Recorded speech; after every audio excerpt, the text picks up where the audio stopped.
Oh, hi! I am affecting your mass.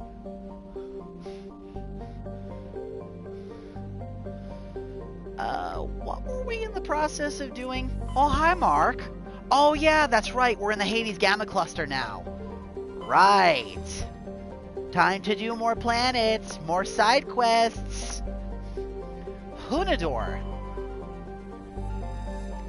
Hunador is a moderately sized ice world. I need to do a thing here really quick. Let's move that down into the... Let's see if that works a little better. So far, so good, Mark. It was hot out, and working in the heat was not fun, but other than that, it was a pretty good day. Just finished up therapy, and looking forward to playing some Mass Effect with everybody. How was your day, Mark? How are you guys all doing? Hunador is a moderately sized ice world with an extremely thin atmosphere comprised of krypton and xenon. Its frozen surface is usually smooth, suggesting widespread repaving by cryovolcanic processes, though no such activity is currently evident. Oh, that's working so much better. At least for this game. Turbin. That's good. I'm glad to hear that. Oh, an uncharted planet. Turbin is a modest terrestrial world with an atmosphere comprised of nitrogen and argon. Its surface is mainly comprised of nickel and deposits of silver. Turbin's environment is relatively mild, but the scarcity of water or similar enabling substances have prevented the development of any biosphere. Exogeny Corp recently performed a test impact of a single water ice comet into the surface, the first step of a long-term plan to thicken the atmosphere and introduce water to the environment. A survey team is on the planet, monitoring the geographical and meteorological effects of the test impact. Most of the water released is still in the form of atmospheric vapor, but thick cloud banks have formed. There is every indication that this arid world will soon see its first rain. The survey team progress has been hampered by frequent mechanical or computer failures in their GPS satellite. Time to go down!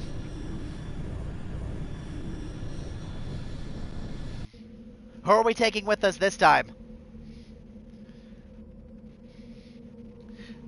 We took the boys with us during the last excursion. Do we want to go ladies' night this time? Take Liara and Tali?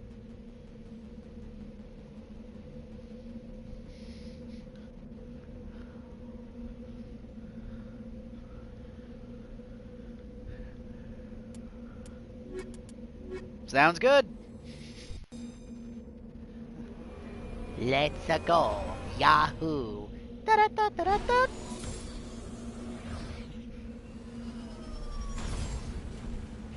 Nailed it. Yay! We got another achievement for that. Alright, so...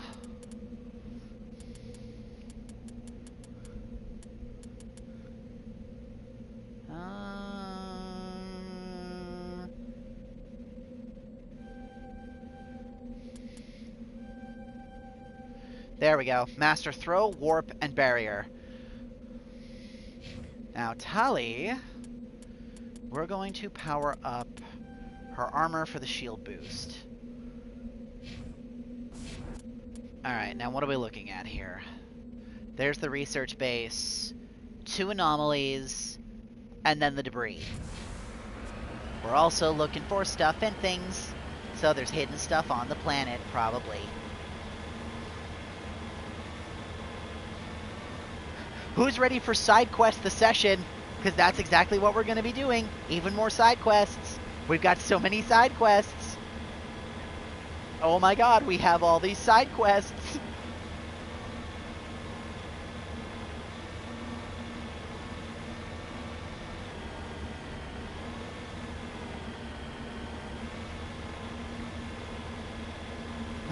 Me.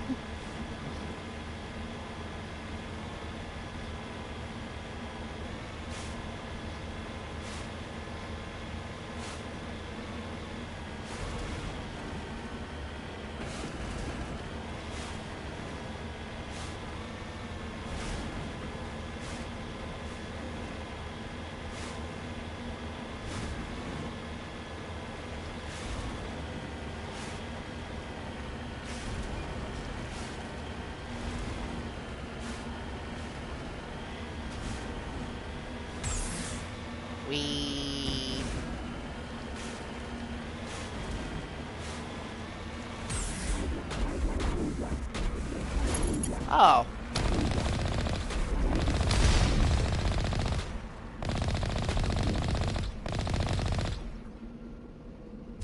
My stuff. I'm on my way. Ah.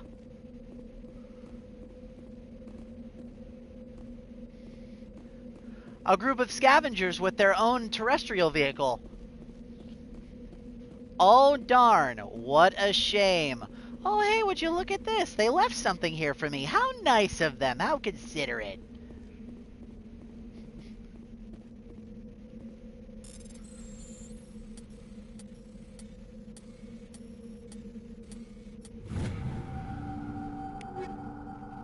Gimme.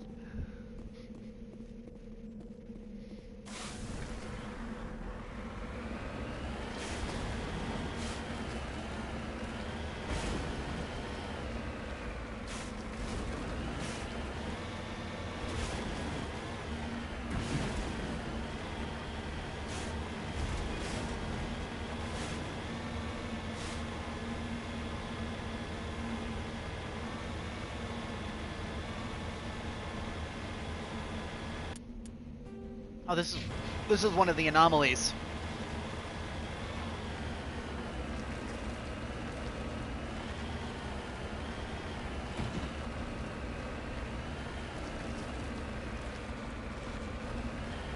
Whoa!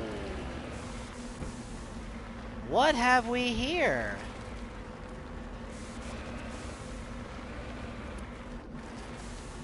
Understood.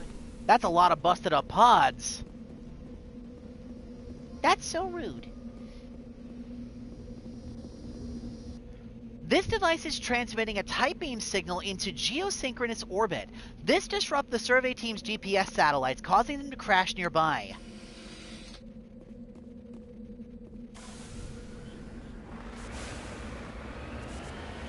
Well, that explains all the busted up pods. That's weird. Who would put signal jammers on a planet like this? Unless there's something devious going on here.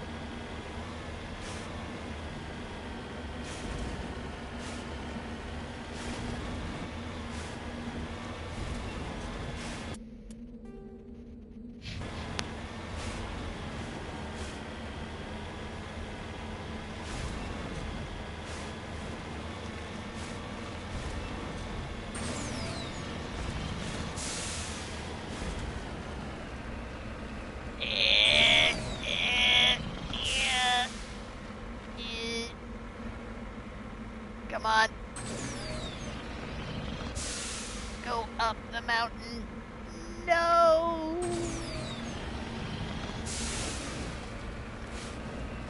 Come on, come on. Come on. Yeah. That's so rude. That's the main research base right there. We're going to ignore that for right now. Just for now.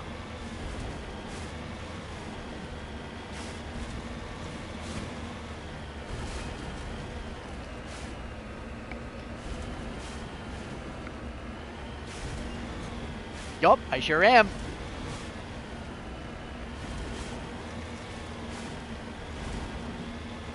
Ooh! More! More for me! Gimme, gimme, gimme, gimme, gimme, gimme. Redeploying.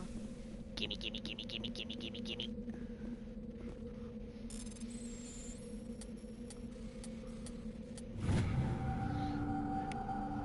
You have successfully surveyed a large deposit of uranium.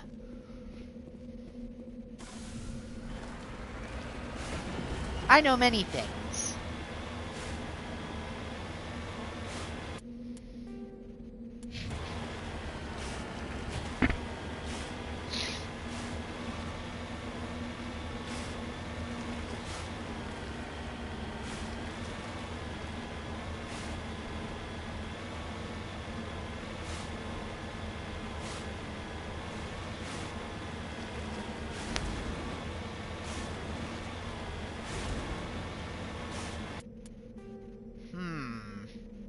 That's odd.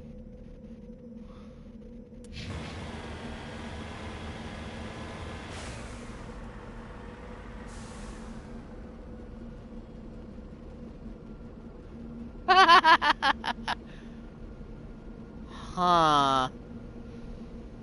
I don't like the way this looks. This looks like a trap.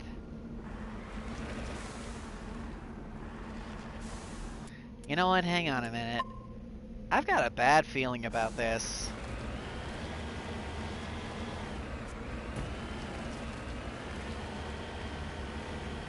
Son of a bitch! I knew it! It's a fucking thresher nest!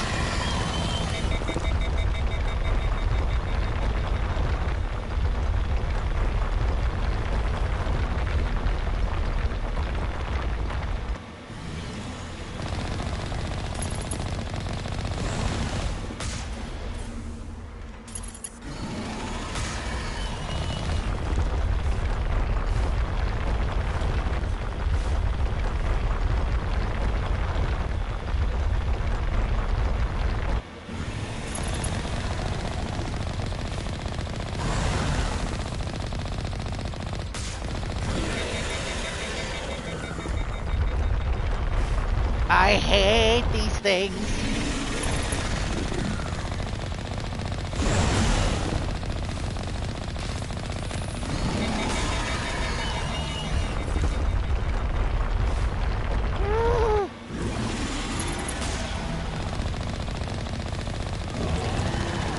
Fucking die!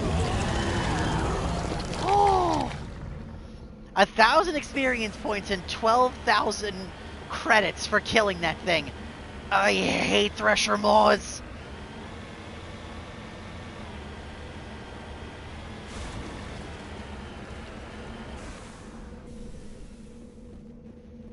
Ancient debris.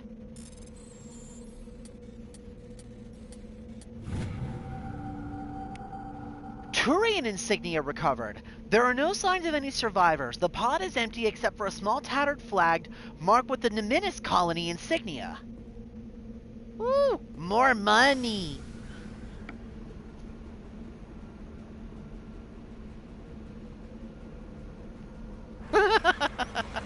That's so funny. Oh, come on! Rex is fine! You haven't heard him complain even once about my driving.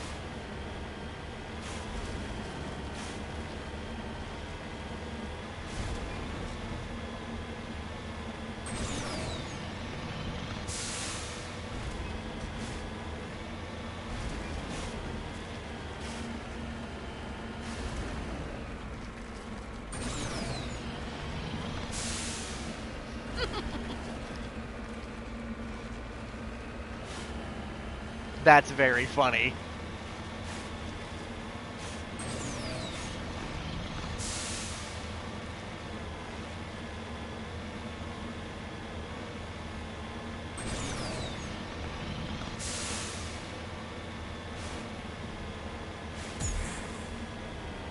Also, come on, my driving's not that bad. I've gotten us where we needed to go in one piece, and I'm really good at dodging rockets. Whee!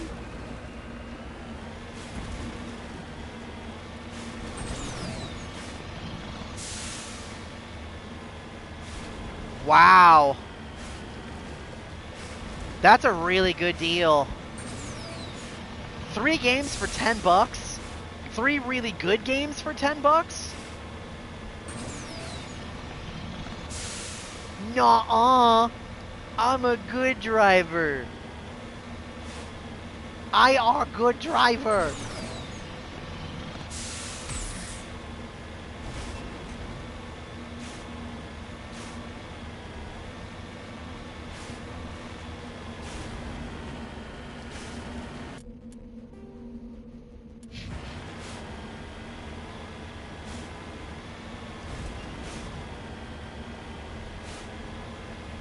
And stuck the landing. I didn't just throw myself off the mountain. I stuck the landing. Thank you.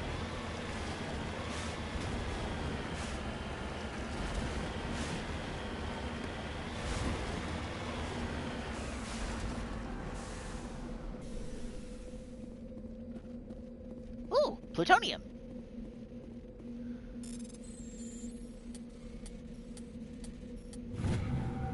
Gimme.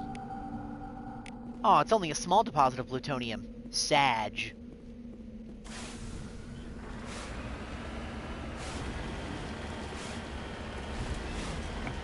Yeah, well, it's not.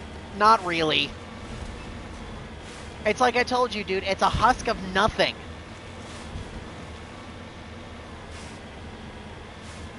You have to just kind of drive around and hope you come across something. Because there's those unmarked mineral deposits on the map that you have to find for that one side quest.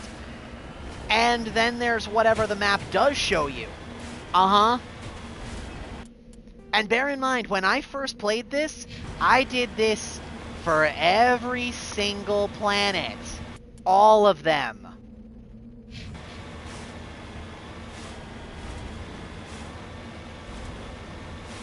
Every single planet that I could land on, I did.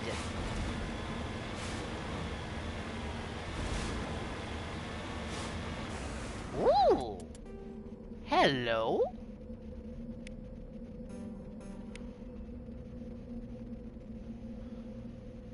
There's the research base.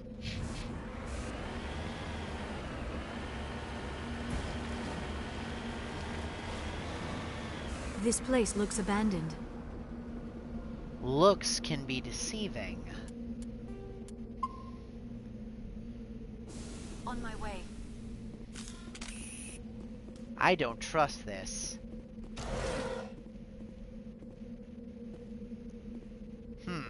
Interesting.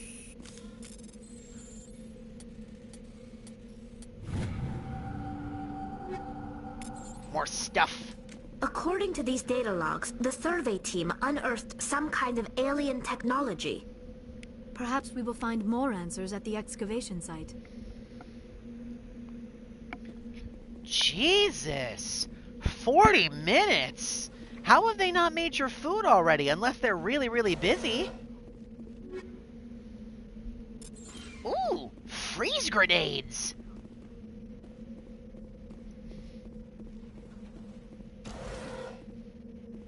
Give me that.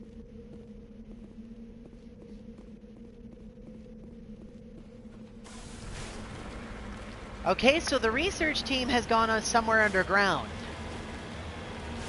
Well, let's go and poke around over there and see what we can find.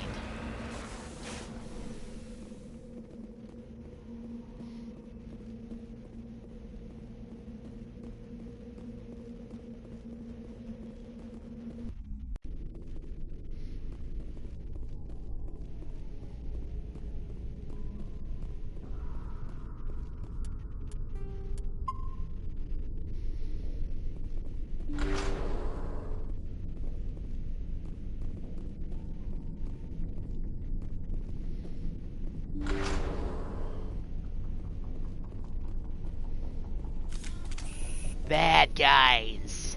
Enemy sighted. Oh no! Oh no! That's a lot of husks!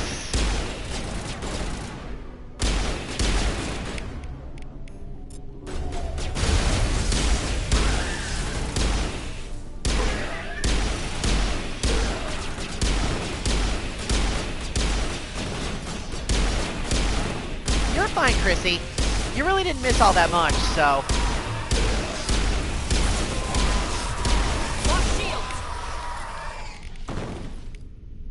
Stasis, warp.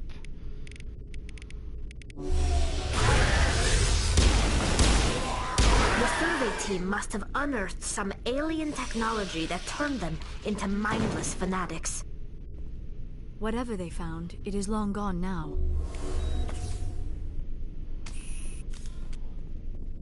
Jesus Christ, it was a whole room full of husks.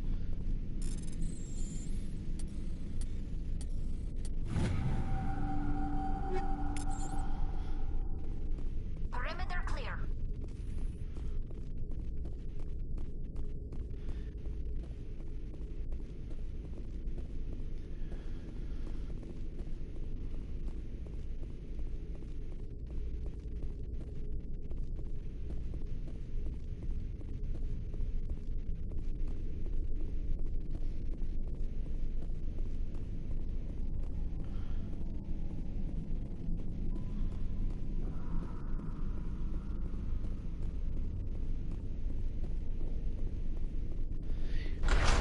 Oh, Macron!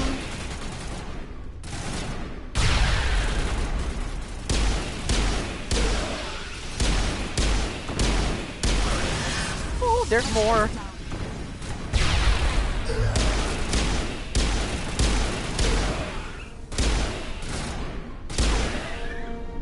Oh. That accounts for all of the Exogeny survey team. They were converted into cybernetic husks by devices similar to those used by the Geth on Eden Prime. How they came to be buried on a frontier world so far from Geth territory is a mystery. Ooh. That was close. I didn't expect to go near those doors and suddenly get hit with more of those things. Ah! Dragon's teeth!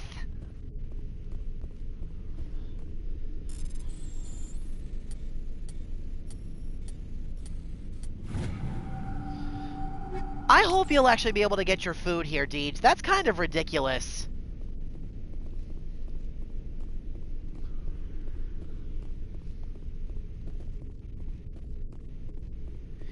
I mean, no, it's not. I honestly think that's kind of bullshit, but...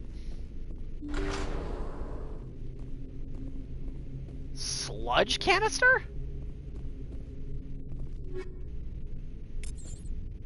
Ew.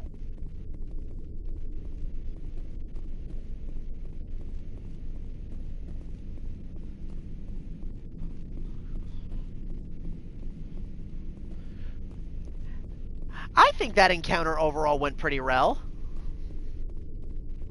Ooh. Box. Gimme. Oh, another box.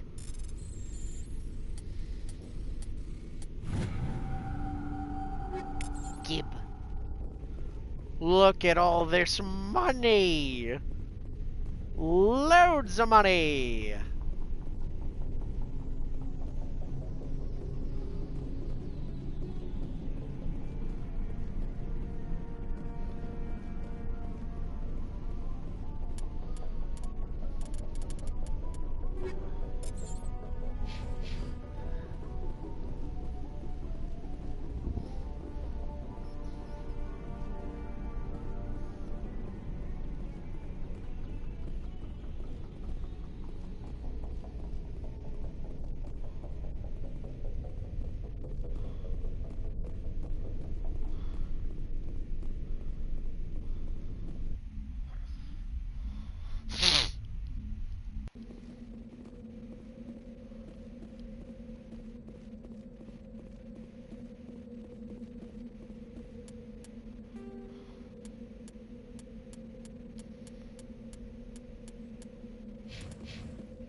Virginia? Why are you going all the way out to Virginia? This is news to me.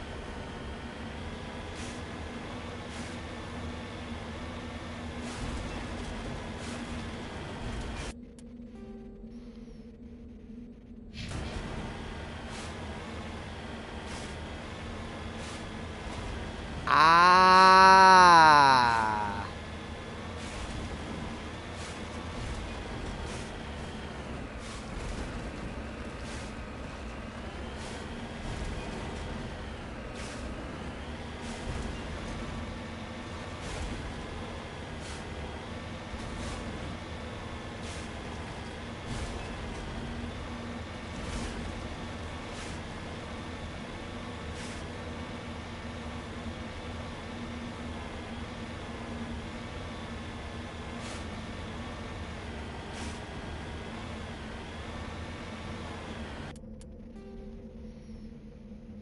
That's the Turian wreckage. Disabled transmitter. Okay.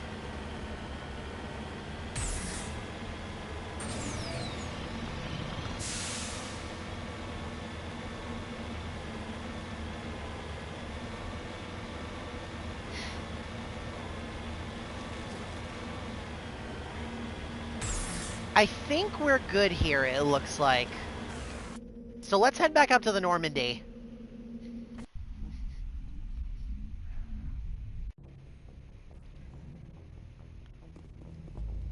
Alright, next planet. So now where are we going?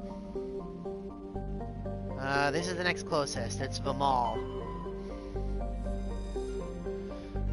Vamal is an enormous terrestrial world of mixed rock and ice, with an atmosphere of methane and ethane. Its frozen surface is mainly comprised of calcium with deposits of iron. Because of the noxious surface gas, explorers are warned to use extreme caution. Rare element. You obtained a large deposit of uranium.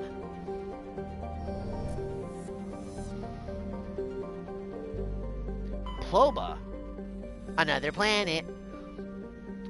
Ploba is the second and by far the largest of the Antaeus' two gas giants. Active scans by surveying ships have returned tantalizing indications of massive solid structures deep within the atmosphere, too regular in pattern to be anything natural. Some believe Ploba is a Jupiter brain, a planet-sized supercomputer. Adherents of this theory have fruitlessly beamed signals towards the sunken megastructures, hoping to get the machine's attention. Others believe that an ancient spacefaring race disposed of their weapons of war by dumping them onto the planet.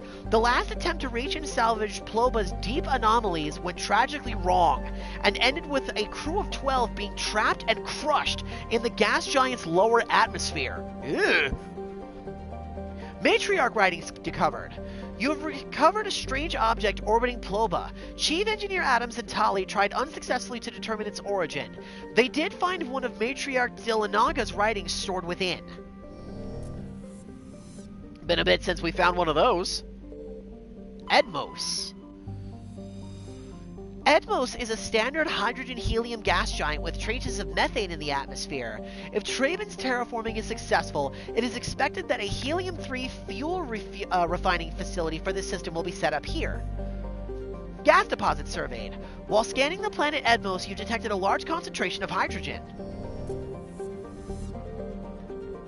Ajiko. During the initial survey of the Antaeus system, only a single flyby probe was spared for the small scorched world of Ajiko. It revealed a planet unnaturally rich in heavier elements, given its size. Ajiko is a standard terrestrial with a thin atmosphere of krypton and xenon. Its crust is mainly comprised of magnesium with deposits of cobalt and other heavy metals. Due to its extremely rough, cratered terrain, starships are discouraged from landing here. On to the next part of Hades Gamma, which is Dis. Yes, I said Dis, not that. We're not worried about that. We're worried about this. Please laugh. Raisha. Raisha is a standard hydrogen-helium gas giant with traces of sodium and ammonia in its atmosphere. During the brief gold rush to Clencel, a few companies established an infrastructure... I figured. Tough crowd. An infrastructure for helium-3 skimming and deuterium mining in Raisha's ice moon. When Clencel proved to be less wealthy than expected, the facilities were stripped for parts and abandoned. Yeah, that's fine, Chrissy. You do what you gotta. Turian insignia recovered. Scans of the planet Raisha revealed an old unmanned shuttle. Your salvage team finds Turian goods on board. All marked with the Trident colony insignia. You wouldn't do that, Deej. Grimar. Grimar is an icy terrestrial with a thin atmosphere of carbon dioxide and krypton. Its surface is mainly comprised of frozen anemone within deposits of tin and other light metals. No, ammonia, my bad. Frozen ammonia. When exposed to sunlight... Hey, Fendi! What's up, man? Grimir's ammonia can melt, forming equatorial seas of the toxic chemical. This has allowed a profusion of simple fungus and lichens to evolve in low-energy environments. A byproduct of their metabolism causes them to glow very faintly. It's pretty good, my man. Did you make any more progress in Lords of the Fallen yet, or not quite? A byproduct of their metabolism causes them to grow very faintly. While the light of an individual is insignificant, large patches seem to reinforce the light of another and are visible all the way from space. Oh, that's kind of cool. Bioluminescent mushrooms, so prolific you can see them from space. Klensal. Oh, another uncharted planet. Klensal has a thin atmosphere of carbon dioxide and ethane.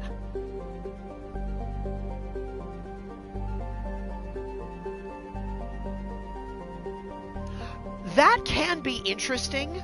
I know some streamers do that. My only real concern with that would be is if you want to have everybody immersed in what you're doing, having background noise that's not the noise or the music from whatever you're playing can be kind of distracting. So I would use that somewhat sparingly, depending on what you're doing. One of my good friends actually tends to have music in the background when she plays games and streams, but she plays World of Warcraft. So there's not a whole lot going on that a lot of people are really, like, vested in that don't already play. But what I would suggest is if you are going to do that, just try to mess with your audio balancing if you still want the sound to come through from the game while also listening to the music. You could probably do that. I think it's just a matter of finding that happy sweet spot. But it's your channel, Fendi. If you want to do that, by all means, go ahead. Don't let what I say tell you any different. I don't even want to go professional. I'm just doing this for fun.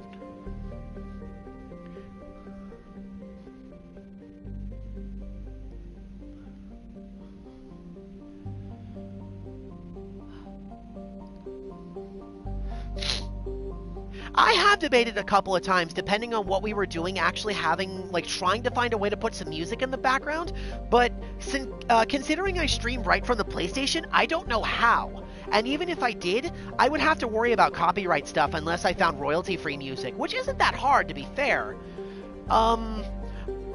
Yeah, exactly. Very much casual. But I like having the sound of the game being the thing that I have everybody hear. That's a personal thing for me, though. But like I said, dude, it's your channel. Do what you think is best. Try it, see if it works, and if it doesn't, you just try something else. Eventually you'll find something that sticks. Klensal has a thin atmosphere of carbon dioxide and ethane. Its first geological surveys were performed by the Batarians, and suggested areas of great mineral wealth. Human mining concerns spent billions of credits hustling to the distant system and sinking test bores to claim the system for humanity. I try. But Klensal had only an average level of mineral wealth, valuable, but hardly worth the Russian expense. Meridia Industria, a small Mexican company hoping to strike it rich in their first extrasolar mining venture, had to file for bankruptcy protection. Investigation revealed that the Batarian crew had deliberately falsified these surveys, hoping it would encourage human rivals to invest in a costly boondoggle. While unethical, this was not technically illegal, and the Batarian government disavowed the personal actions of a few misguided patriots. The planet is still littered with abandoned mining bases, which are often used as temporary meeting places for criminals. Figures the Batarians had their fingers in this. Bastards.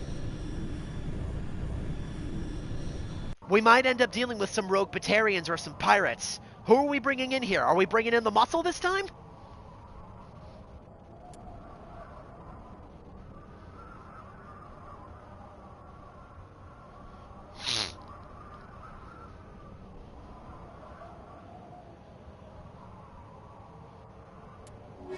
Bring in the muscle. Got it. Alright, boys. Let's go kill some bad guys. Whee. Bro, that's so bunk.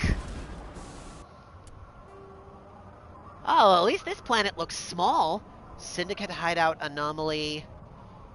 Crash escape pod. Debris. Alright, let's start on the edges of the ice caps and see what we can find. I gotta admit, this is pretty, but I've always kind of liked snow levels aesthetically.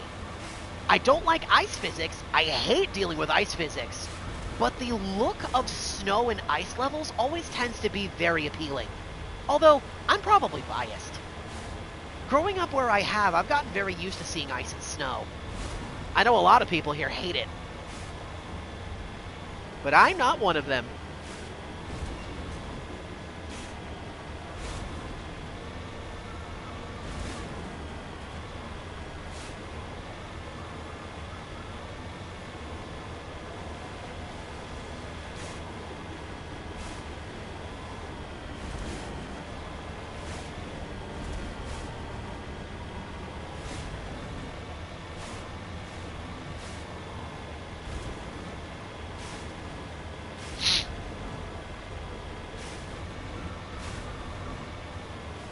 Ooh, hang on a minute. I saw that. I spy bad guys.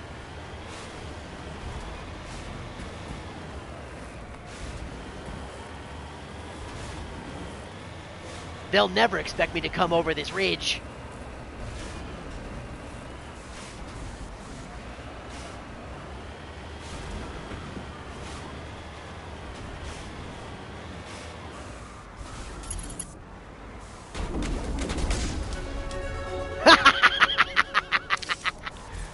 Oh.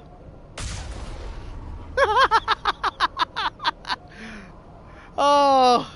Even I have to admit that was pretty mean.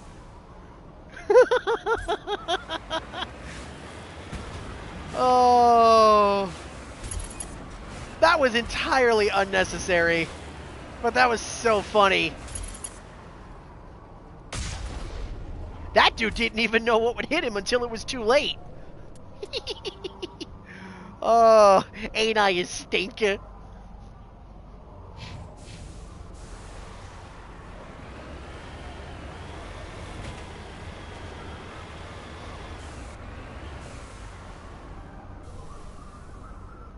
Ooh, platinum.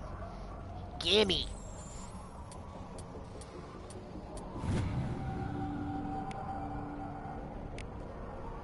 Yes.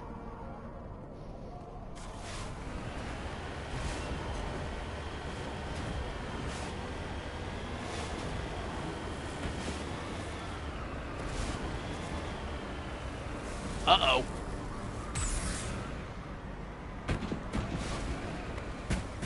There we go.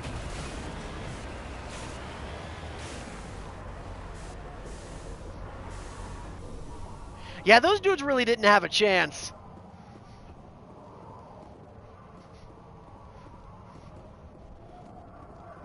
I almost feel bad. Almost.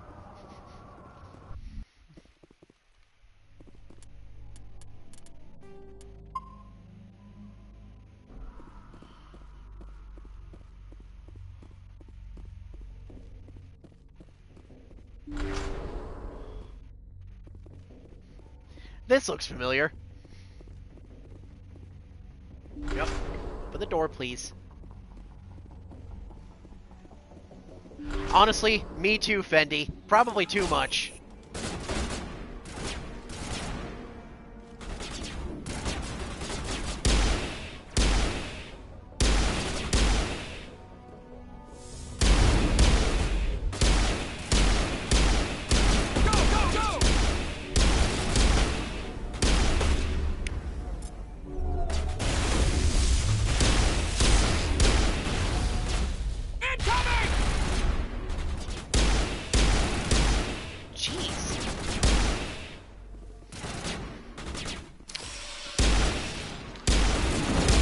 Oh man, that's a lot of dudes.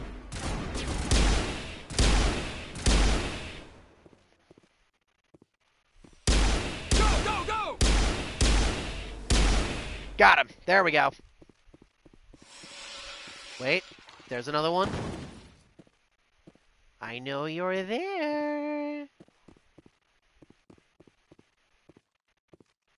Come out, come out.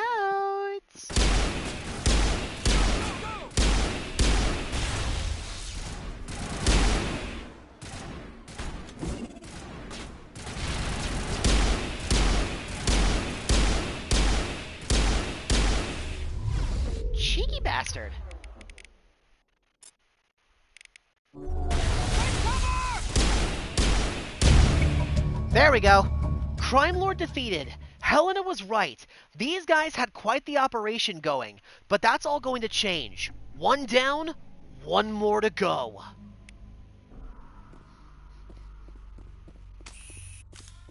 Well, that was one of the 2 crime bosses we had to kill.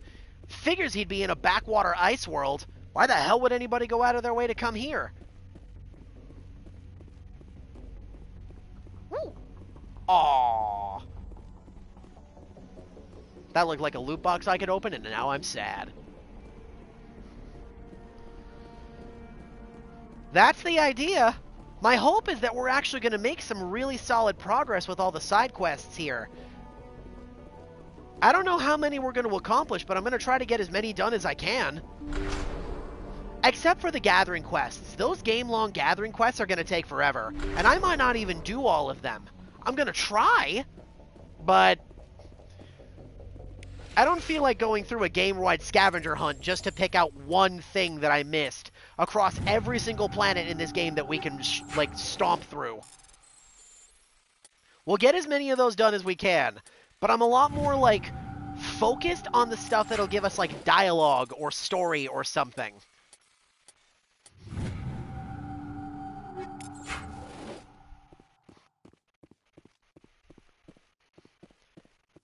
It feels so good just being able to open up all these boxes ourselves. I love playing as a rogue.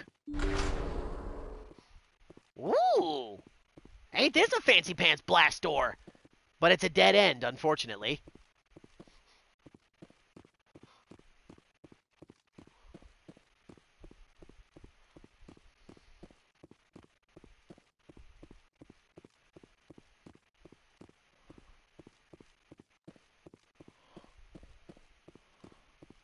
Alright, time to head back up to the surface and see what else we can find. We did the Crime Syndicate stuff already. That was quick.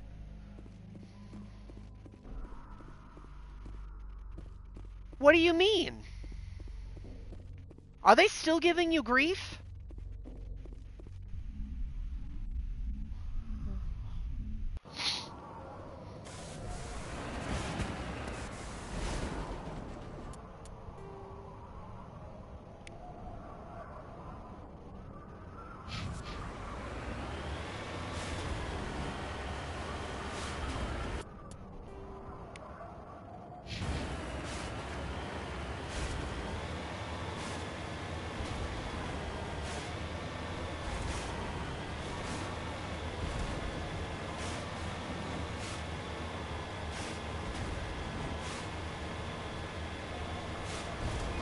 Is that because the store's just not making your food?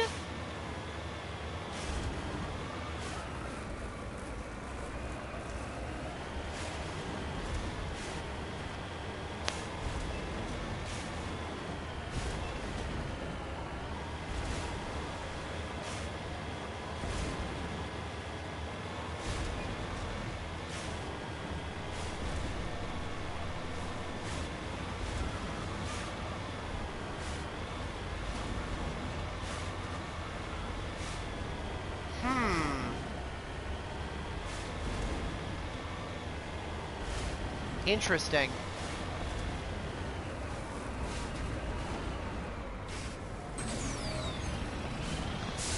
Yeah.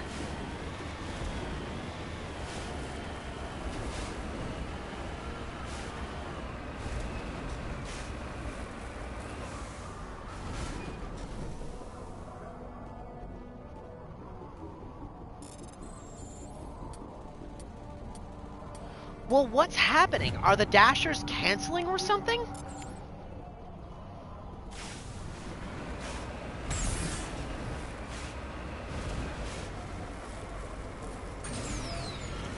Come on. There we go.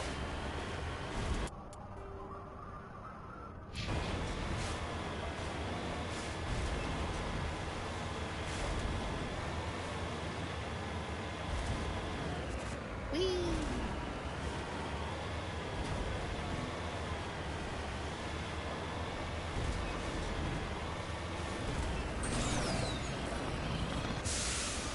There we go.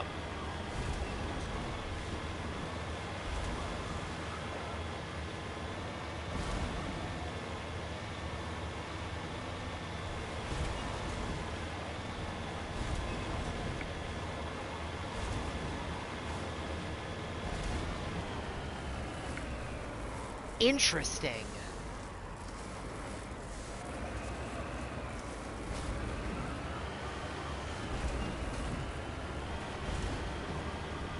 That tells me it's an issue with the store then, not the Dasher.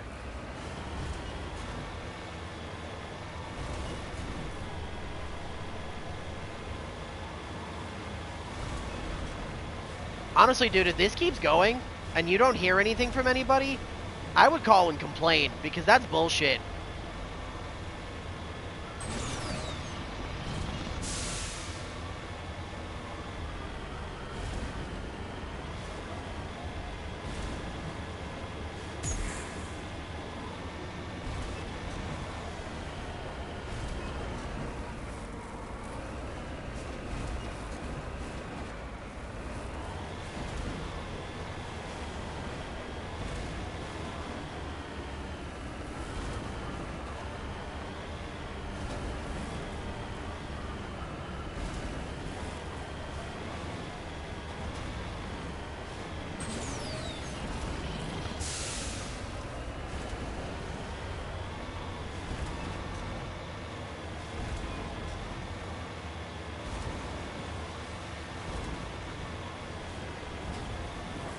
Ah, dude, that's horseshit. They should not be making you wait this long. I really would just call and bitch. I think that's kind of ridiculous.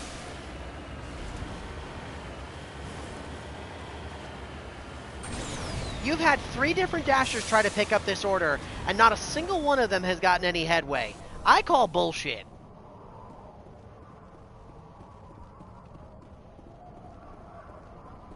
The point is they gypped you out of your money and your dinner. I think that's all the point you need.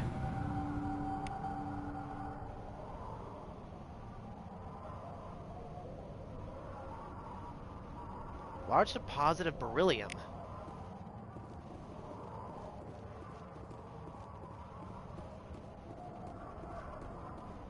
Oh, they got the food finally?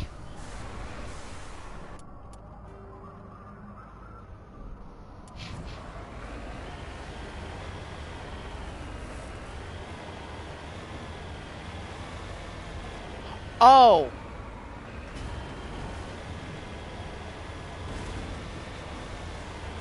Ah, that's what you meant by left. Okay.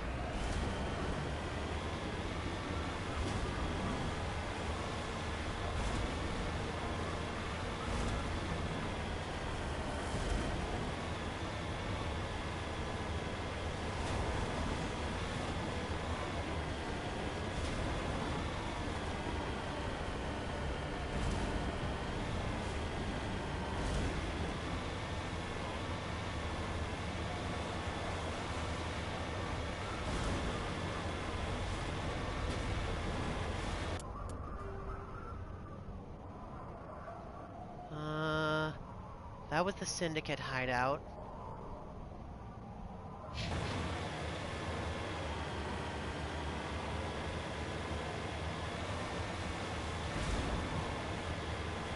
We did that.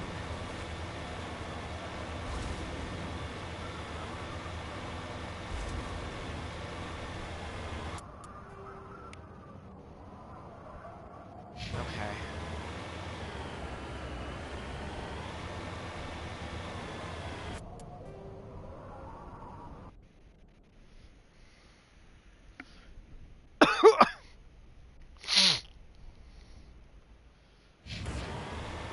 Bruh.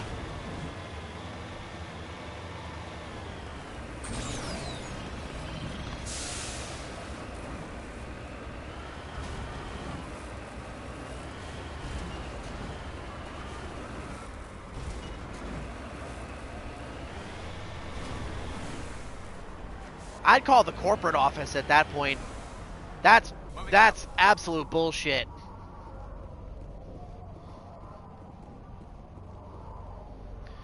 Discovery. Old footprints leading away from the escape pod, but no sign of any survivors.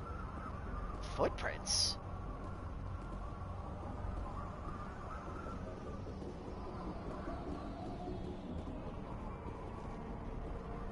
That's strange.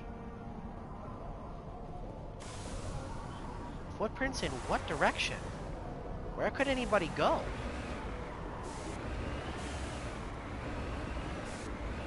Good.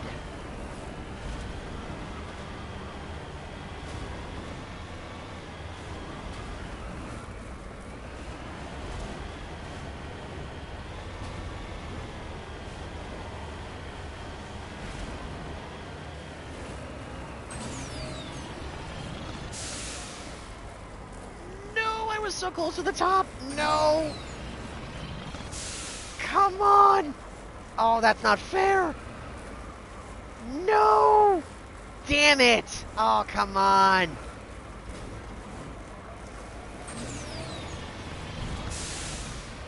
No! Bruh.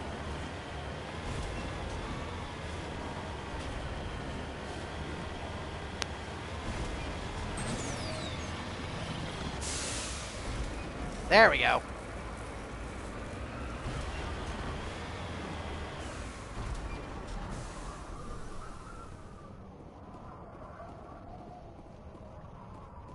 Oh. Poor bastard.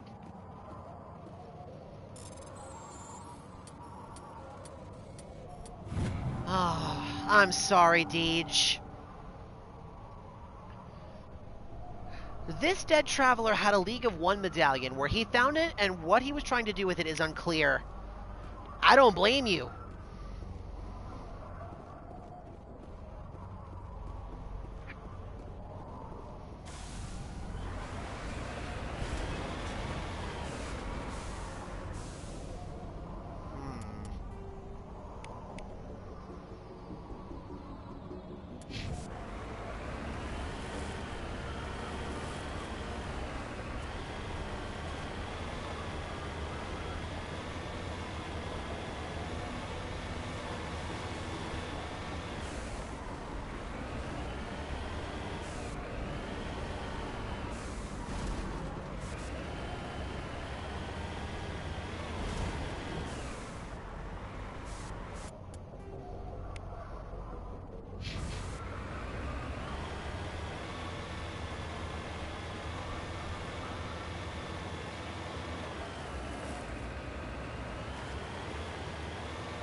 Did we look at this already?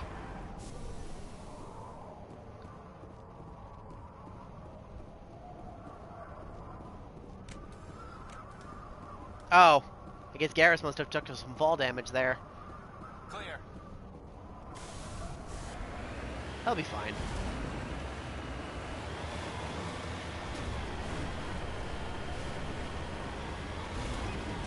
Interesting. It said footprints, but I don't see anything around here. No bodies, no nothing. Very strange.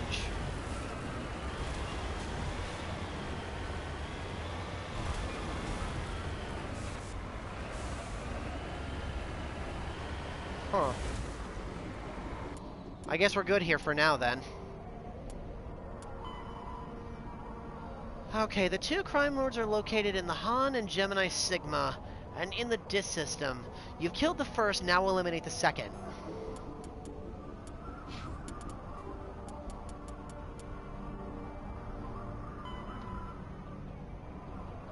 You've discovered a sufficient deposit of valuable gases. Continue to locate and survey the remaining minerals.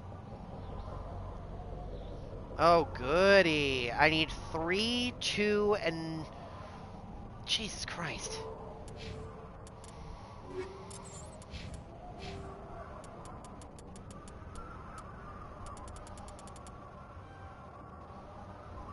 Cap out that. Now...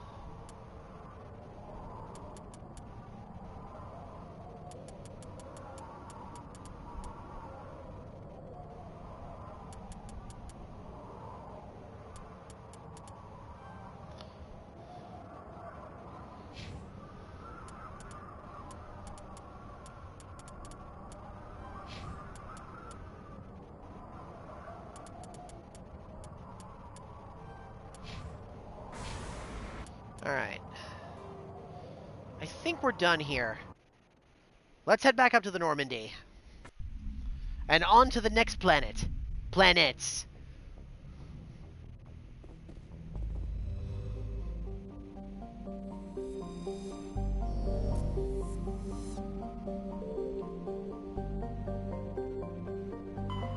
Niram? I think is how you say that? Niram is a terrestrial world with a thin atmosphere of methane and argon. Its frozen surface is mainly comprised of basalt rock. Sir. Its most prominent feature is the Elos Rift Valley, a long volcanic divergence zone that stretches half across the northern hemisphere. Ooh, a light metal. A large deposit of titanium on a nearby moon. Nice. Jatar. No, Jartar. Weird. Jatar is a terrestrial world with a trace atmosphere of krypton and xenon. The surface is hot and mainly comprised of unremarkable silicates. Occasional deposits of aluminum, magnesium, and other light metals can be found. Jatar is noted for the discovery of the Leviathan of Dis, the apparent corpse of a genetically engineered living starship. The Leviathan was found in the bottom of a crater by a Batarian survey team, and is estimated to be nearly 1 billion years old. It disappeared after a visit to the system by a Batarian dreadnought 20 years ago. Since then, the Batarians have steadfastly denied that the Leviathan exists at all, and all the more, vociferously have shown records of the corpse made by recordings of the corpse made by Solarian researchers. Bugaboo. Easy, girl.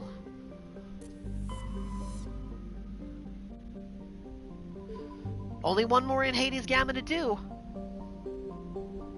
Fernata.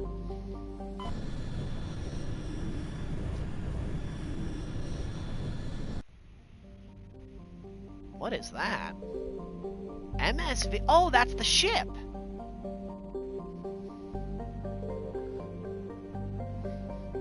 Nepnew. With a rare combination of features, Nepnew is of a particular interest to the scientific community. Nepnew is a small terrestrial planet with a thin atmosphere of carbon dioxide and krypton. As with all the worlds of Fernata, its surface is scorching hot. The crust mainly consists of silicates laced with iron. While scanning the planet, you detected a large deposit of thorium on a nearby moon.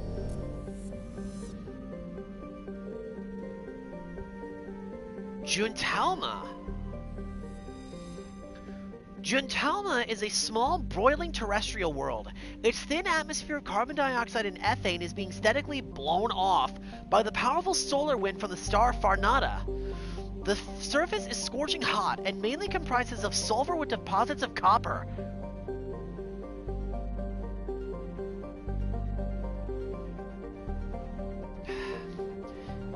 I am sorry you've had such a bad day, Deej. I wish I knew a way I could help you make it better. I really do.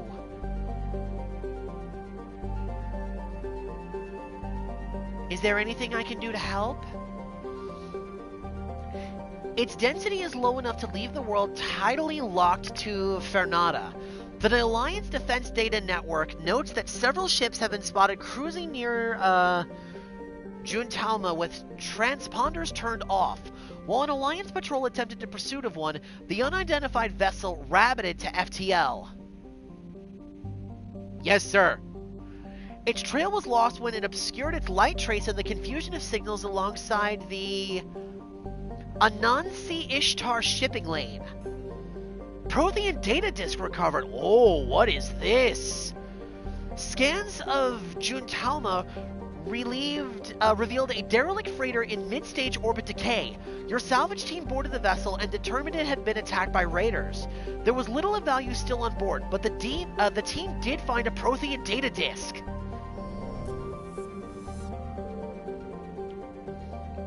Tunshagon.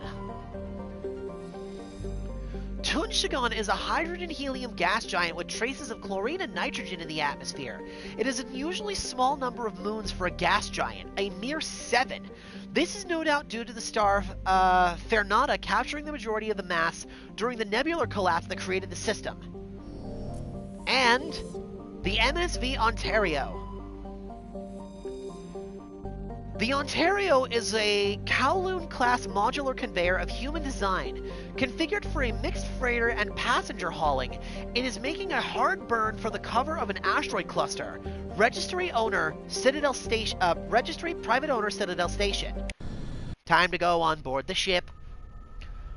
Who are we taking with us this time? We're probably going to be dealing with pirates, I imagine, but I don't know.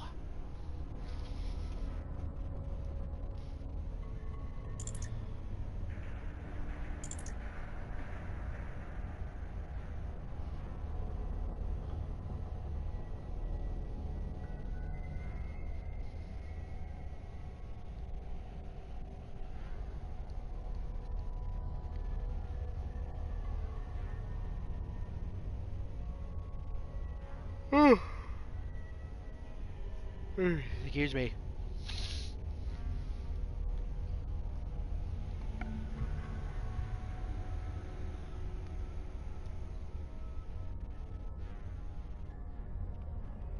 Deej?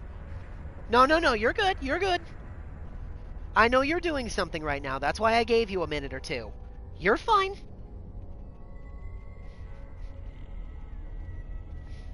You are perfectly fine. You do not need to apologize. I understand.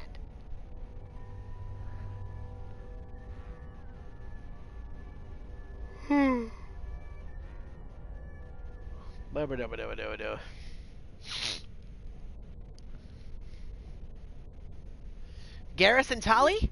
Got it. Oh, we got an autosave there. Interesting. We're gonna manual save too.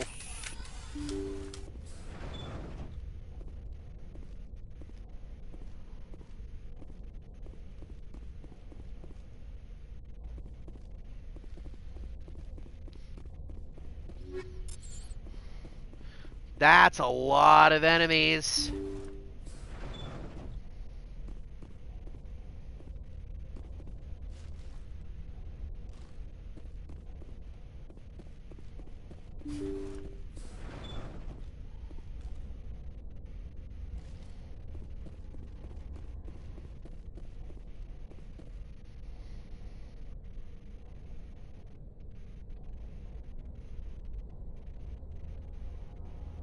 Intruders! Kill the hostage!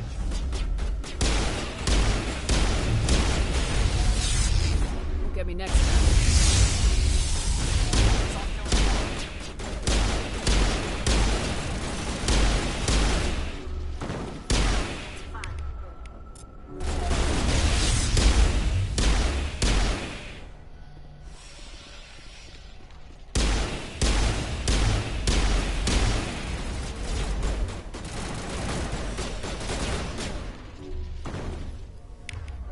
Charging up. Okay, we're on a time limit. We gotta haul ass.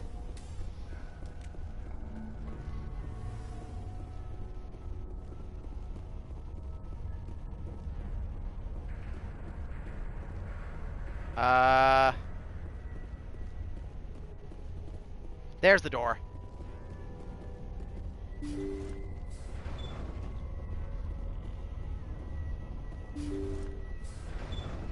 See how it is? You write letters and everyone ignores you. Force is the only thing people appreciate. So how about if I kill Chairman Burns and finish this charade?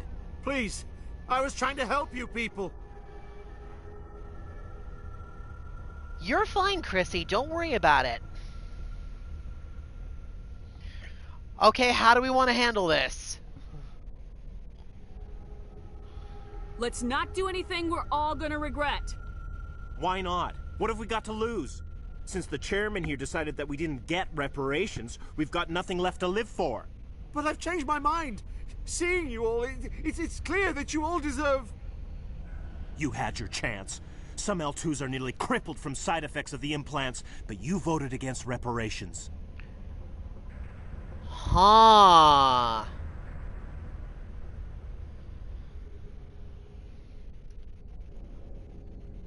Wow. This guy's kind of an asshole. You don't have to die. This is your last chance. Take them down. You need Burns. Said Homer Simpson.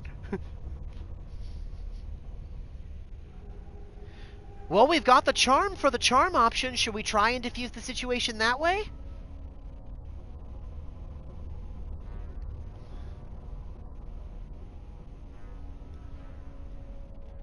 Think about this. Burns is the one man who can help you. Yes, if you release me, I can take another look at the reparations request. What? We're supposed to trust you? Sure, you promise us freedom and say everything will be fine, but as soon as we surrender, you'll double-cross us. This is as much as you get. I'm telling you the truth. I didn't promise freedom.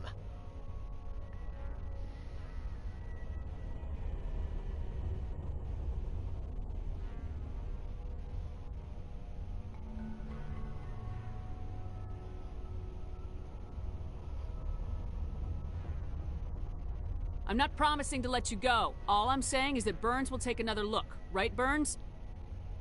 Absolutely. I had no idea that the L2 biotics were this desperate. If I'd known, the reparations will come. For whatever it's worth. I promise that.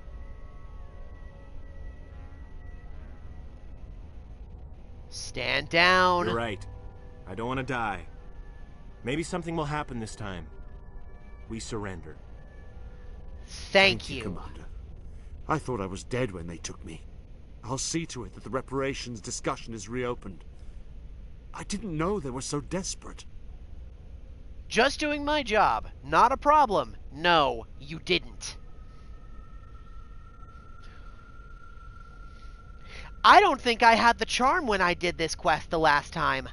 But this might be a different one that I'm thinking of. I don't know if it was this game or if it was in one of the later ones, but I remember a standoff situation very similar to this.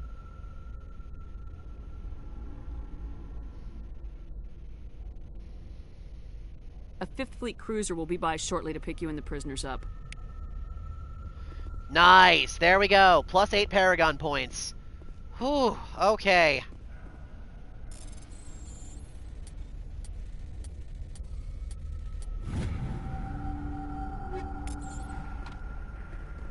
Thank you, Commander. I thought I was dead when they took me.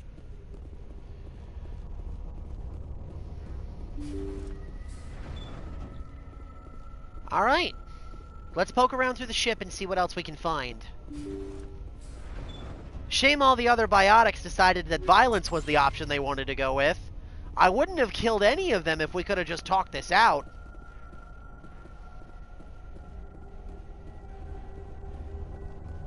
Now, I will bring this up. Dr. Chakwas has talked about this exact same thing. The L2 biotics are unstable, and quite a few of the people with those implants end up getting sick or worse. Caden's an L2, not that it matters, but the worst he gets is headaches. But what that guy had said, some of the people that were getting those implants were already crippled. For life, potentially. Because the implants went haywire, I assume. And there's probably not a lot of people willing to fix them.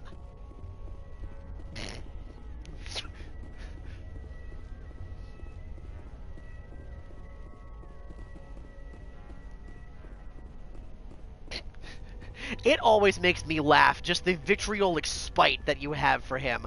I say that every single time you bring it up. It's so funny. Congratulations on Mission Complete. Sorry, I couldn't help it. Anytime I hear that, I think like old Star Fox, like Super Smash Bros. Melee. Message coming in. Oh! Patching it through. Thank you for dealing with the hostage situation, Commander. Chairman Burns was quite impressed by the way you resolved the situation peacefully. Your assistance above and beyond the formal duties has been noted, Commander. Fifth Fleet out. You're welcome, Admiral.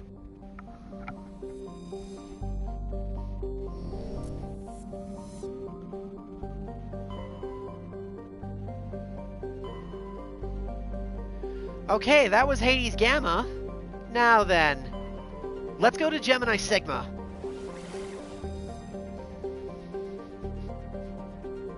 Ooh, this is pretty.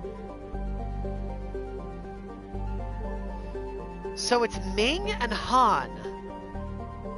Let's go to Ming first. I don't want to make an ass out of me and Ming.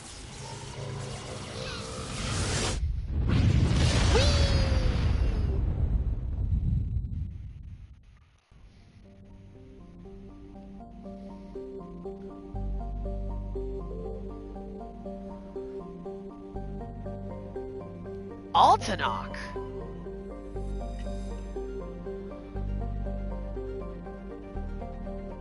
No, Altanork. Altanork is a small but terrestrial hydrogen-helium gas giant with no outstanding features. Its combination of strong magnetic field and relatively shallow gravity well make it a popular stopover world for discharging FTL drive cords. Ooh! Oh, another medallion! Scanning, Altanarch revealed something of interest in the debris. Joker brought the Normandy in close, and a small team was able to retrieve some valuable detritus, including a League of One medallion. Nice! There's another one. Parag. Parag is a large rock planet with an atmosphere comprised of nitrogen and argon. Despite laying over 600 AU from Ming, its surface is scorching hot and mainly comprised of aluminum with deposits of silver. Due to the radiation and heat, landing on Parag's sunward side with anything less than a warship-grade shielding will likely be fatal. Parag rotates at a retrograde to the rest of the Ming system, indicating it is likely a captured body. Scans of the planet Parag have revealed a large deposit of titanium. I like the LEGO games. Like, a really good chunk of them are really good.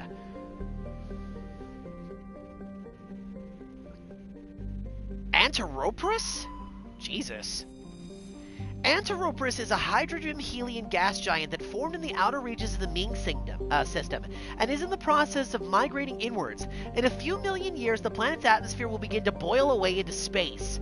There is a sizable temperature difference between the size of Anteropris facing the energetic blue giant, primarily on the side facing the cold and deep space. This variant's power masses cyclones and wind systems. The intense heat it absorbs from the sun, in addition to its own internal heat engine, cause the planet's dark side to radiate faintly in infrared. Ooh! The MSV Worthington, another ship. The Worthington is a Kowloon-class modular conveyor of human design. Configured for mixed freight and passenger hauling, the ship appears to be in a shutdown state. The main thrusters are cold, and it is adrift off the orbit of Anteropis. Registry the Morrison Company, Shanxi. Another derelict ship. Who are we taking in this time? Are we gonna do, Rex and Liara this time?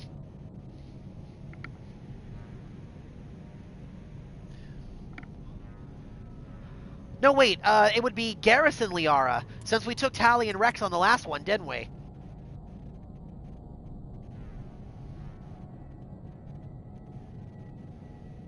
Rex and Liara? Okay.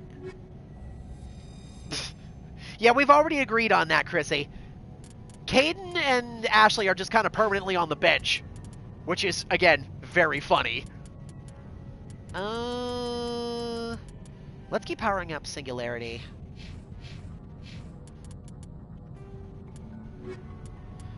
Oh, goody. Yep, I was worried about that. Another Fest quest. UNC Prothean data disks. Research on Protean culture is focused on the discovery of these ancient data disks. You have discovered one of the sought-after data disks. Keep searching until you have collected them all. There are 7, and we've only found 1. Ugh.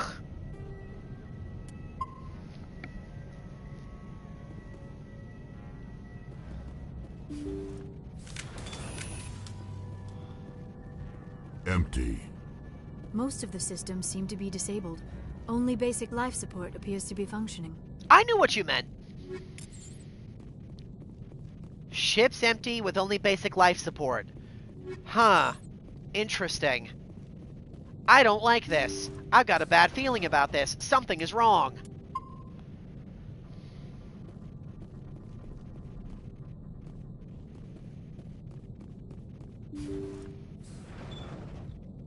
This is a trap.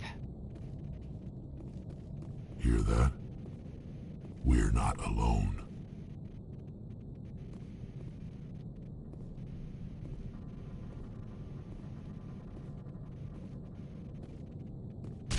That was no accident. The whole place could be a trap.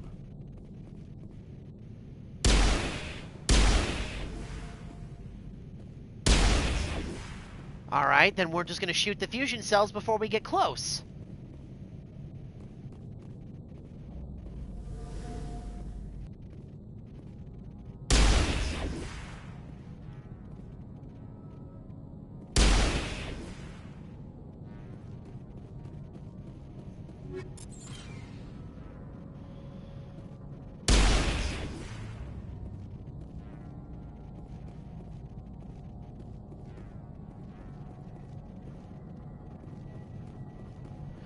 I'm gonna go around and disable all the traps. Basically just shoot all the cells. We have been poisoned, but thankfully our natural health regen seems to be just kind of keeping it in line. All patched up. But I'll get rid of the poison anyway, just to be sure, since I think I destroyed the last container.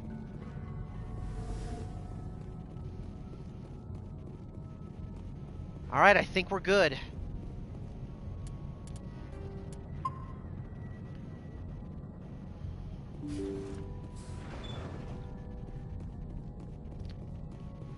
Let's go to the left first.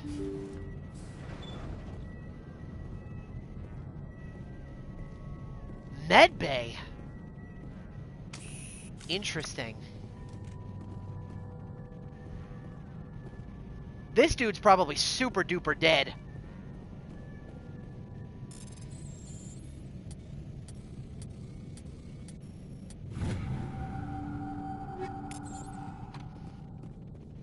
Jacob's not going to make it. His brain was deprived of oxygen for too long. There's nothing any of us can do for him now except let him die with dignity. It's what he would want. I'm more worried about Julia now. She's showing signs of severe depression. I gave her some meds that should help, but I better warn the captain. Okay. Life support machine. That machine's keeping him alive. I do not see any brain activity on the readouts. He is dead. This body is just an empty shell. We can't help him. Don't do anything. Turn off the machine. Interesting.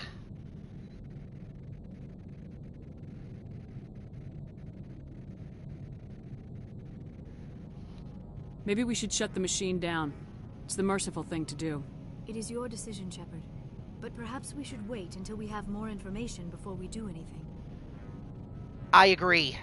I think Liara's right. Let's see what else is going on here before we do anything like that.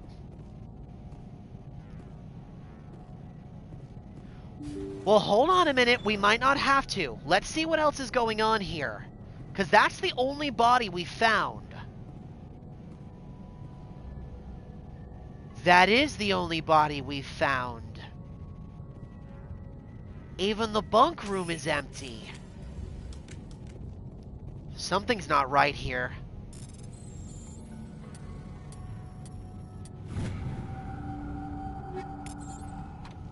What's the crew logs say? They say Jacob's gone. They say his brain isn't functioning anymore, and they want to shut off his machines. But Jacob's the only thing in the world that matters to me. I don't know how to help him, and it's tearing me up inside. I just feel so helpless, so damn angry.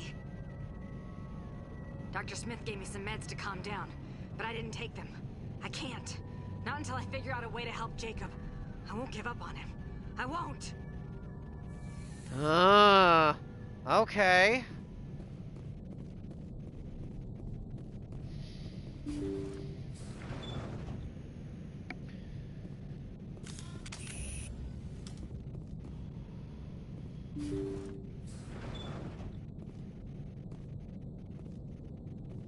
Interesting. Even the captain's chamber is gone. There's no one in here. So what does the cockpit have to tell us? Jacob is showing no signs of brain activity. There's nothing more we can do for him. He wouldn't want to be kept alive by machines, so we're going to disconnect the life support. Dr. Smith is worried about Julia's reaction, though. She can't seem to let Jacob go. The stress is making her implants flare up, causing intense migraines. It'll probably be easier for everyone if we don't tell her until after we shut the life support down. Give her a chance to... Julia, what are you doing here? Why are you... Ah! I will destroy you! Charging up.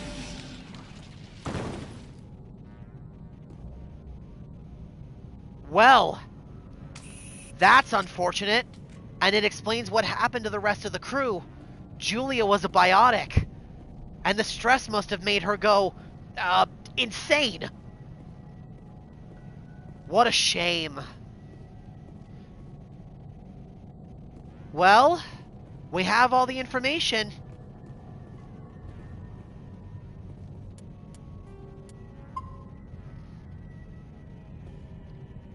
Well, what do we do?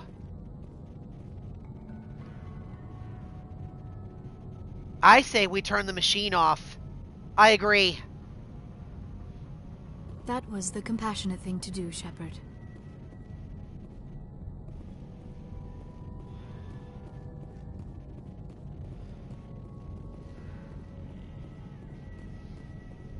Exactly. At that point, they were just hanging on to a corpse.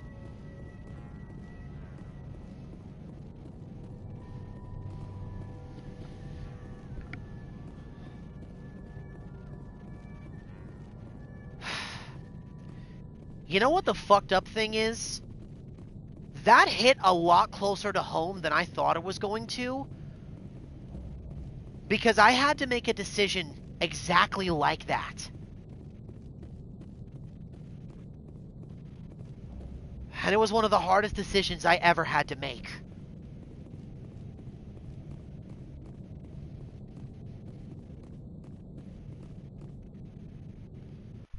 Let's get out of here.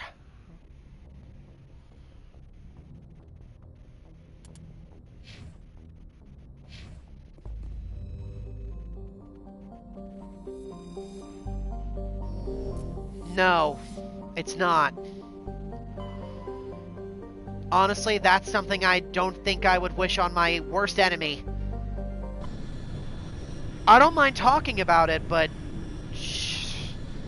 it was tough. It was very, very tough.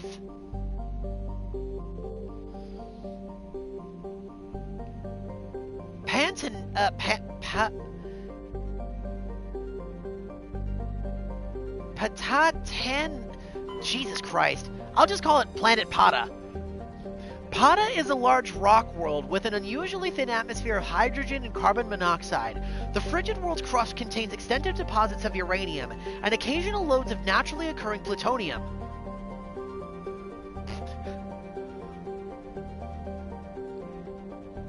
Oh my god. With a total mass more than 4 times that of Earth, Pata should have a significantly thicker atmosphere.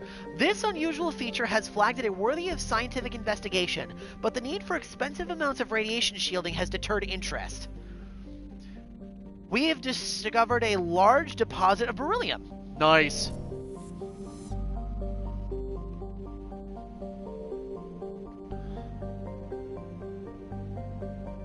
Farkrothu? Jesus Christ, these planet names are weird. A standard gas hydrogen-helium gas giant, Farkrothu is only distinguished by its moons. Several dozen of them have been sculpted into the likeness of an arthropodal alien race not yet known to the Council's science. Radiometric dating suggests the moons were worked over 500,000 years ago.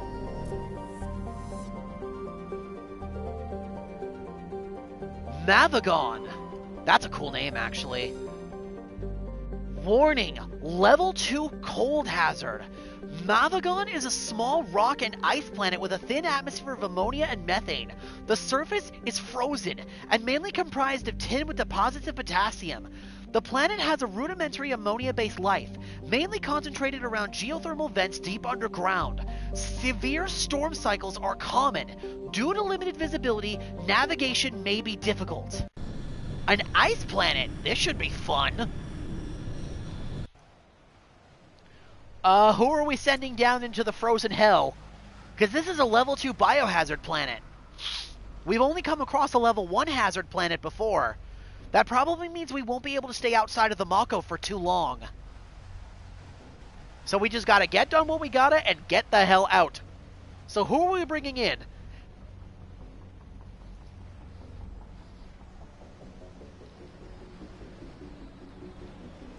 Okay.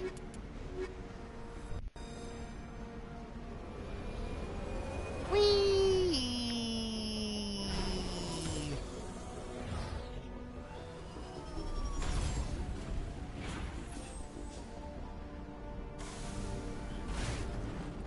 Oh, yeah. Oh, look at that skybox. With the moon and the... Either that's a moon or a sun breaking through the blizzard with that moonbeam like that. Oh, that's so cool. That's a nice skybox. And it looks like it's rippling almost like water. Oh, that's neat. I like that. Oh, that's cool.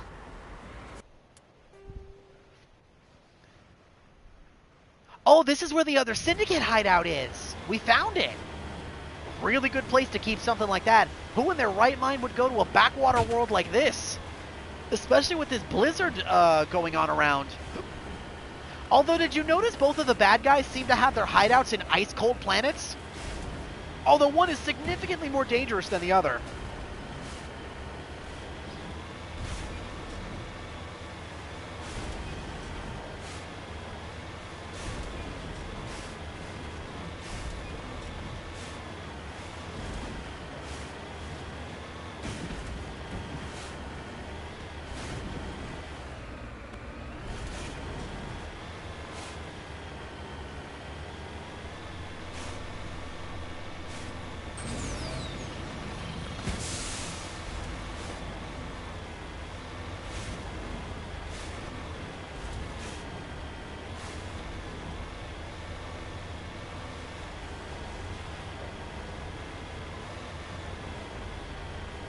I'm half expecting a Thresher Maw to pop up out of the ground here somewhere. We've been unlucky enough to come across 2 of them so far. Though I don't know how anything could survive on a planet this covered in snow and ice. I don't even see any water. The whole planet's surface is frozen.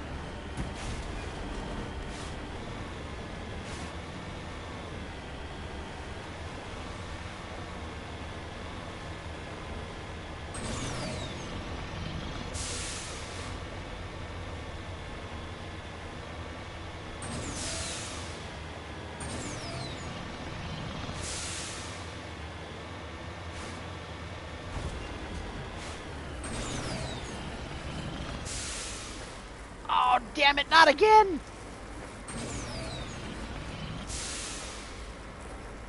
Climb, little tank! Climb!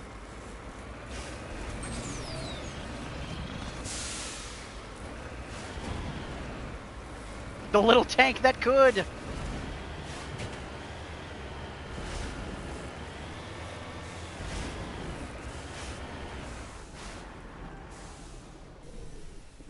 Okay, let's get this done and get the hell back into the Mako.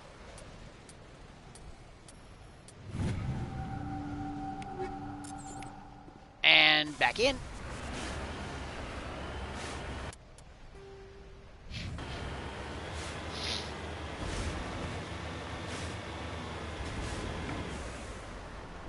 Ooh.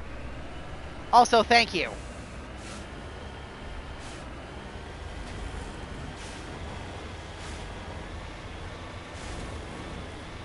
It really is just kind of a matter of brute forcing this stuff. With proper use of the boosters, you can climb almost any mountain, as long as it's not too steep. But even if it is steep, as you can see, with a little bit of elbow grease and pure stubbornness, I can climb almost anything in this bad boy. Though I would love it if these tires had spikes.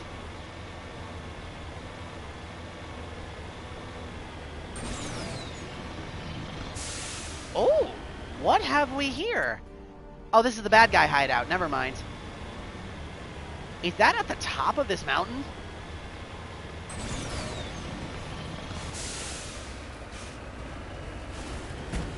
Nuh-uh. I are good driver.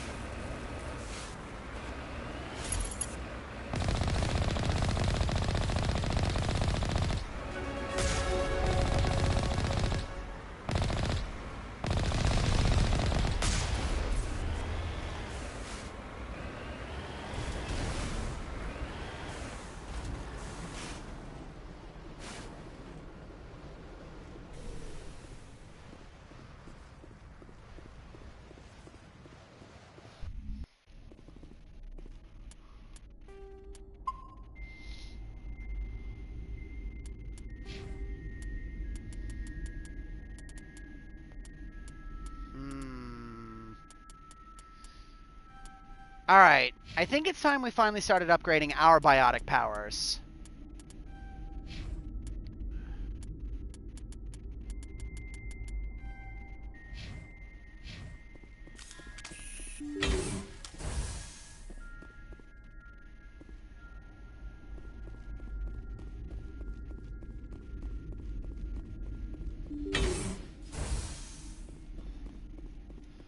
There's bad guys just behind the door.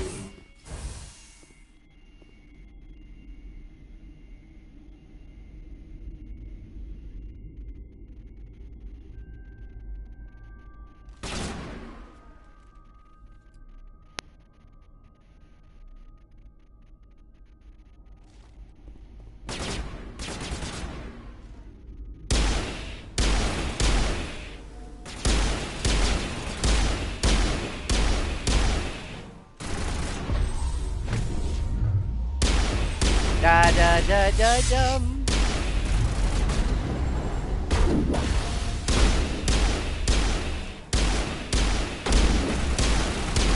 Garrus, I can't shoot past your thick skull, brother.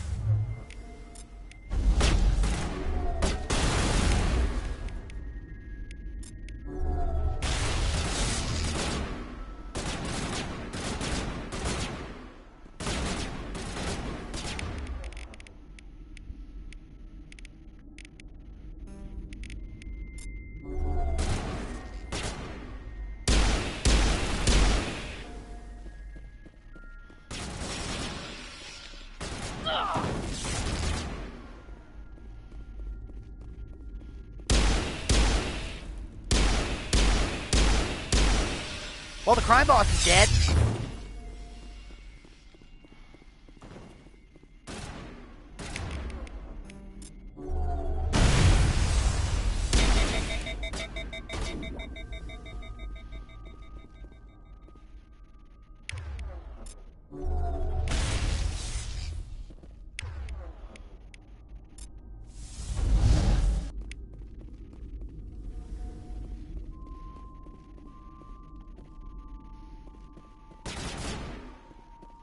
Catching you up. Second crime lord defeated. That's both of them. No doubt Helena Blake will be overjoyed to learn that these two scum are no longer a problem. I'm sure she will be.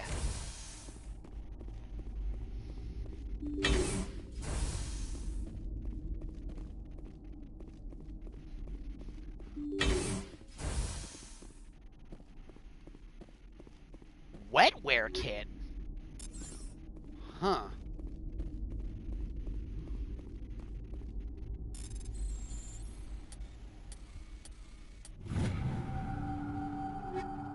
Thank you. Med gel for me.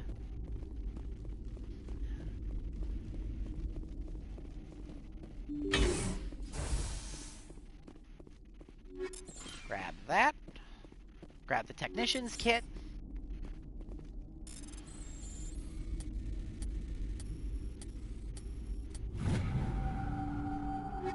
Take that. Grab both med kits. Nice.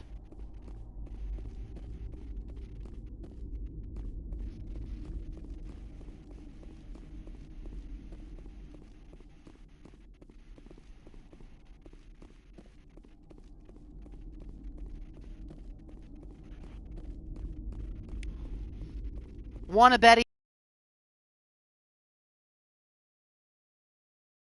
Meet her at the other coordinate, she's gonna be like, good job, you got rid of those bozos, now I have to get rid of you.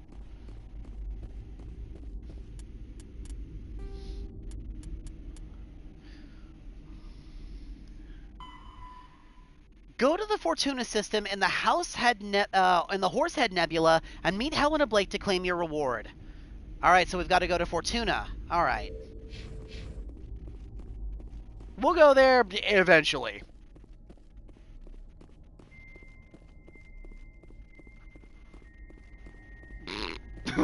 Take that out of context. But yeah, no, she's absolutely going to double-cross us. There's no way.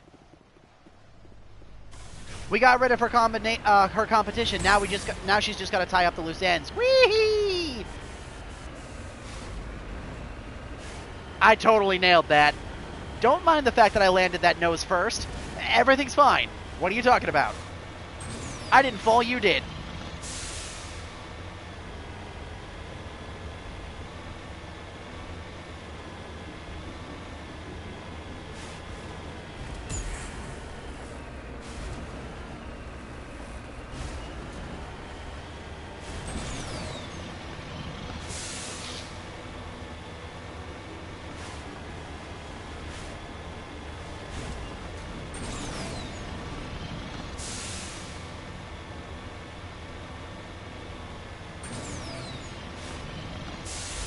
I knew there was going to be a deposit of something here. Ain't no way there wouldn't be. It's at the very top of that mountain, isn't it?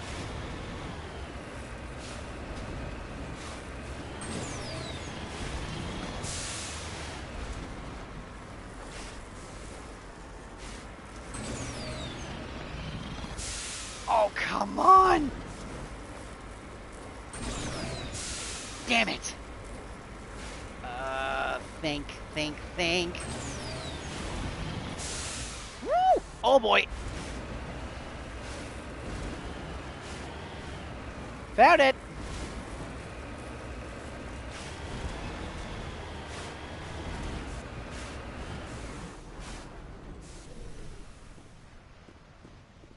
Cobalt!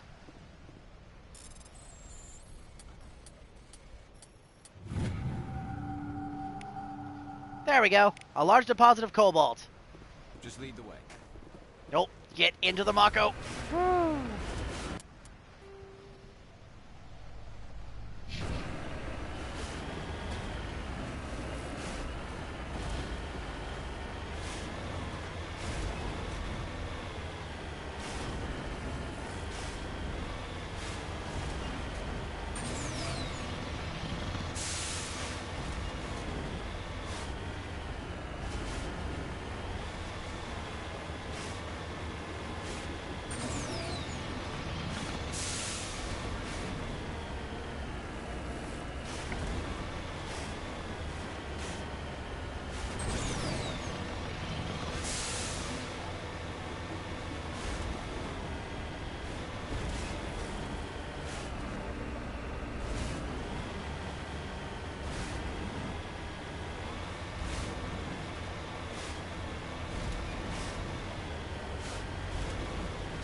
I think we've probably seen everything we're going to see here.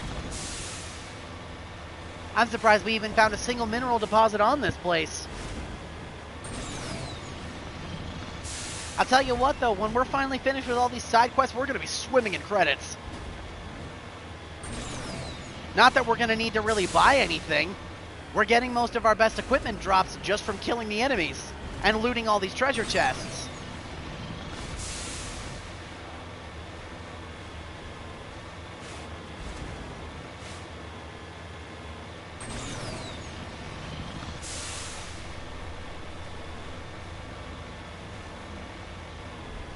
Yeah, I think we're good. What level are we now? 32. Back to the Normandy.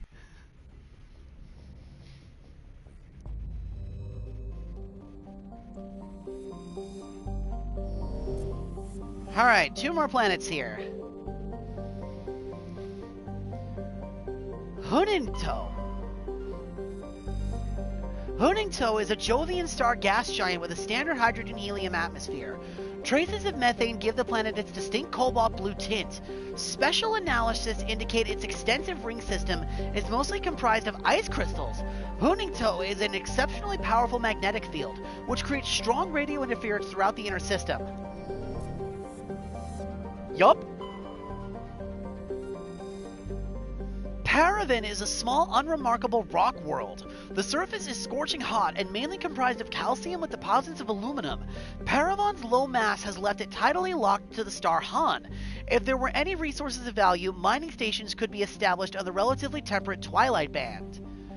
Oh, another matriarch writing. Scans of Paravan revealed an unmanned station in geosynchronous orbit. Your salvage team found no evidence of the origins, but did find one of Matriarch Del Nago's writings on board. Alright, that's everything in Gemini Sigma. Next system. The Argos Rho Cluster.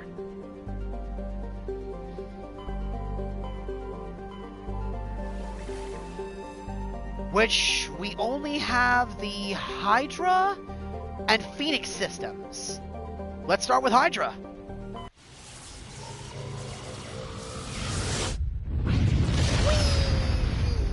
Whee!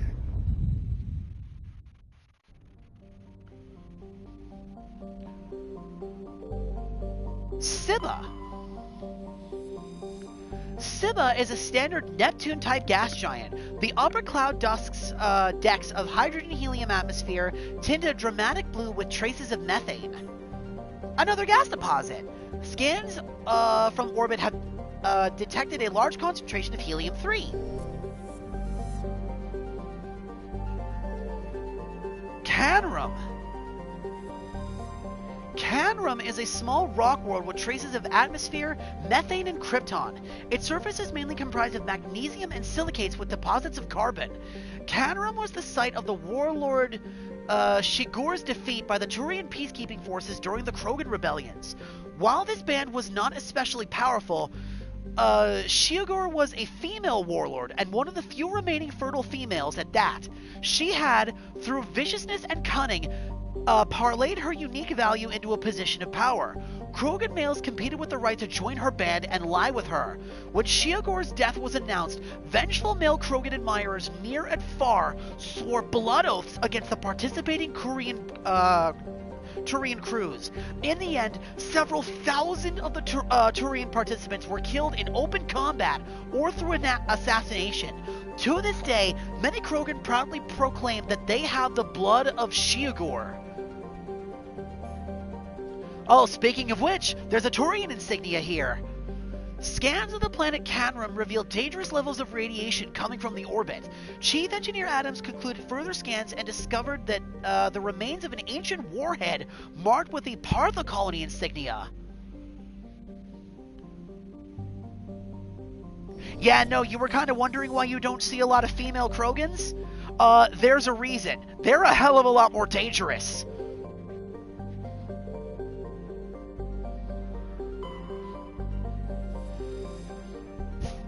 Thear is a large gas giant with traces of chlorine and sodium in its atmosphere.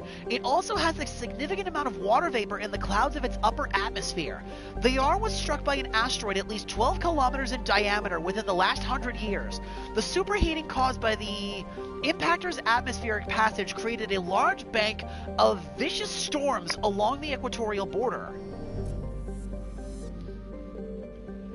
Metgos. Message coming in. Oh!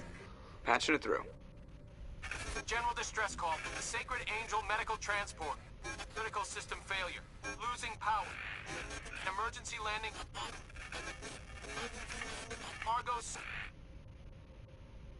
Communications failing. Life support, emergency transponder.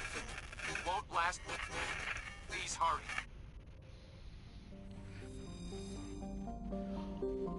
Medgos. Warning, level 2 heat hazard.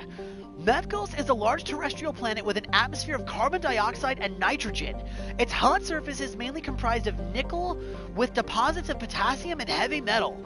It is a mineralogical treasure trove, with concentrated heavy elements constantly being brought to the surface by volcanic activity. Medgos is inhospitable and dangerous, and expeditions must be well prepared to survive for any length of time. With its high mass, heat-trapping clouds, and constant volcanic venting, Medgos seems well on its way to becoming a Venusian pressure cooker world. Oh great, so we're walking onto an active, planet-sized volcano! That's great! Alright, here we go!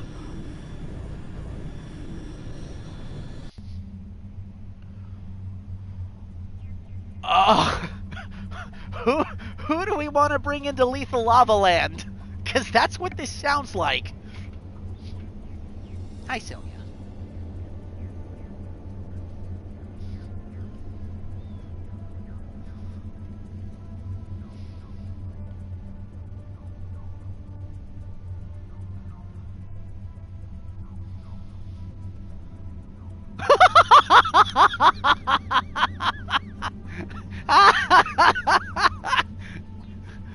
Oh, that's so funny.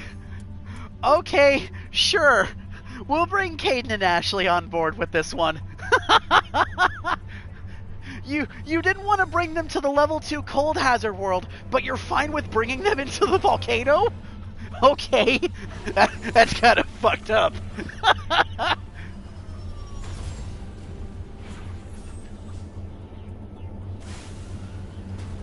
Oh, that's so funny.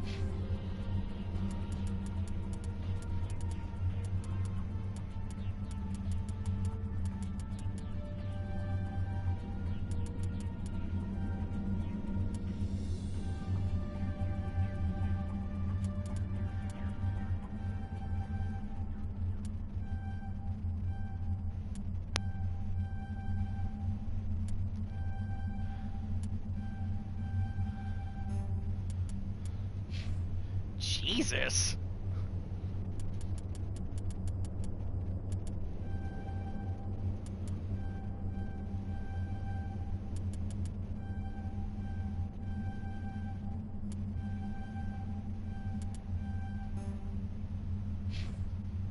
Okay,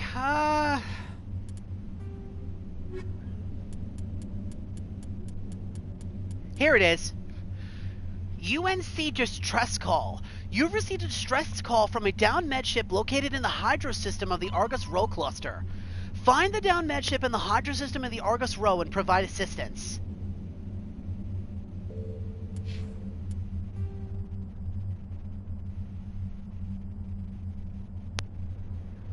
So we've got an anomaly, we've got the debris.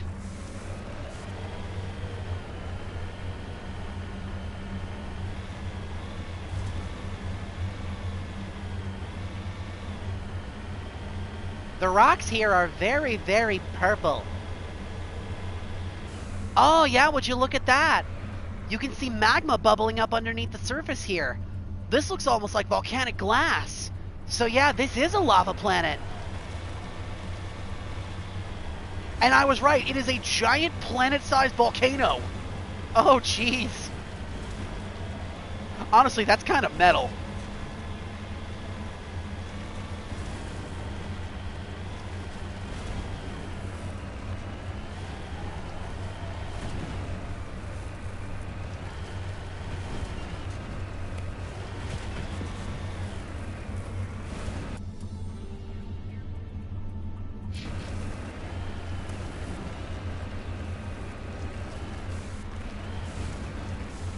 What the hell is this?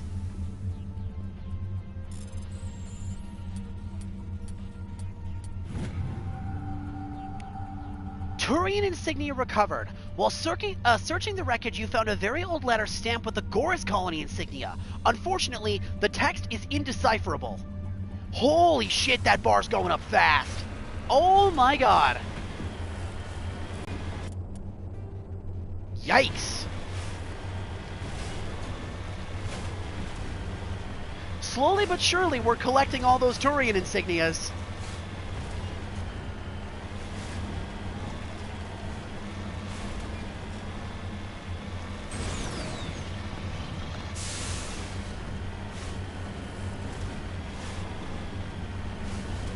I'm trying. The terrain here is really freaking rocky. There's not a lot of flat land here. Everything's all mountain peaks.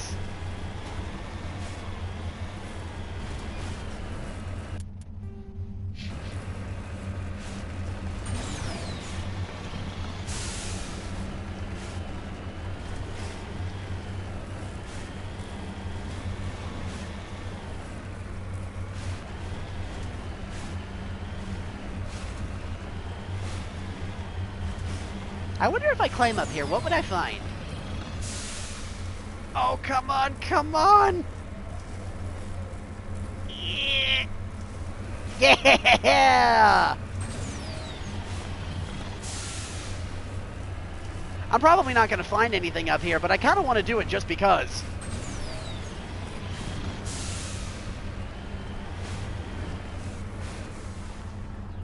I can see my house from up here. Wow. Look at that view.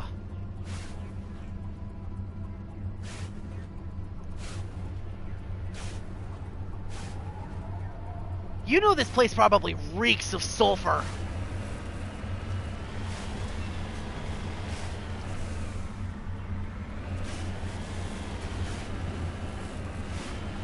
Geronimo.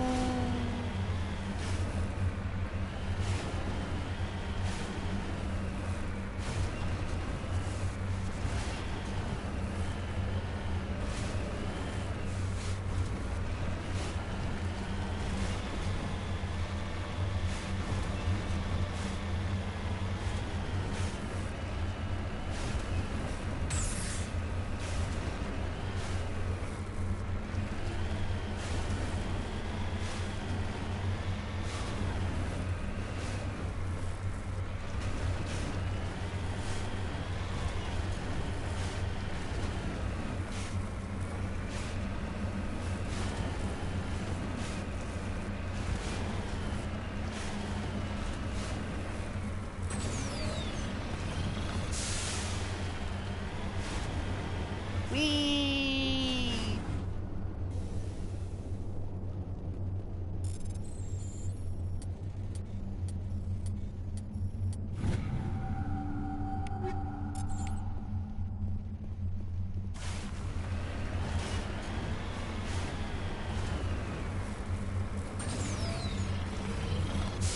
Oh, come on.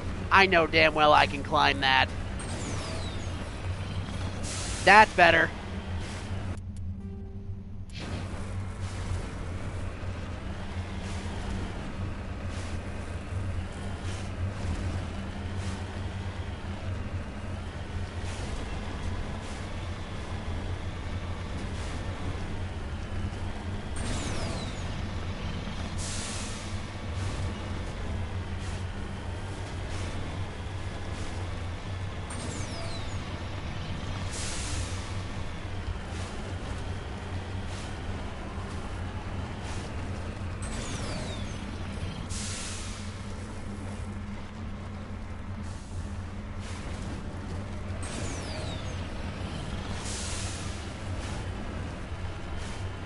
There is no mountain I cannot climb, no hole that I cannot jump my way out of.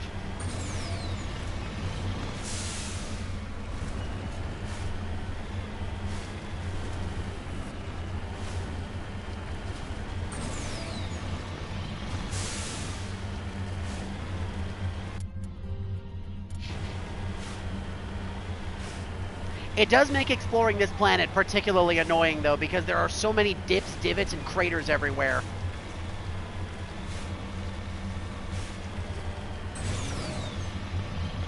Navigating this place is a lot harder than it ought to be. It makes sense for a volcano world, but still. Uh-oh. Whee!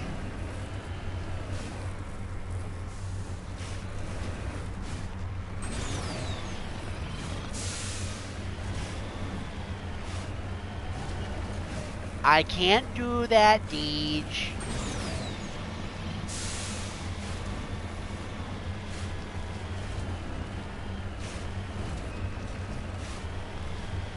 Nuh-uh.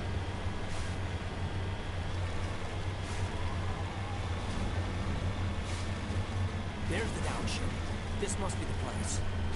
Careful, Commander. I've got a bad feeling about this. First things first, loot!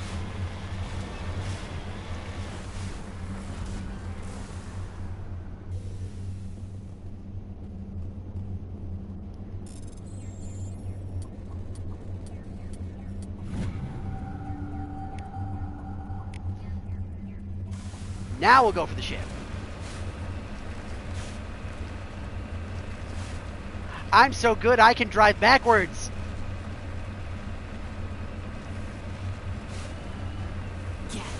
It's a trap!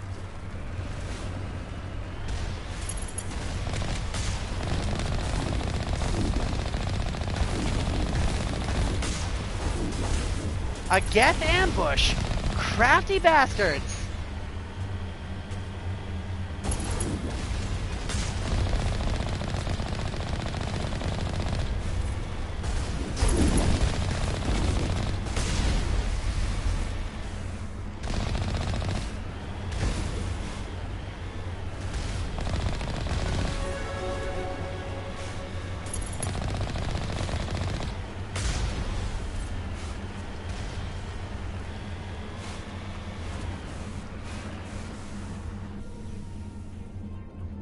Oh yeah, the pod's not even worth exploring. There was no distress signal, it was just the Geth. Cheeky bastards.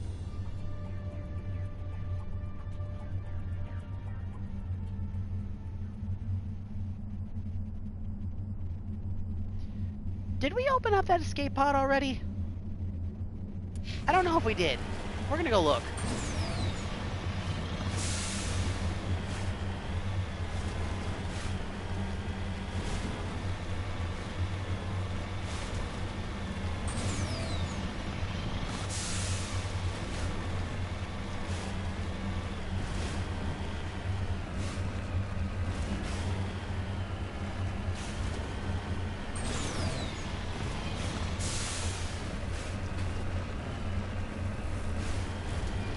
Honestly, I'm kind of surprised that the Geth decided to set an ambush here of all places. You figured the volcanic nature of this planet would be just as dangerous for them. They might be made of metal, but I doubt they're heat-proof.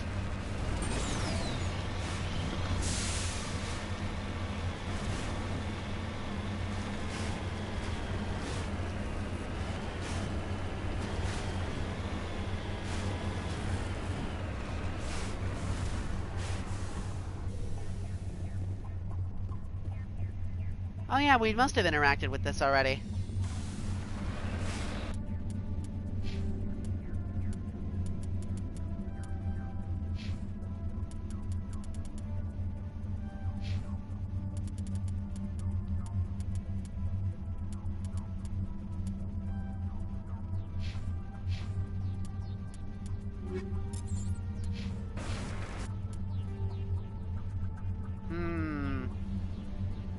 I think we can call it good there. Let's head back up to the Normandy. And before we do anything else, my dogs are going ballistic over here, so I'll be right back.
Okay, I'm back.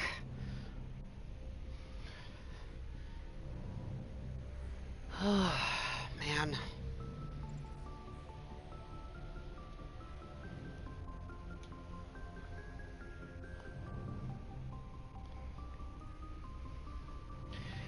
Thank you. Apologies if I sound a little frazzled. Damn stray cat wandered into our backyard again. Scared the girls half to death, and me. It's the same black cat that always seems to get into our backyard. I'm almost convinced it's trying to go for our fish. You'd think after it fell in the pond the first time the girls scared it, it wouldn't have come back. But no. The girls managed to spook it out of hiding, and it darted around the yard trying to get out.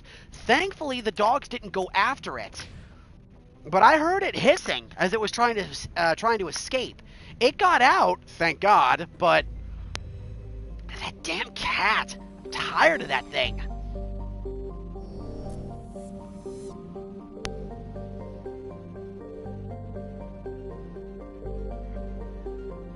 Alright. Vermalis. That's a cool character name, actually. Vermalis has a thick atmosphere of nitrogen and helium. Its surface is scorching hot and mainly comprised of alumina and deposits of borax. The planet has an extensive network of subterranean caves, formed over a millennia by volcanic pressure. In these relatively cool areas, some primitive life has developed.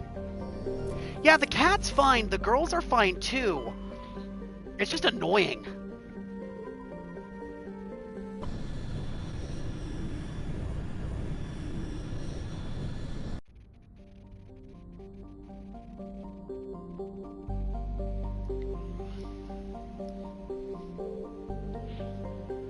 Vebenock. Vebenock is a small terrestrial world with a thin atmosphere of krypton and xenon. Its frozen surface is mainly comprised of carbonaceous materials, water ice, and low-density silicates. Rare but concentrated loads of light metal have been deposited by asteroid impacts. One hemisphere of Vebenock is covered by surface deposits of oxidized copper.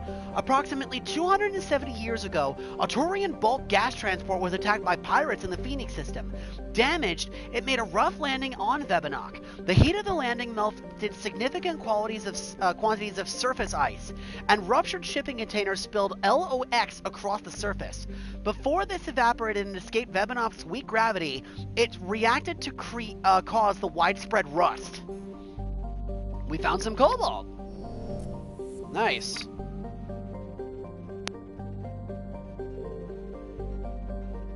Tuntau. Another uncharted planet.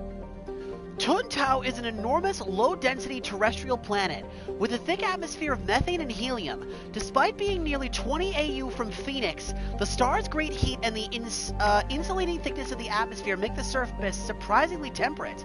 The crust is mainly composed of sodium and silicon dioxide, with deposits of various light metal. While Tuntau is not habitable, the relative pleasantness of the surface conditions make it a popular location for small ships traveling through Argos Road to land for drive discharge. Down we go! Who are we taking this time?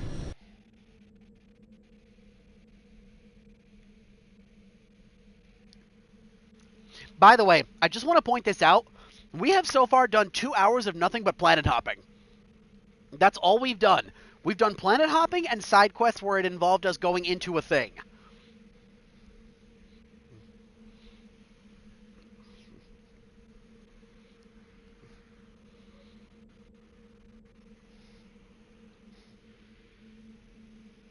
Rex and Tali?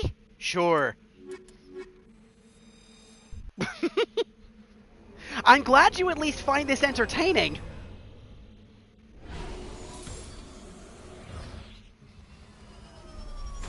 I wasn't sure if you guys were actually going to be, like, okay with the Mako stuff. Nice, we got another achievement for that. The 3rd tier Medal of Exploration. Yay!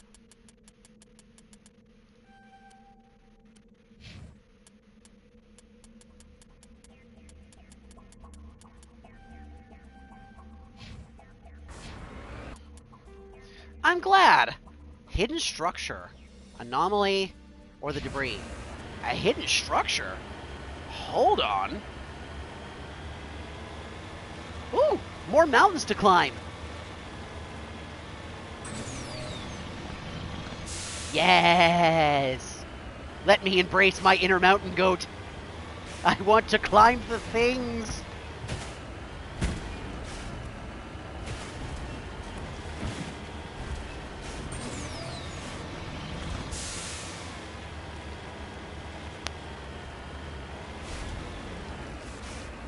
I spy bad guys.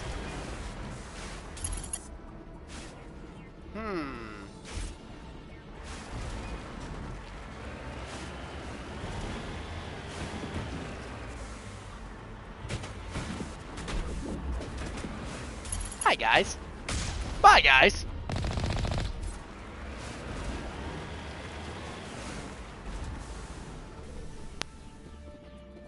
Did you guys see any guards there?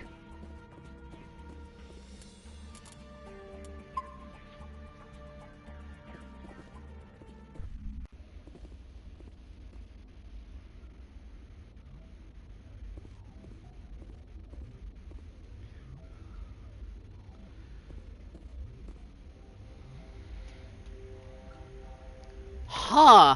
Interesting. Is this some kind of new horror movie? This is the place. My armor's here somewhere. Oh shit! Hell yeah!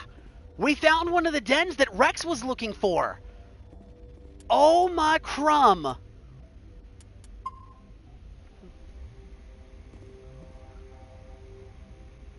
It's not? Man, with a premise like that, you imagined it would have been.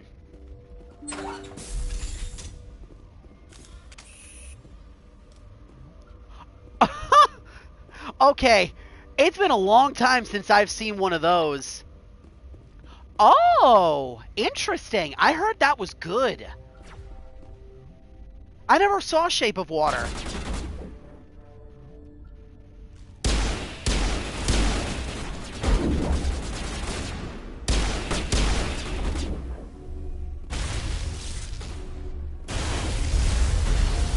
I can't see.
In fairness, he didn't just lay down.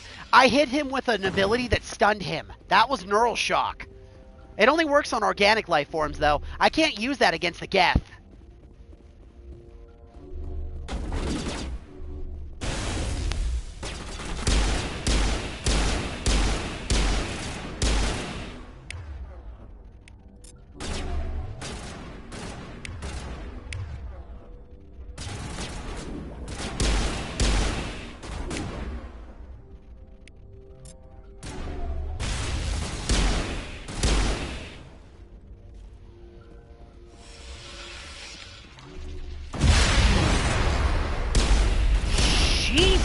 Christ, what the hell happened there? That was not me. Whatever caused that explosion, I didn't do it.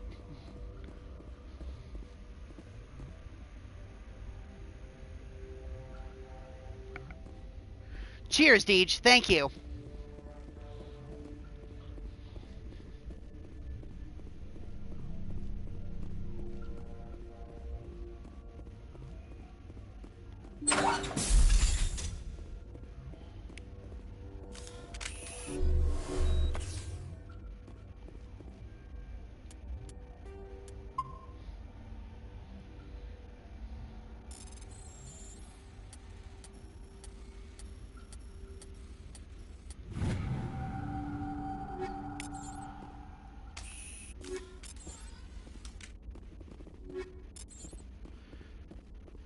Now, where would they be keeping Rex's armor?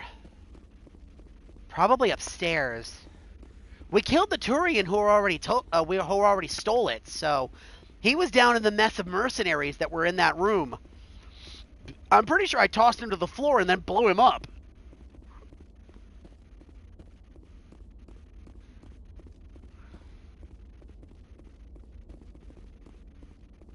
Hi, Rex.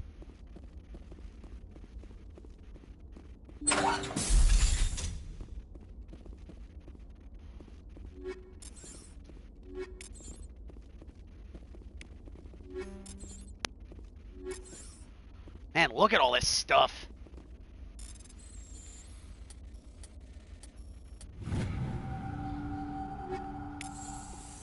This is it. I can't believe my ancestors ever wore this piece of crap, but at least I've got it back. That's great. Good. Whatever. Yay! Rex has got his armor back.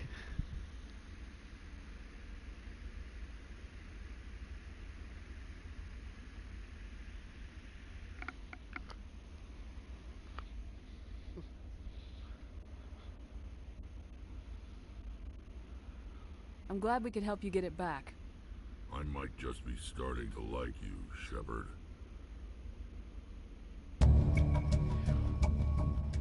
Rex touches his grandfather's armor. His expression, thoughtful perhaps, Krogan are hard to read. Then he shakes off his bemusement and grips his gun with renewed purpose.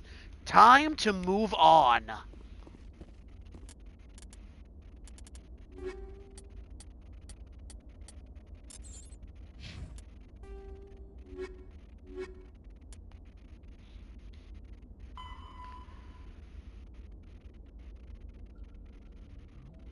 Okay, so we've got to go to the Herschel system and the Kelper Verge for that.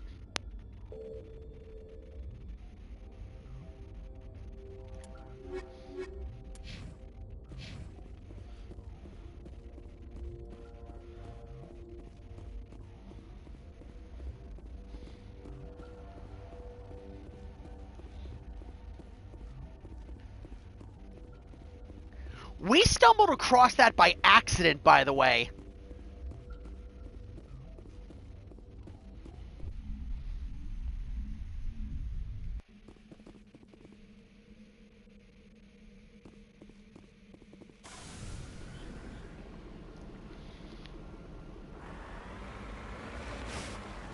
Was that... Hold on a minute. Was that even in the... Wait.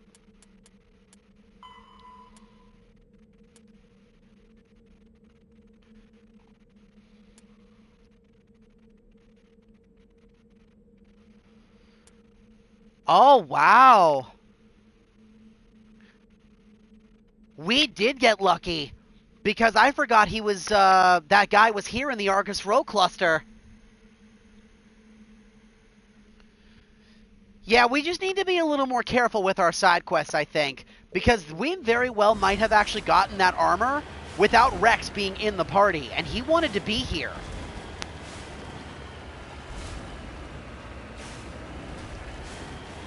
Ooh. We got very lucky with that. Oh my goodness.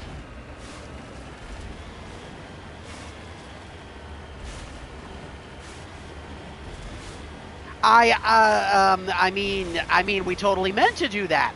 We totally knew that was there. And we totally brought Rex along on purpose to make sure that he got his armor back. Yep. Totally did that on purpose.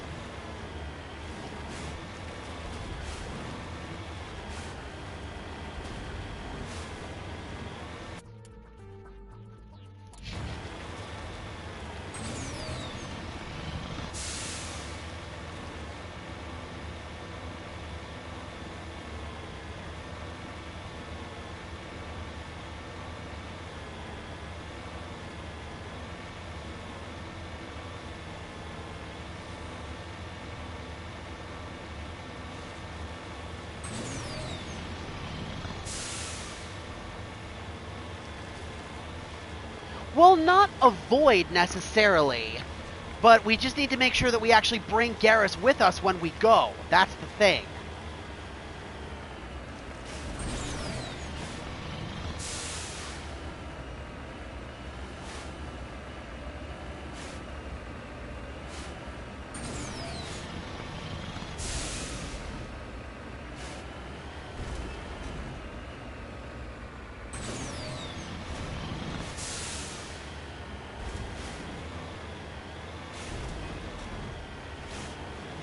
I mean, yeah, that's one way we could solve the problem. Also, what is this? That looks like a pyramid.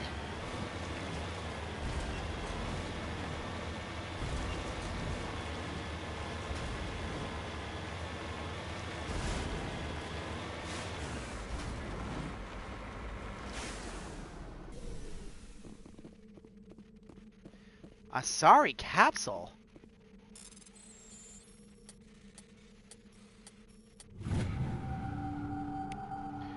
Matriarch writings recovered. You found one of Matriarch Dillanaga's writings on this body. It is possible the writing came from the nearby ruins.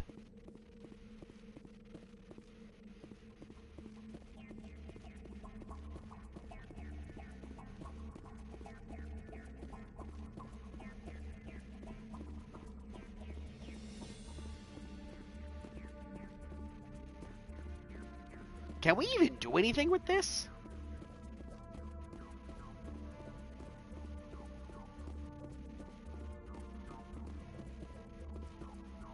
This feels weird.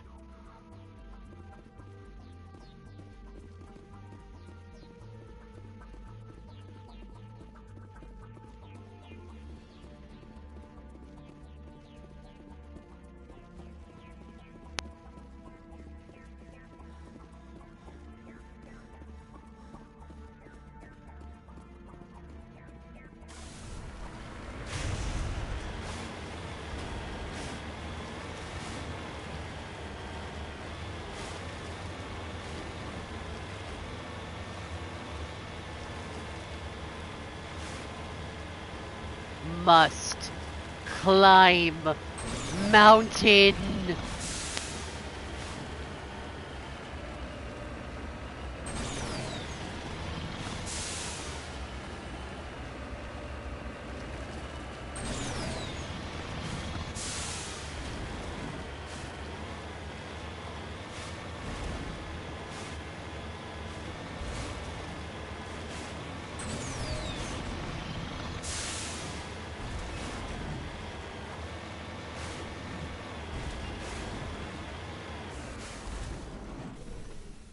Stuff. Ooh, mercury.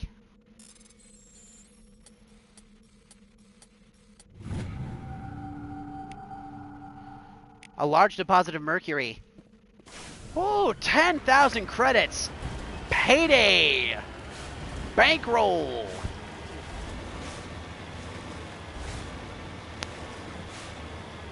Boing, boing, boing. Boing, boing, boing, boing, boing, boing, boing, boing. Hee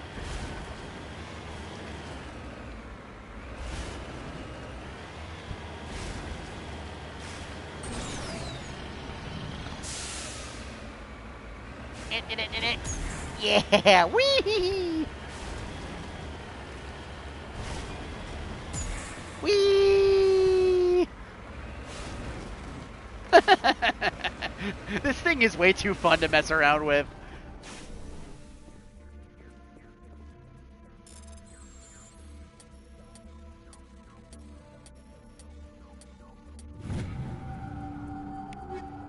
Ooh, stuff.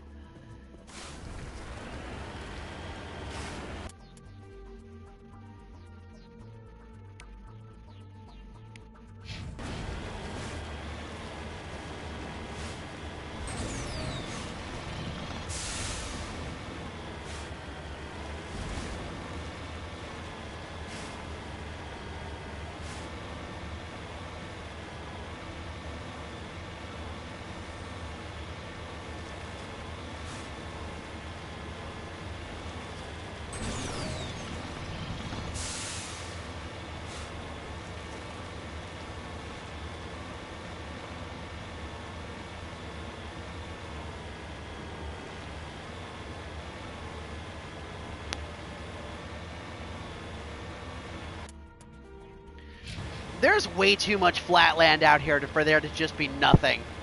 This doesn't feel right.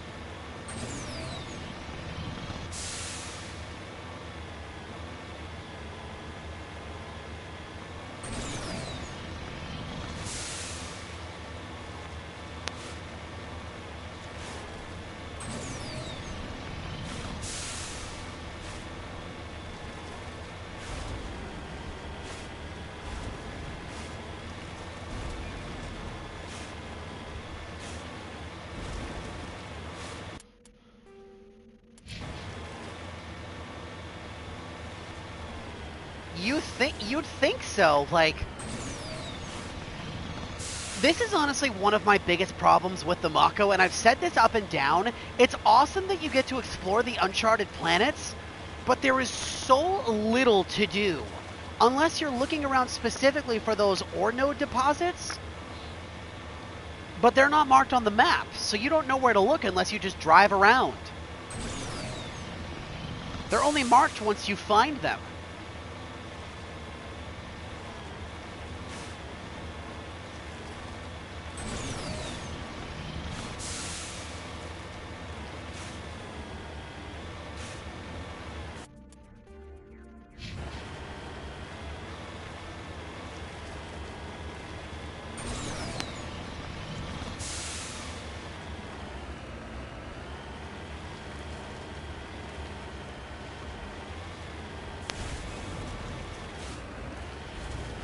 I think we're good here. Even if there is other ore deposits, I think we're good. However, we did just go get Rex's armor. Why don't we go talk to him?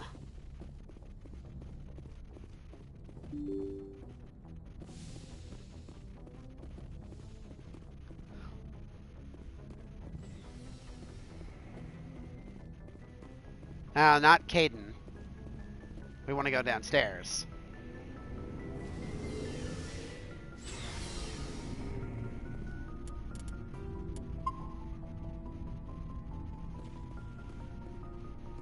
Hi, Rex. Shepard. Personal inquiry. So you'd rather be a merc than help your people? I'm a fighter. It's what I do. So? Aren't you at all worried about what will happen to the Krogan? What the hell do you want me to do about it, Shepard? I'm tired of sticking my ass on the line and getting nothing for it. I can't say I blame Rex, but that's your reason? I see. I don't blame you.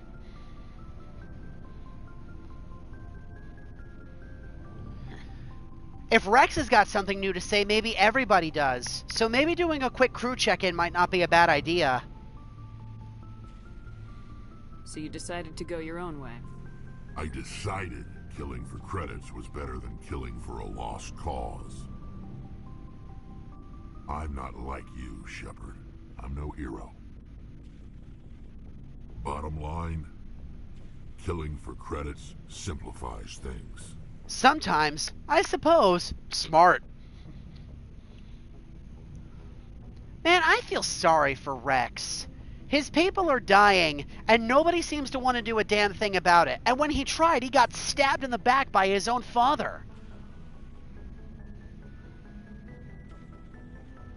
You ever think about helping your people? I try not to. But there's a lot of Krogan mercs out there. I'm always running into them.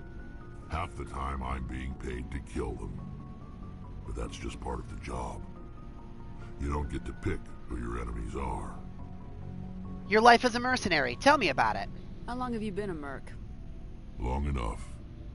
I took my first contract right after I left my home system. It's good work if it doesn't kill you. You like it, then? I get the feeling you enjoy your work.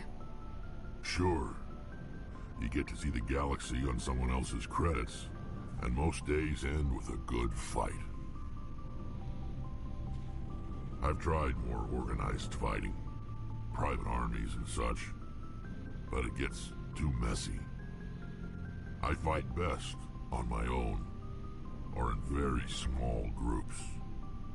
I don't like people relying on me, and I bloody well don't like relying on them. I see. So long, Rex. Shepard. Alright, let's touch base with everybody. Since Rex was probably Commander? not the only one who had unique dialogue. Do you have a few minutes to talk? One-on-one? I should get back to my duty, Skipper. Rifles don't maintain themselves. Not yet, anyway. I wouldn't mind talking more later, though.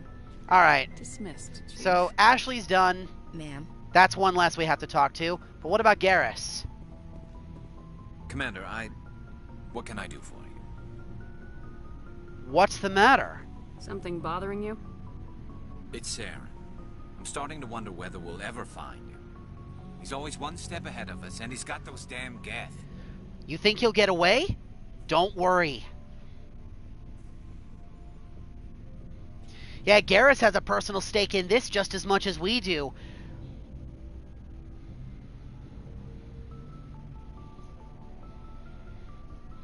He's got a real bone to pick when it comes to Saren.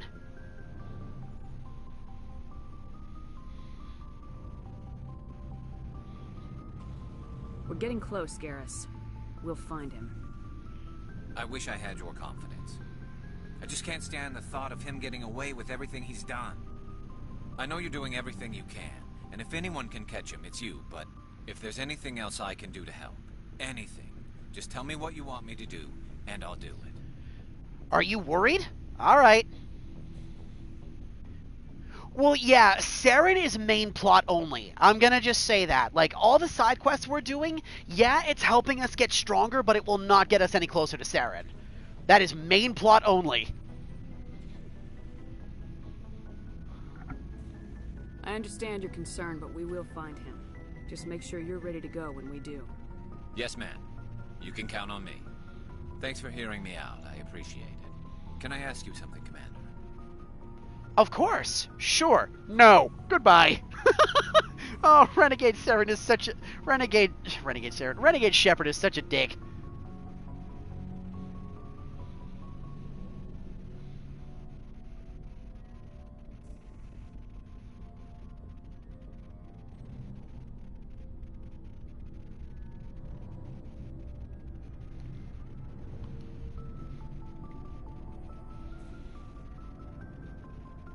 What is it? Are you worried that the Council might be protecting Saren? I mean, they were really dragging their heels before. What if we find him, bring him back to the Citadel, and they refuse to act?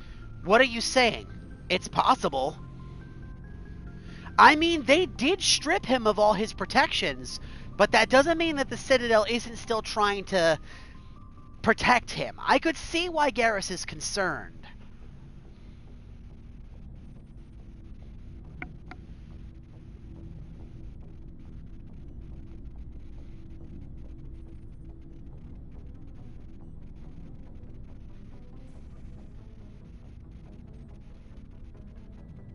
You seem to have some thoughts on this. Speak your mind, Garrus. Well, maybe we shouldn't give them the chance, Commander. In my opinion, Saren's too dangerous to be kept alive. Too much could happen. He could escape, or the Council might let him go. If we find him, when we find him, I say we make sure we stop him permanently. Last resort. We'll see. I agree.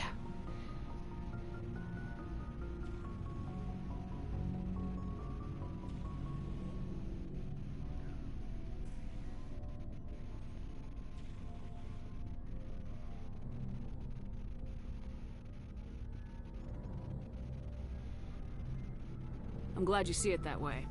I never had any intention of capturing that bastard. When I see him, he dies. Good. The Council won't like it, but they can't stop you either. You see, this is why I want to be a Spectre. You never have to worry about bureaucratic idiots making a mess of everything. Don't let me down. Dismissed. Don't let me down sounds so mean.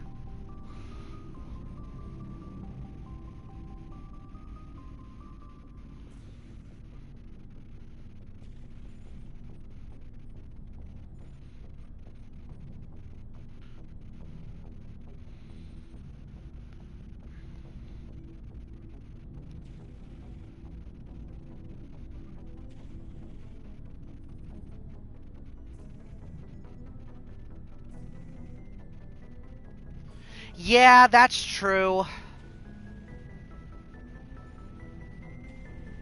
make sure you're ready when it happens.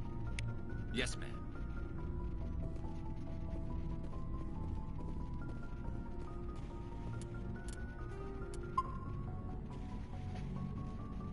Commander, good to see you. Okay, we've had our conversation with Garrus. Let's go and touch base with Tali since we're down here.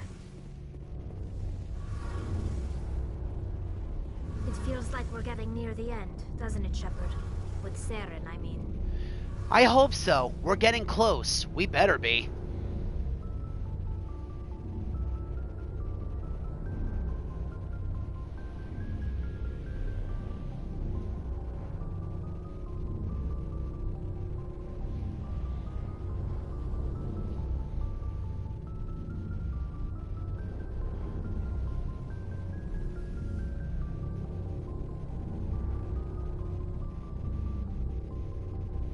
Oh yeah, no. Like I said, main plot only, and we haven't even begun to scratch the surface of main plot.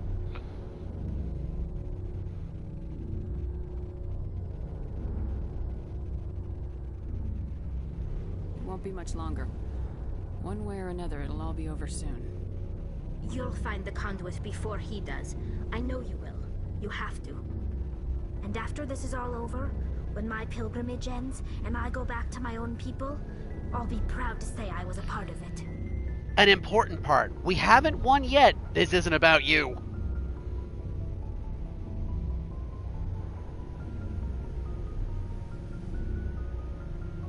Yeah, exactly. The entire reason that we're as strong as we is purely because of all the side quests we've been doing. No ifs, ands, or buts.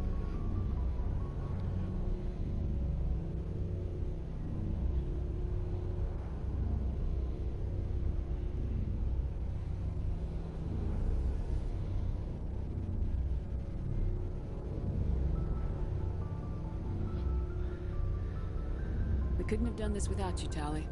You've been good to me. A lot of people treat Quarians like second-class citizens. They just want us to go back to our fleet and disappear. But you've treated me just like everyone else on your crew. Like an equal. That means a lot, and it says something about you. Whatever happens, I just want to say thank you for that. You're welcome. You earned it. We're wasting time. Oh, no. Don't bully this cinnamon bean. Tali's a good bean. I love Tali. She's adorable. She is very much little sister material. I'm gonna miss you when you go back to your own people, Tali. That won't happen for a while yet. I'll be right here anytime you need me. Aww. I should go. See you later. She is precious.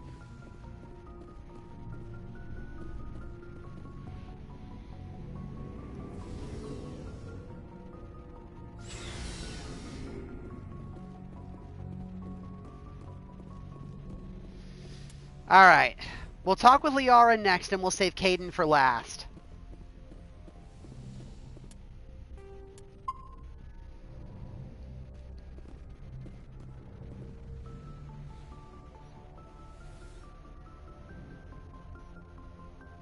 I get the feeling you want to ask me something, Commander. Tell me more about you. Maybe we could pick up where we left off. You were telling me about your interest in the Protheans. Actually, I think I was talking about my interest in you, and making a fool of myself in the process. As I said, I am not used to dealing with people, especially humans. I did not really know much about your species when we first met, Shepard. I found it hard to take humanity seriously. Your kind always seemed so rushed and high-strung. We're short-lived. What about now? Well, that's insulting. She's not wrong.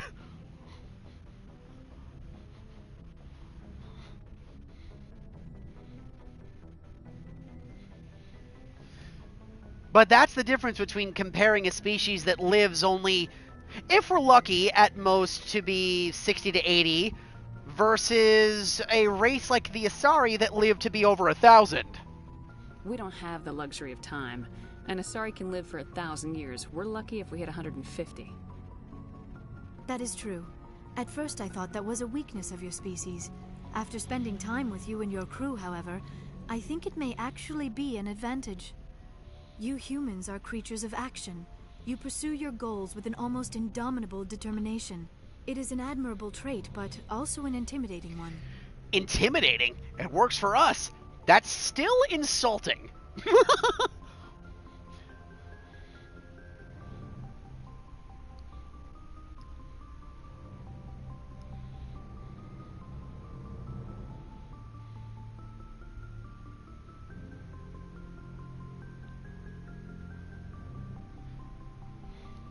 You're scared of us? Unfortunately, the rest of the galaxy sees humanity as something of a bully. You run over anyone in your path to get what you want. It is up to people like you to change their minds, Shepard. I'm trying. Me? Not my problem. Man, again, Liara is hitting this dead on the head. It's so funny. I will again bring this up. It is so wild to me that the members of our crew that are not human show more humanity than the humans. It is really funny. I'm doing the best I can, Liara. There is a reason the Council chose you to become a Spectre. They saw something special in you. The best of what humanity has to offer. I looked into your history. I know what you did during the Blitz. It was a remarkable display of courage and heroism. You could have asked. You looked that up? You spied on me? I mean, again, that's all public record, so everything that Liara, looked into is not something that everybody doesn't already know. So I don't really see that as, anything super invasive.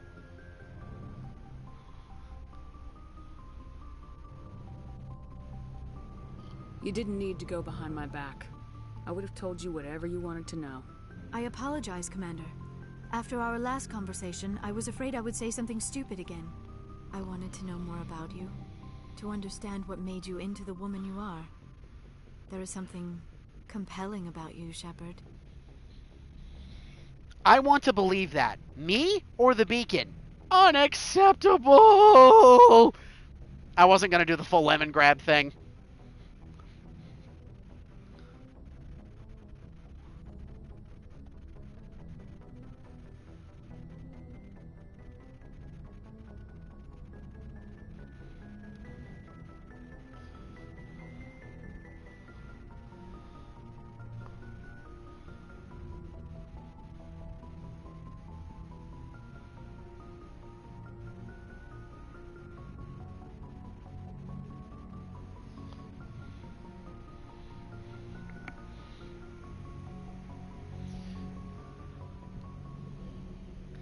Well, we did save before talking to her. If it turns out that we made the wrong choices and we're ending up going into the path with Liara as our romance choice, then we'll back out. Unless you want to look it up really quick just to make sure we're not making a mistake. I'll let you do that if you want.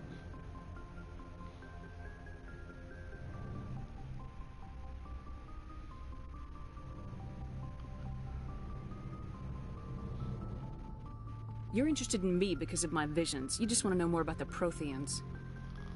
I admit, your connection to the Protheans had something to do with my initial interest, but it has grown beyond that. You intrigue me, Shepard, but I was not sure if it was appropriate to act on my feelings. I thought there might already be a relationship between you and Lieutenant Alenko. Kaiden's special. It's not serious. That's private. But you're female. Oh, come on, Shepard. What the hell? I would just answer it's not serious.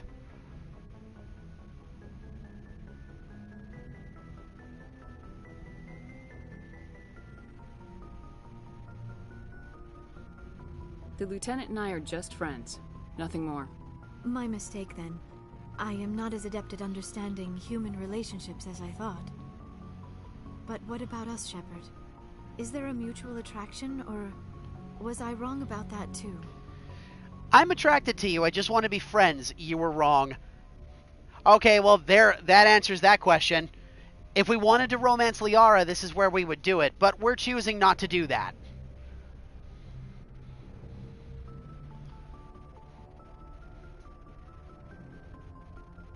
I'm not interested in you in that way, Liara. This is very embarrassing for me, Commander. Please, let's talk about something else. Bye, Liara. I should go.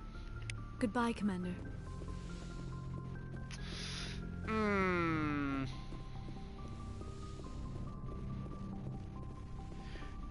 Garrus, but we have to wait until Mass Effect 2 in order to do that. Minimum Mass Effect 2. I'll take over for Kaidan. I've got this. Anything you need, Commander? Just trying to get a sense of where the crew's at. Thoughts? Well, they know about the stonewalling you've had from the Council. Good, I see. They shouldn't. Good. They deserve to know what we're up against. They're on your side. They're pissed about the resistance we're getting, especially from our side. I'll have a better handle on all of it when my head stops hurting. Another L2 flare-up. You alright? Anything I can do?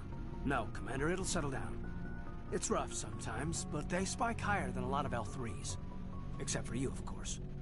Besides, I fared a lot better than some after Kinetics was through. They're still around? I haven't heard anything about Kinetics in a while. Yeah, they quietly disappeared. Broke up into a bunch of little corps after they botched the training on Jump Zero. After first contact, Kinetics was set up to track Element Zero exposures and develop implants for humans. Once we had an embassy on the Citadel, Kinetics could bring in experts instead of taking it slow. Why couldn't we do it alone? Is there some reason we couldn't learn it on our own? They didn't know where to start. Hell, it took a couple of years to even link Biotics and Ezo. Forget trying to get the kids to move stuff. They had trouble just helping them not break their own limbs. And their choice of teachers didn't help much. Experts? The only experts would have to be aliens. Dead on. Turians, actually. That's why Kinetics kept it a secret. They were afraid of what people back home would think, asking the Turians for help when we just fought a war with them. Why not the Asari?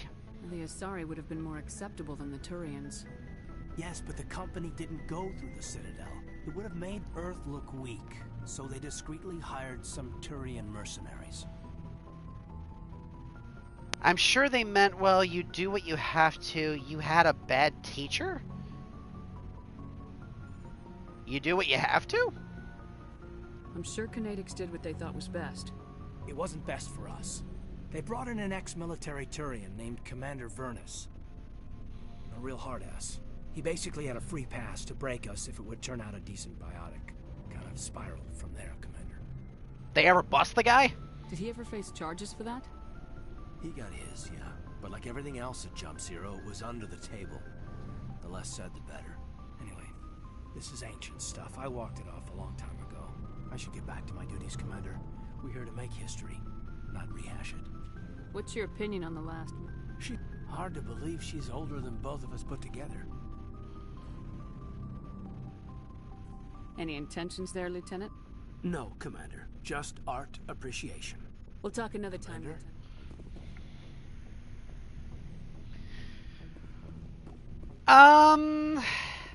No, it goes a little further beyond that.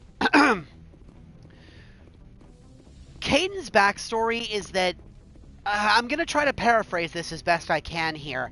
It's not just a matter of the fact that he was dealing with the Turians.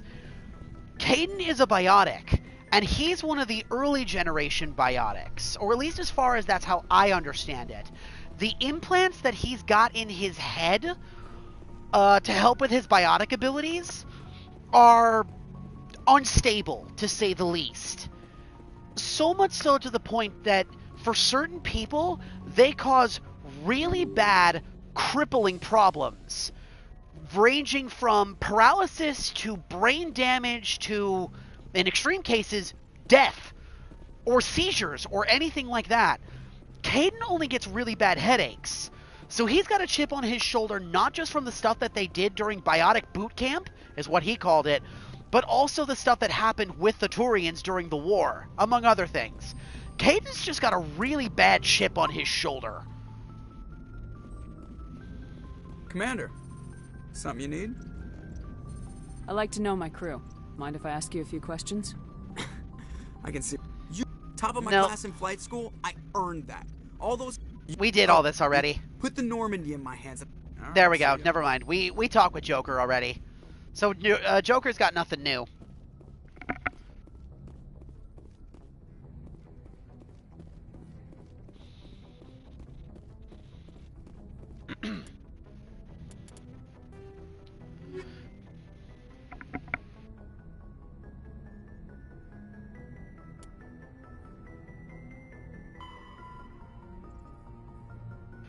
Okay, so we just need to keep our eyes open for going into the Kelper Verge, because that's what we've got to do for Garrus's thing.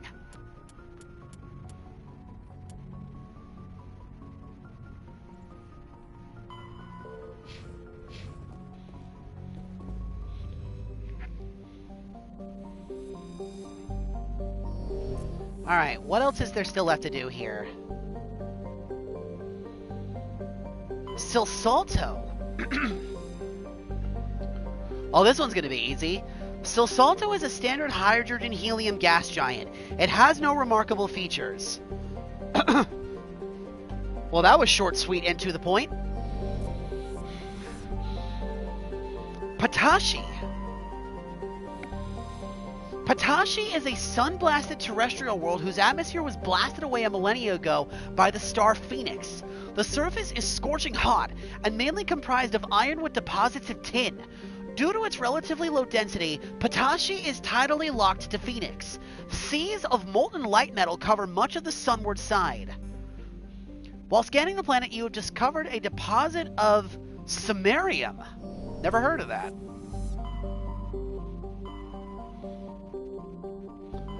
Gemini Sigma, Hades Gamma. Oh! Voyager Cluster. No wait. Armstrong Nebula. The Kelper Verge. Okay. You know what? Let's break the pattern here really quick. Let's head to the Kelper Verge really quick and just get Garrus's stuff done. What do you say?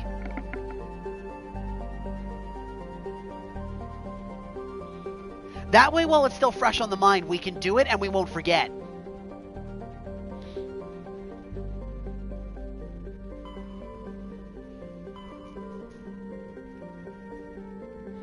Then we can go back to planet hopping like normal.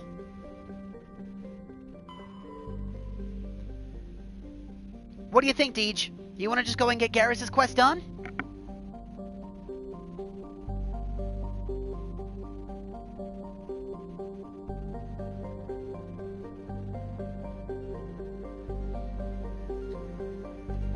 Okay, to the Kelper Verge.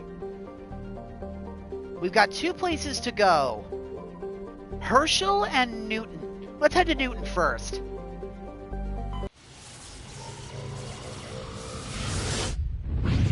Whee! Message coming in.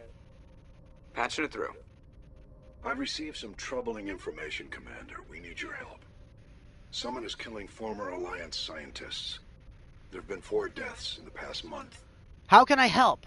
What did they work on? Sounds like a cover-up. Interesting. I wonder if this correlates with Garrus's thing. This might be something different. I'm not sure. And this is Admiral Harkin, I think. So he's good man. What did they work on? Former scientists.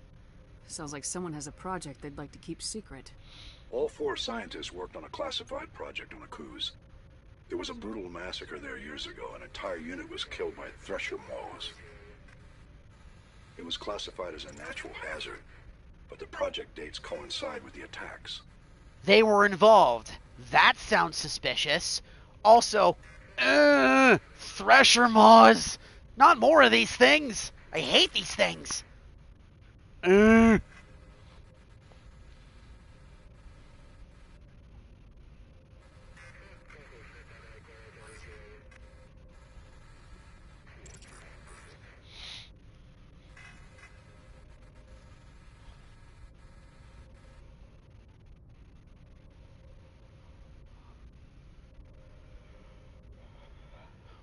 You think these scientists had something to do with the attack? I'm not certain what I think, but it's worth investigating. There was one other scientist on the project, Dr. Wayne. I'm transmitting his last known coordinates. Good luck. Fifth Fleet out. Thank you, Admiral.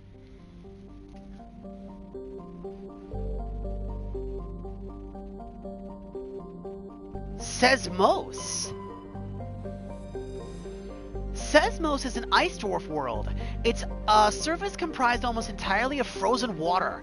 Normally, a planetoid this small would not rate inclusion in the system charts, but Sesmos' unusually large and beautiful ring of ice crystals have made it a popular subject for visual artists. The ring is the result of glancing equatorial impacts, which left a large trench and threw a great deal of melted water into the atmosphere. The rings are a temporary feature that will completely decay in a few thousand years. Oh, that's a shame.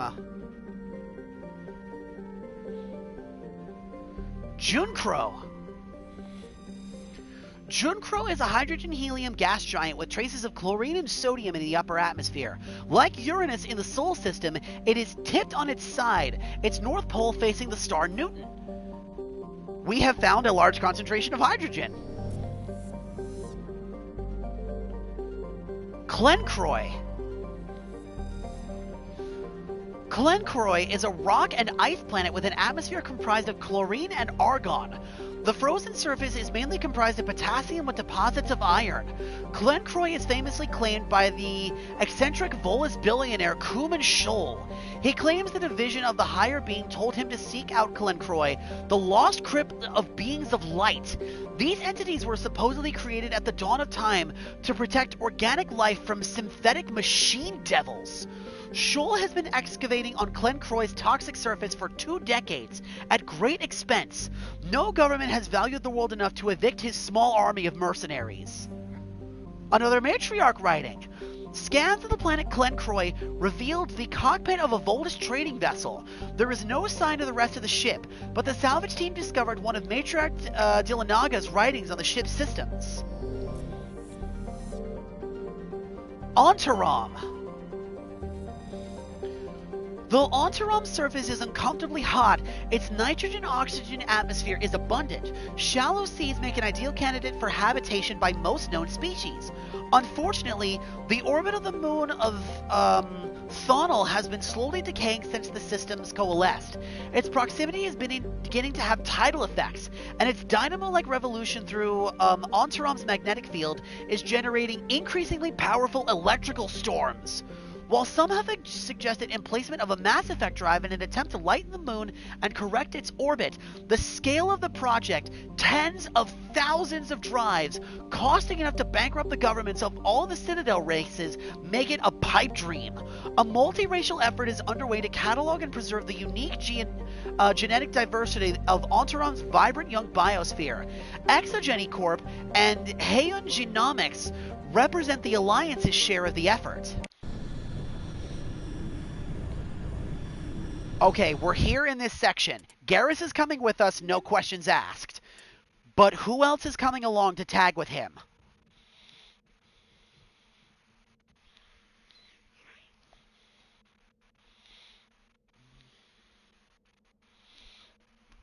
Excuse me.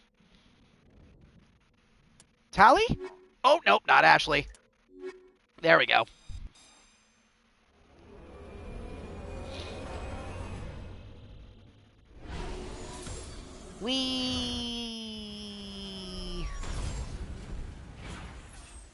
Man, it's nice to see something green again for a change.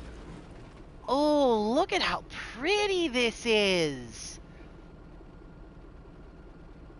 You can see the big moon in the background there, with all those storm clouds hanging in the sky. And look, the sun! When was the last time we saw that? And look at all this green! This is so pretty.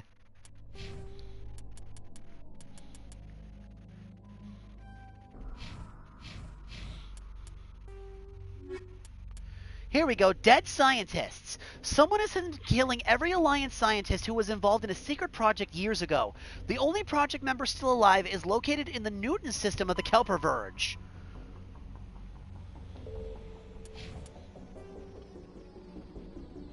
Anomaly, debris, and there's an underground facility here too.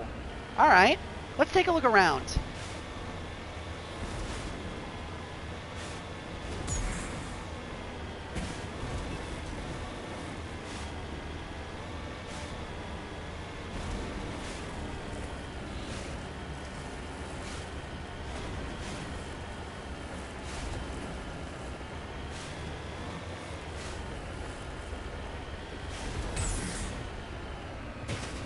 Bruh.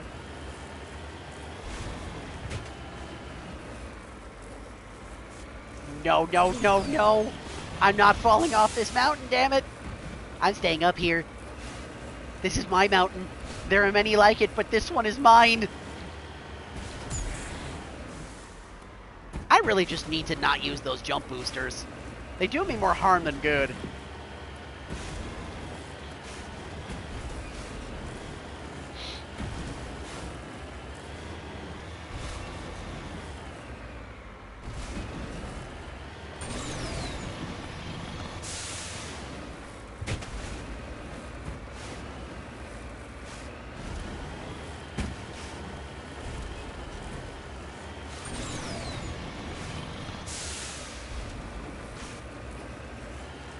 This is so pretty.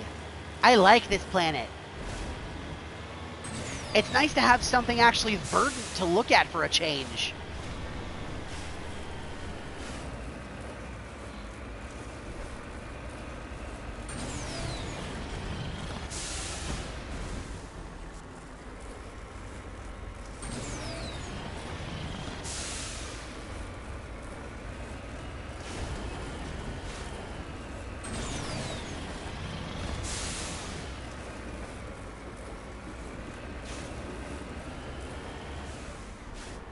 Oh, check out that lightning storm! Oh, that is so cool!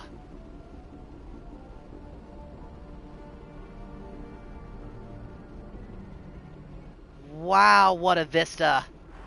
That is so neat.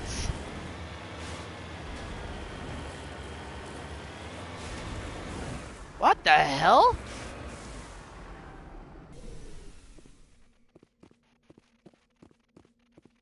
Animals! This is the first planet we've actually seen with indigenous life. Something that isn't trying to kill us. What the hell is this thing?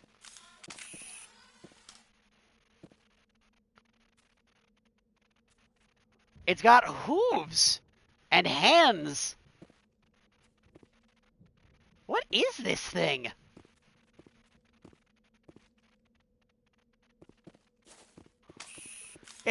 Horse with arms. That's cursed.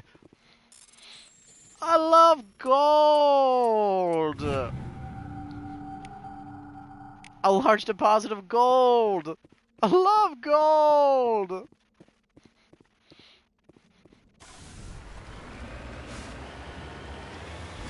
I'm surprised we're actually seeing something here. This really is like the only other planet we've seen that has something indigenous that isn't trying to murder us.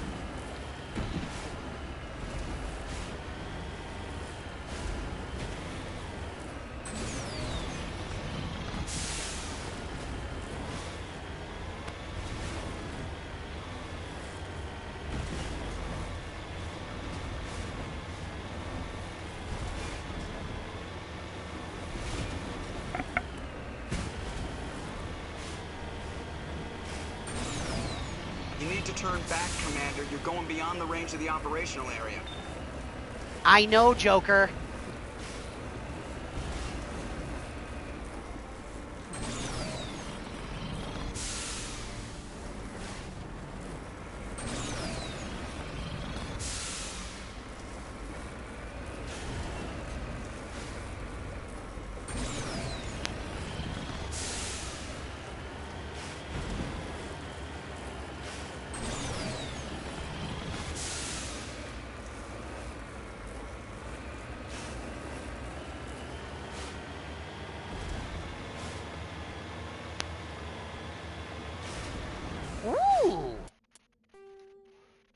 I see a thingy. That must be the underground base. I also see another thingy. Whee! Oi! I got shot at!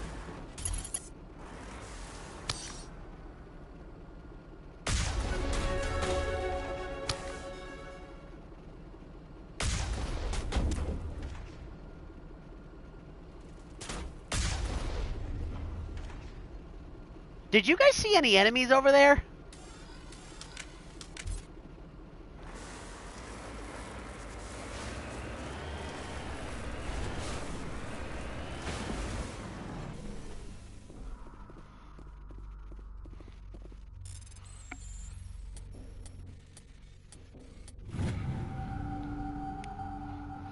Oh, palladium. Also, talk about a hell of a shot. Look how far away I am from all that. And those dudes saw me from all the way over there. Not only did they see me, but I was able to cleanly shoot them with the turret from that distance away, and I hit every single shot. Professionals have standards.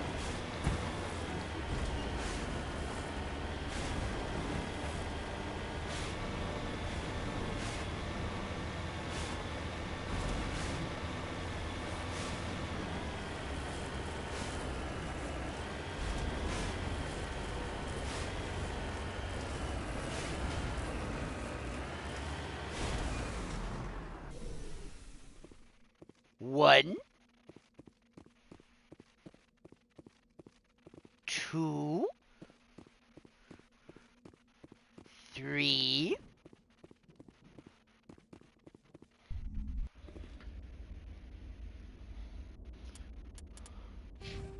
oh nice, we leveled up off that too.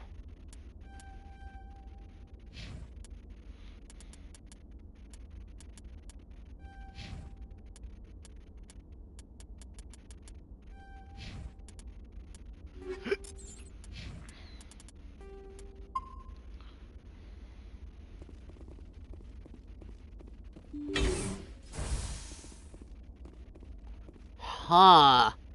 Interesting. There's a lot of bodies in here. There were bodies on the outside, too.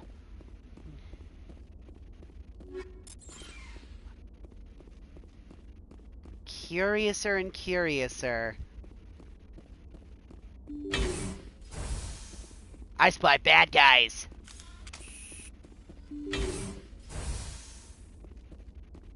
What are we dealing with here? Are they just mercenaries, or... Yup, mercs. Now I'm ready.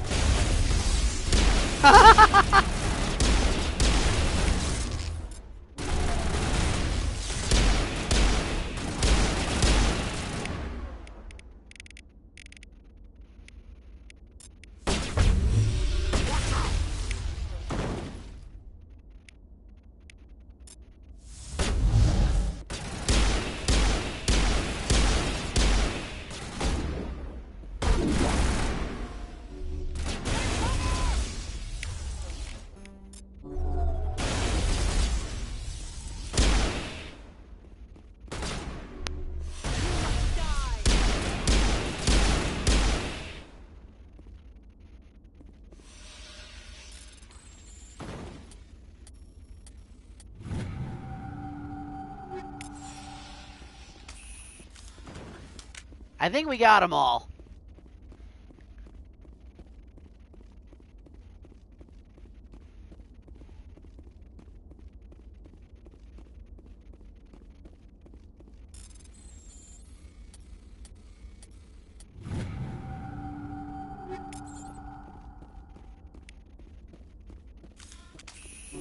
Medigel deployed.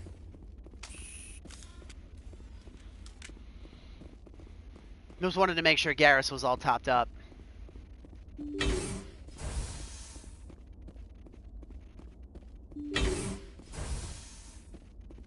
Interesting.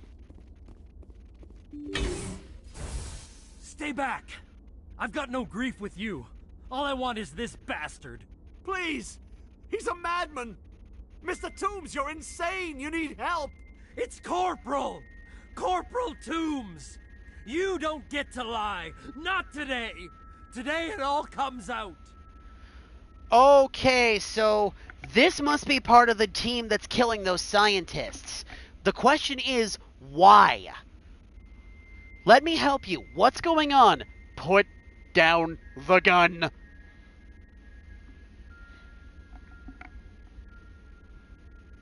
Yeah, uh-huh.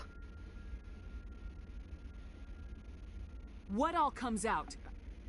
I'm listening, but I need you to put that gun down. You don't understand. I don't want to kill anyone. I want to go to sleep without screaming in my dreams. I want the people who sent me to Akuze brought to justice. Can't you see that Toombs is crazy? Shoot him! But if I can't get that, I'll have to settle for killing the men who took my life away. Okay, what happened? What did the doctor do to you, Corporal? We were on Akuze. When the Thresher Maws hit, my entire unit was wiped out. The Thresher Maws, the scientists were studying them. They let them hit our unit just to watch. I woke up in a holding cell. The scientists were delighted I'd survived. Now they had someone to run tests on. What do you mean? So this is revenge? They let your team die?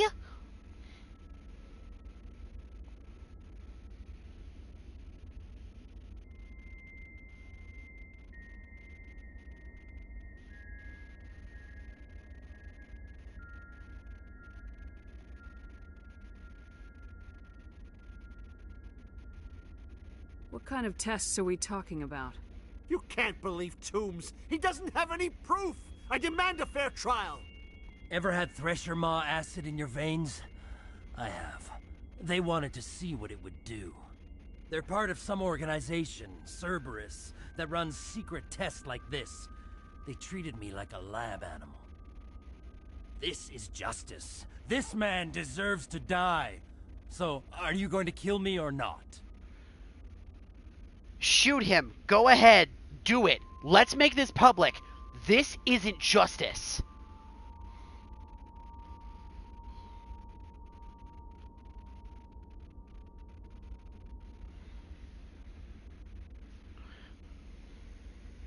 Yeah, if he's telling the truth, which we don't know if he's telling the truth. I'm inclined to agree with the mercenary on this one. This isn't justice. You're better than this, Toombs. You're not like them. Don't tell me who I am. You got away with a few scratches and a scary reputation. The rest of the unit died, and I was tortured for years, Shepard. You can't judge me. You don't have the right. I couldn't help then. You're still a soldier. This is worse for him. Also, brother man, we are not judging you. We are trying to help you. You are better than these assholes. You are not a murderer.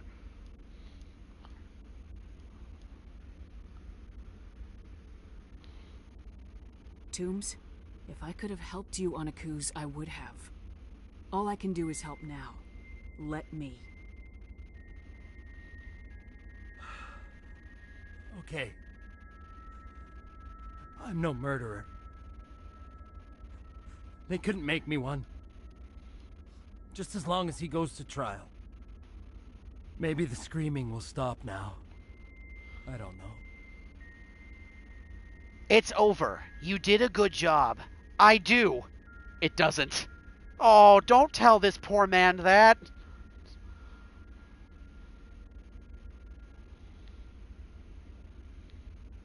Those bastards can't hurt you anymore. Joker, tell the 5th Fleet we need a ship for pickup. Aye, aye, Commander. Toombs stares morosely at the floor, lost in his memory. You give the scientist a shove towards the door. Your mission is complete. The Alliance courts will take it from here. This poor man. We got a lot of Paragon points for that. I really hope Toombs gets the justice he deserves.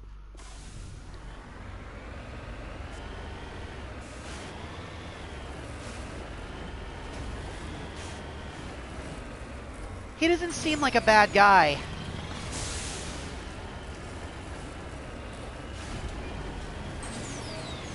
I hope we'll get a follow-up for that, honestly. When we get back to the Normandy, I hope Admiral Hacken actually, goes back over comms and tells us, hey, good job.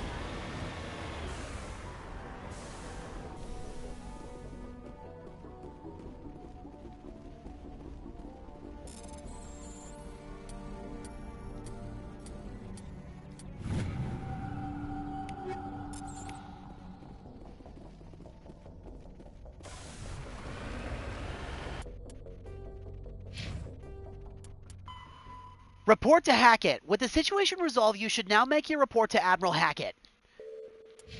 Good. Okay. So we are going to get some resolution to that once we head back up to the Normandy. Cool.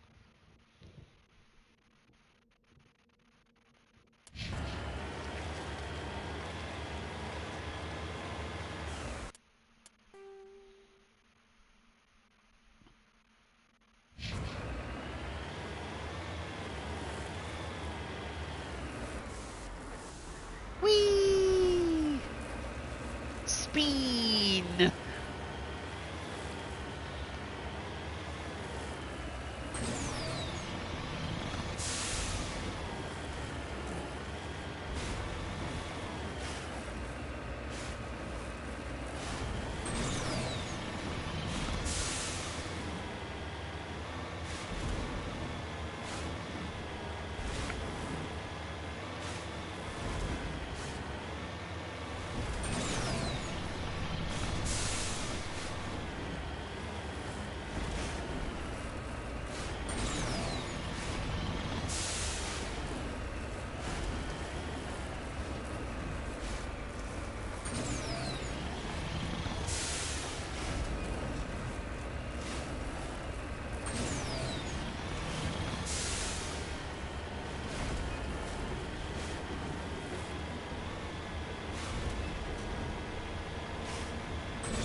What have we here?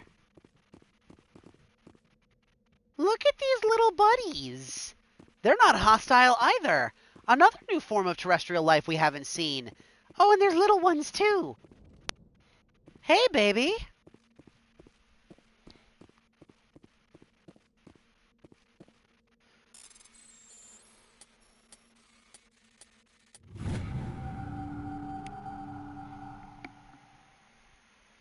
Aww.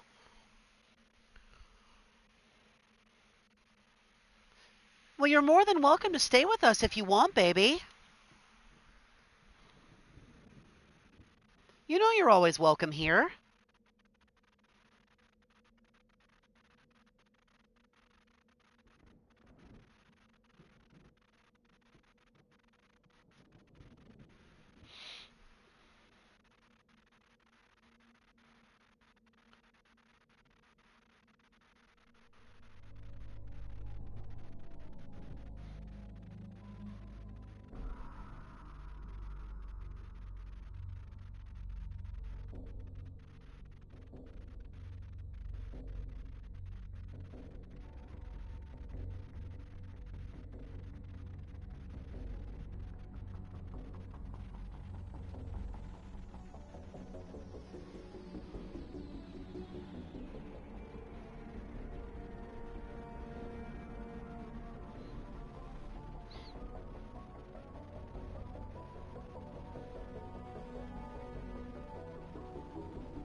Sorry about that. I was just, I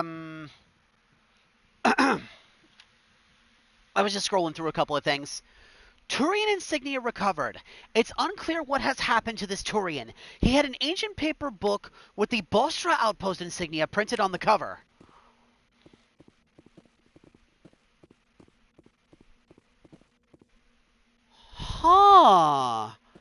Now that's interesting. Notice something weird about these little bug dudes? Look at the boulders. They're shaped almost exactly like their shells.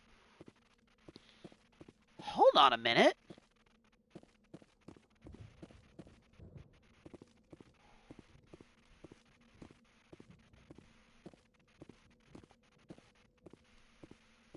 Huh. That's interesting. I wonder if this is just part of their natural life cycle. As they age, they just get bigger and bigger and bigger until eventually they just root to the ground and calcify almost like a rock or a plant. There's no way that's a coincidence. I mean, look, the shape is 1-to-1. That's so interesting.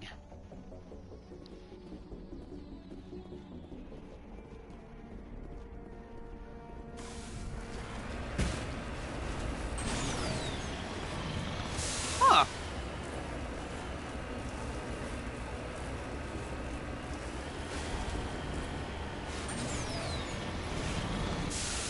Very cool. I think this has been one of my favorite planets yet.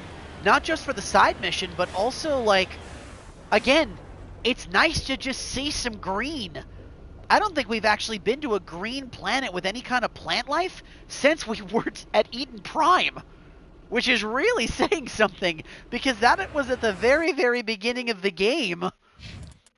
Alright, let's head back up to the Normandy. Let's check in with the Admiral and see how we did.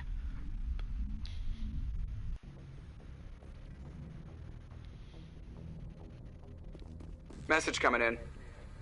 Patching it through. I reviewed your report on the situation, Commander. I'm glad to see you were able to take Dr. Wayne in alive. Now we can put him on trial and get some answers. Corporal Toombs seems to have found some closure. Hopefully with therapy, he'll have a normal life again someday. Thank you again for your assistance, Commander. Fifth Fleet out. You're very welcome, Admiral.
Space prison's too good for these Cerberus assholes.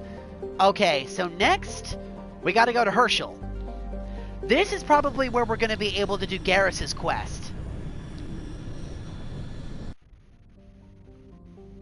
Yep, here it is. The MSV, Fidela. That's probably it right there. Klobaca. Klobaca is a moderately sized terrestrial world with a hazy hydrocarbon atmosphere.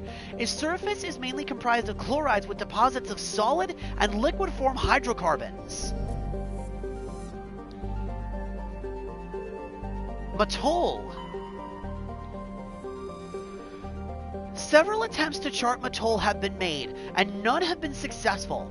By normal standards, a small rock planet, Mattol has a dense atmosphere comprised of carbon dioxide and argon. With a surprising amount of water vapor, fog and rain are common on the barren, lifeless surface.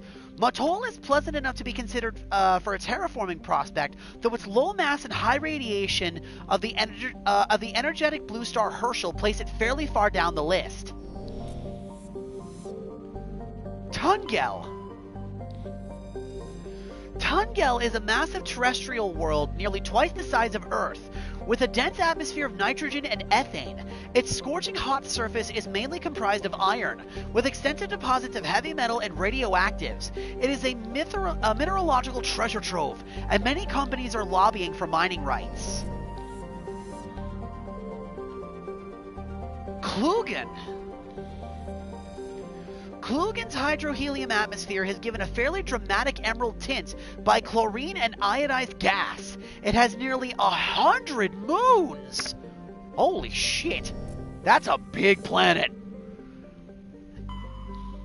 Here it is. The Fertile is a Kowloon-class modular conveyor of human design. In addition to the standard cargo bay, the hull has several biological research modules. Registry, private owner, Dr. R. Hart. This is it. Garrus is coming with us, no questions asked. Who else are we bringing in? Because this is definitely going to devolve into a firefight. There's no way.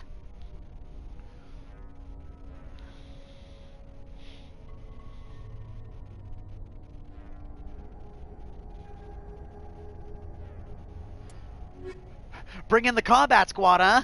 I was thinking the same thing.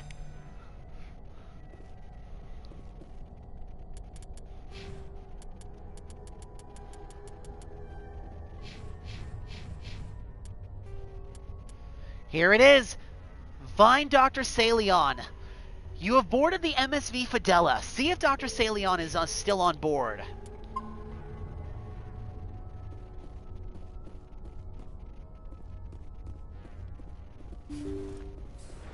We got hostiles. Time to clear the deck.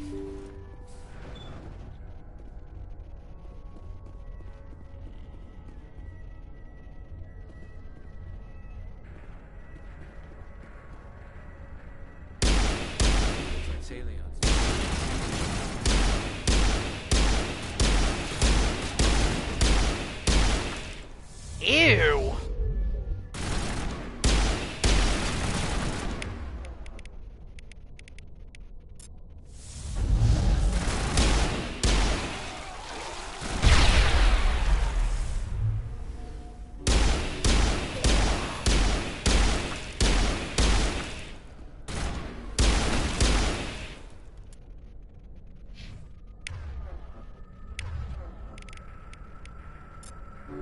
Time for payback. There we go. With how many there were, I kind of had to do like a grenade blast there. I accidentally downed Garrus in the crossfire, but I brought him back up. He's fine.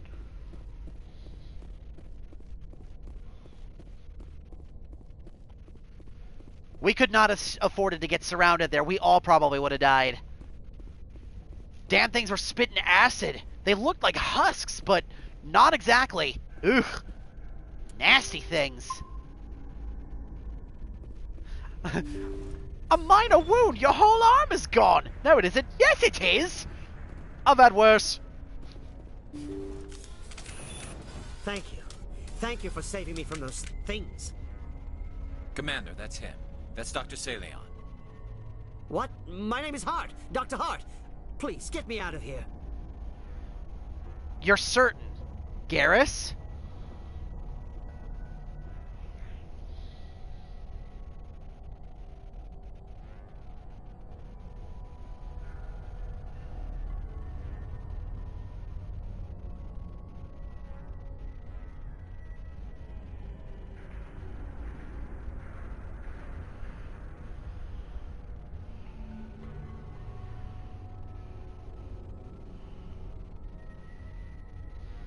Are you sure it's him? Positive. There's no escape this time, Doctor. I'd harvest your organs first, but we don't have the time. You're crazy. He's crazy! Please, don't let him do this to me. Back down, Garrus. Time to die, Doctor. Finish him off.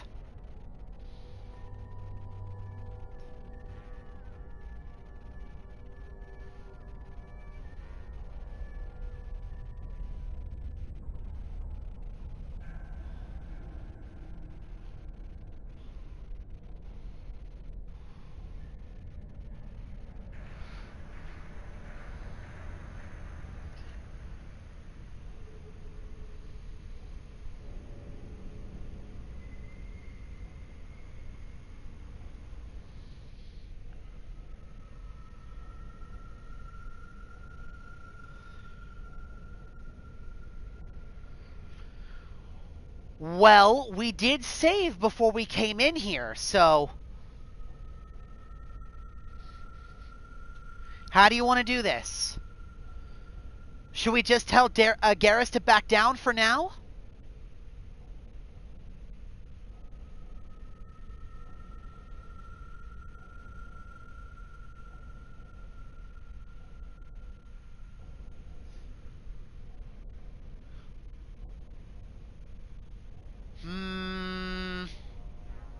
We'll play this smooth for now. If it turns out we made a bum choice, then we'll back out. We'll take him in, drop him off with the military. But we have him. We can't let him get away. Not again. Think, Garrus. I'll do it. All right.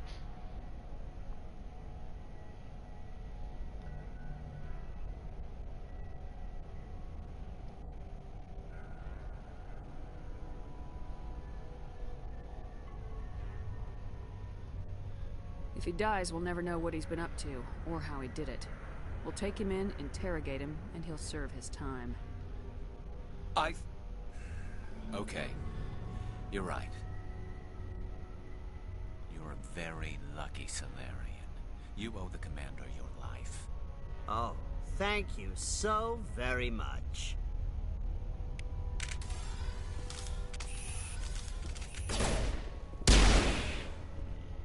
And so he dies anyway. What was the point of that? I'll tell you. I'm sorry, Garrus.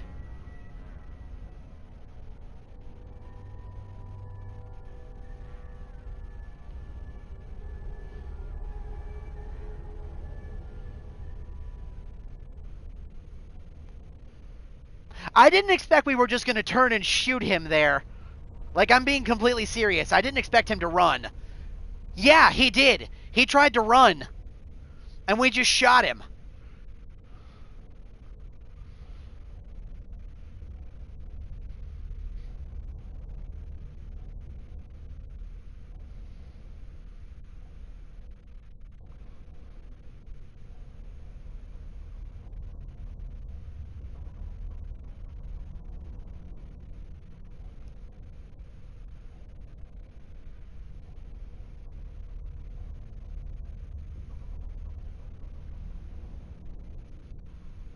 You can't predict how people will act, Garrus, but you can control how you'll respond.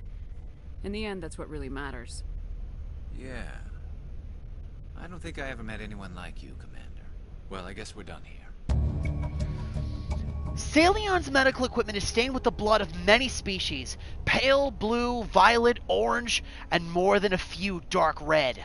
But his work has ended here. Time to head back to the Normandy.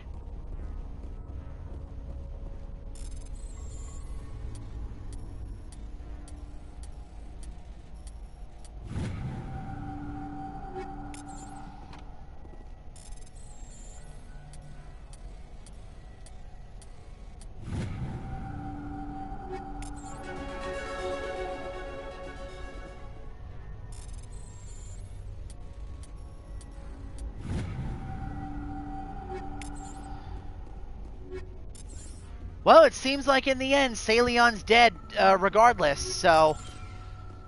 Either he would have... The honest truth is, he didn't have many options there. Either he was going to serve his time in prison, or he was going to die. Or one would have immediately led into the other. The point is, Salion's gone, so...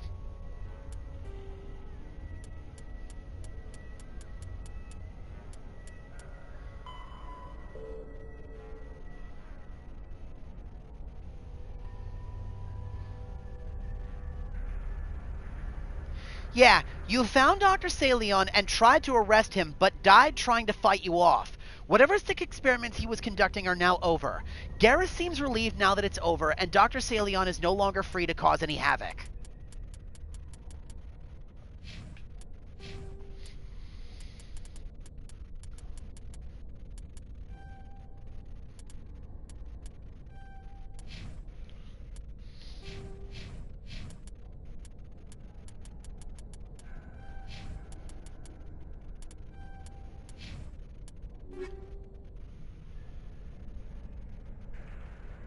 Oh, that's interesting.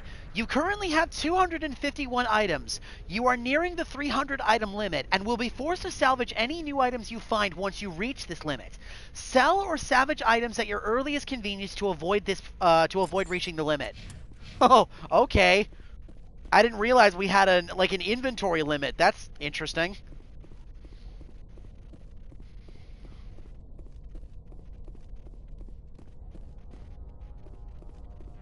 Yeah, that's definitely an ending. We tried to give him a chance, and he tried to run. So... you can't say we weren't sporting at the very least. We gave him a shot. He didn't want to go. All right, fine. Let's go down and chat with Garrus. Plus, I think we should touch base with the crew after the personal quest anyway, because after we did that with Rex, we had new dialogue with everybody. So let's check back in with everyone. Before we do that, though, I will be right back. I'm going to try to take Sonya out again and then see if she'll eat. I will be back in a little while.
I have returned.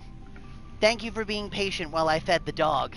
Papa needed to eat too, so I was taking care of that as well. Alright, let's do the rounds with everybody. We're gonna save one more time because I'm a spastic saver. Commander, how are you? Alright.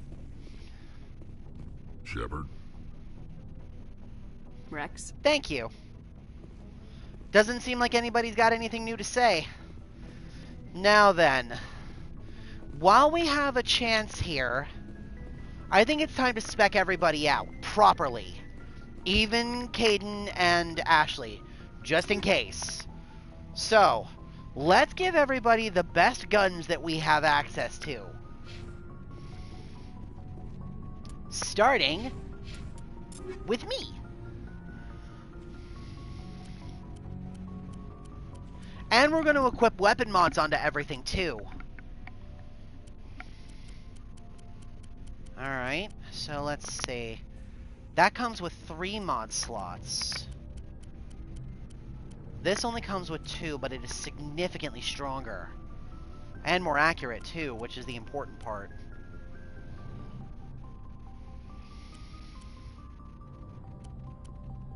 So the Raptor. Alright. Or the Thunder. I think we'll stick with the Raptor. I think that's fine. So we have the Firestorm shotgun, and that's got a lot of mods on it. I think in this particular instance, because we are not trained with shotguns, I will go with the multiple mods and the high accuracy. My pistol...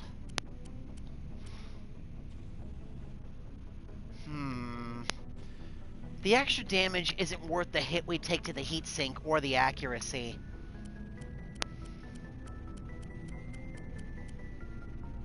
Ooh, now this, on the other hand, this is an even stronger version of the stiletto pistol we already have.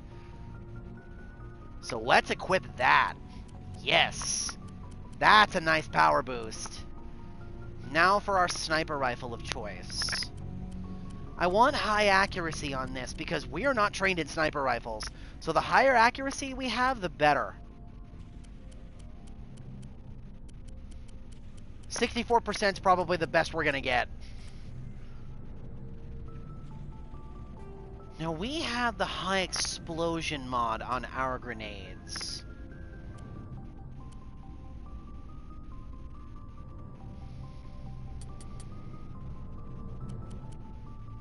Let's pump that up to an even stronger grenade.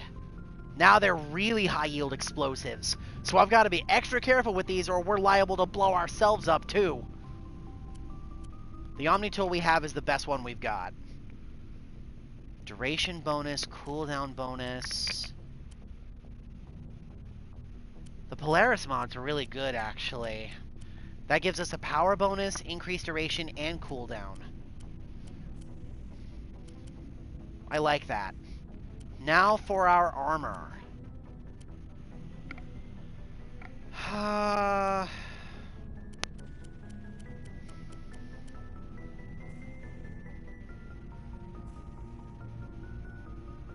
Transfer upgrades? Yes.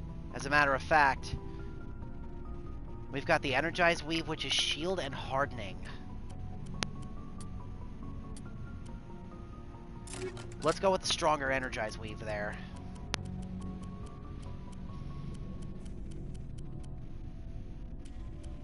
Okay. Now, let's equip all of these guns with some mods. I think for our assault rifle, we will go with incendiary rounds and increased weapon stability. For our shotgun, that's 3 mod slots. So for this, we will go polonium rounds. Our shotgun shells will inflict toxic damage and inflict poison. Next, we'll do...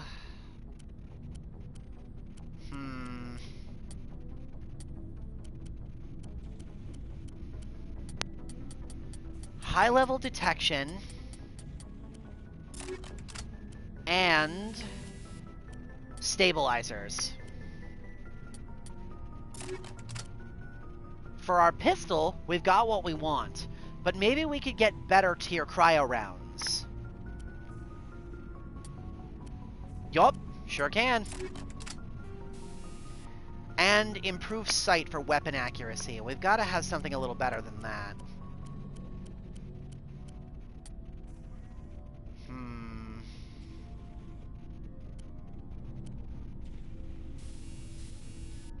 No, surprisingly we don't.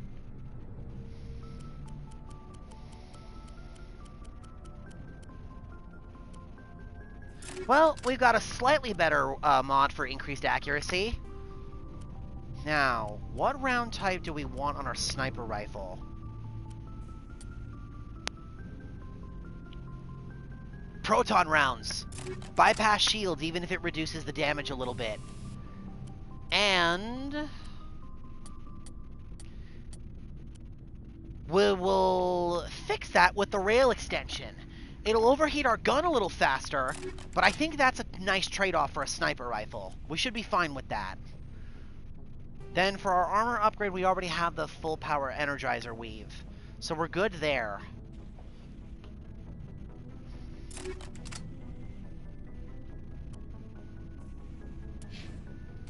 Now, we'll equip Liara next. I do not believe Liara has assault rifle training, so actually, let's give the characters that naturally have the best training with guns the better weapons. So, let's see. Rex, Garrus, and Ashley have the best weapons training. So let's start with Rex.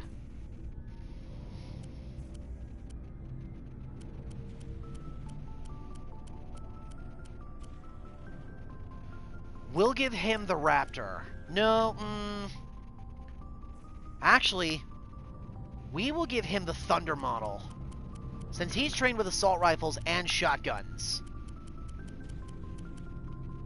Same deal, but we're going to give him cryo rounds on his, and increased weapon stability. Next, for his shotgun, we'll start with the Firestorm and then see if we can get him something a little better.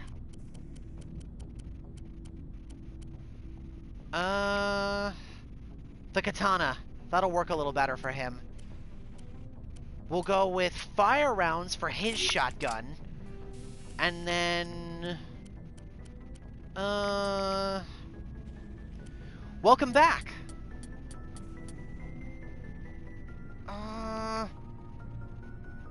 Yeah, we'll give his shotgun a little more punch. For his pistol, he's not super great with these, but pistol's a good sidearm to have just in case you need it. You didn't miss much, Chrissy. We're kind of just going through and leveling, upgrading everybody's equipment.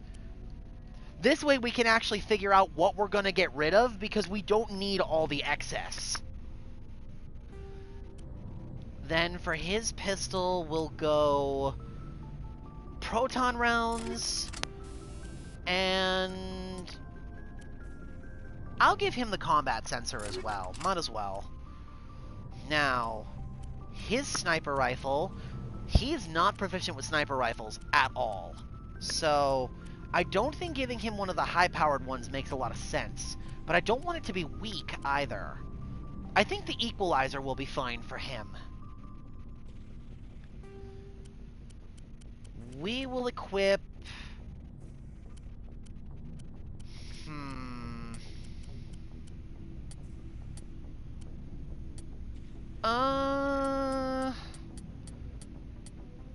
Tungsten rounds. No, shredder rounds. Increased damage against organic targets. And we will give him... Fires larger rounds for more damage. The rate is slowed and the weapon will overheat. High caliber barrel. I think on a sniper rifle that'll work just fine. Now... Rex is a biotic, so let's give him the... I want to give the Polaris one to Liara, I think. So I will give him the Prodigy. And do we have any new armor for him? We do. The white and purple I don't think looks very good on him. Much better. That gunmetal gray looks great against his skin tone. Much better. Way more intimidating. And that suits him. I like that. Let's equip Garrus next. Now, Garrus also has assault rifle training, so I want to give him one of the good ones.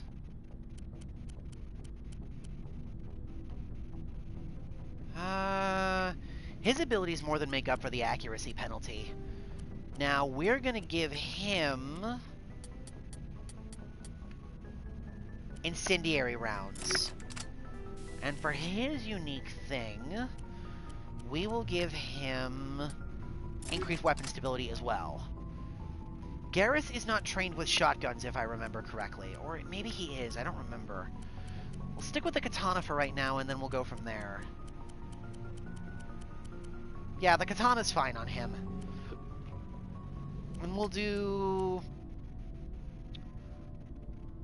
proton rounds on those to punch through shields, and then the rail extension. His pistol, I will put the Raikou? Yeah, because I want to give the stiletto to Tali or Liara, one or the other. The Raikou I think will work fine for him. That we will give tungsten rounds against synthetic targets. Then I will give him the tear detection combat sensor on that pistol. Sniper rifle. Now, snipers are Garrus's bread and butter, so the Equalizer's the best one we have. And we are going to equip him with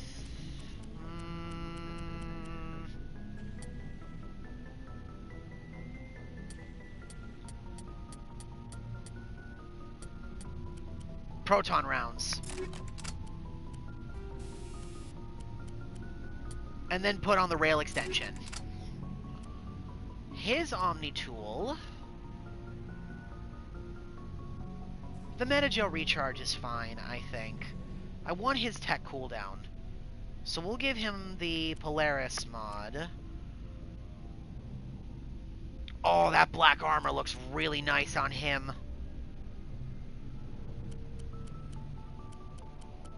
Yeah, no, this is the one we're going with. That black armor looks incredible on him.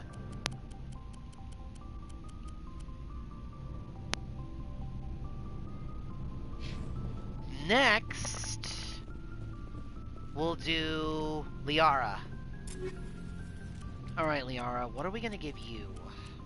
You don't have training with very many weapons, but I still want to give you some of the good stuff, because you're one of our main party members.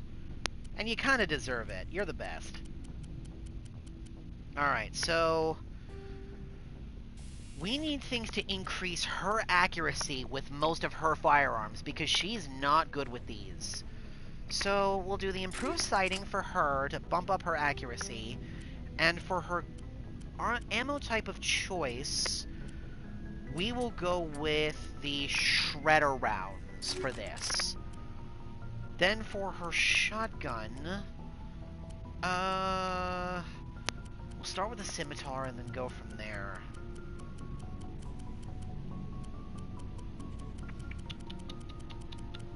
Let's see. Yeah, I think I'll save the final tier scimitar for Tali. So we'll give this cryo rounds and then recoil dampener. Now the pistol, this is one of your main guns of choice. So we'll start with the Stinger and see if I have anything better for you. The Stiletto I'm probably going to give to Tali.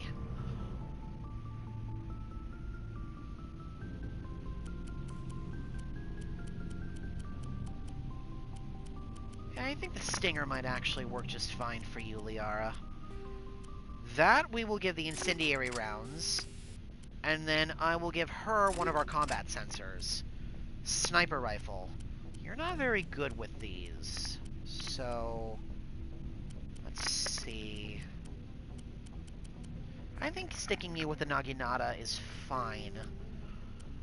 Then we'll do tungsten rounds, and then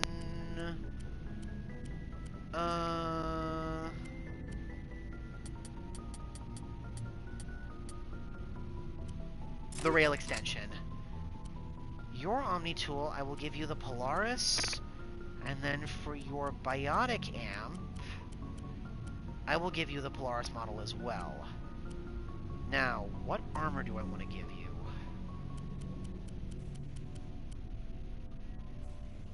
That Scorpion armor actually looks pretty nice on her. Good biotic defense as well.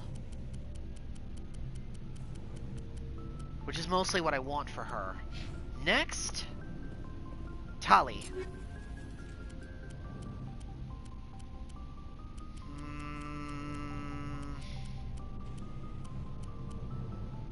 We'll stick with the Banshee to start. Swap to the Raptor. That'll work. We will give her the tungsten rounds. And then the combat sensor. She's proficient with shotguns, so let's start with the Firestorm. I think I've got something better. Yeah, the Katana.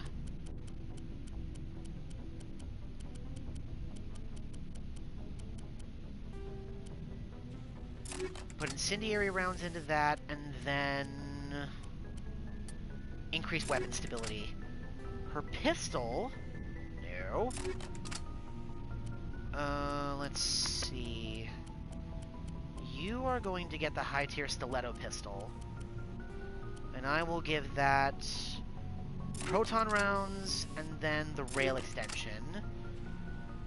Then you're not good with sniper rifles, I don't think, so I'll still give you the striker. Better to have good guns than not.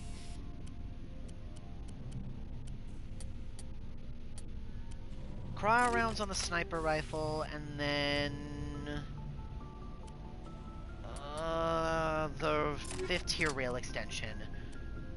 Then your bio tool that I gave you is better. Oh, the blue and the white actually looks really cute on her. I like that. We're gonna need some better armor for her, though. That might be something we're gonna invest our credits into, is a good set of armor for Tali. Now, Caden and Ashley get sloppy seconds. Anything that we have left over, I'll give to them. On the off chance we need to bring them into the field, I want them with at least semi-decent equipment so they don't immediately die. They're a liability then, and I can't afford that.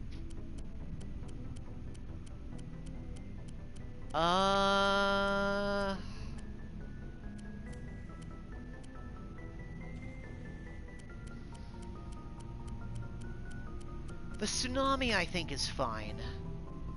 Then we'll do Shredder rounds and the level 1 threat detection. I think that's fine.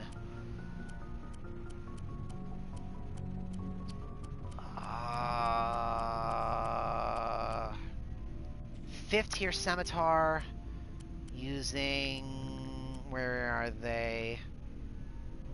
Polonium rounds, and then the recoil dampener. The pistol, let's see, he's a biotic, so pistol's actually something kind of good for him. I'll give him one of the leftover stiletto pistols that we have. That I will put proton rounds into. I know you hate him, Deej, but... Then we'll put the 4th tier combat scanner in.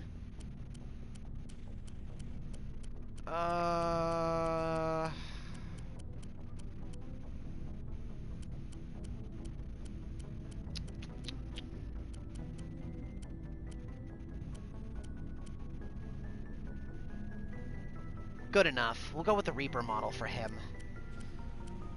Then cryo rounds and the combat sensor, I guess. I'll give him the Cypher tool, and he needs a biotic amp, so...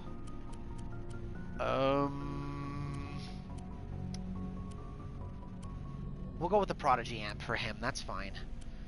And then... The Assassin's armor should be fine on him, I think. Yeah, that should be fine. Last but not least, Ashley. Now, she's got soldier training, so she should be good with just about every gun we have. Start with the Avenger. Probably got something better in here. Tsunami.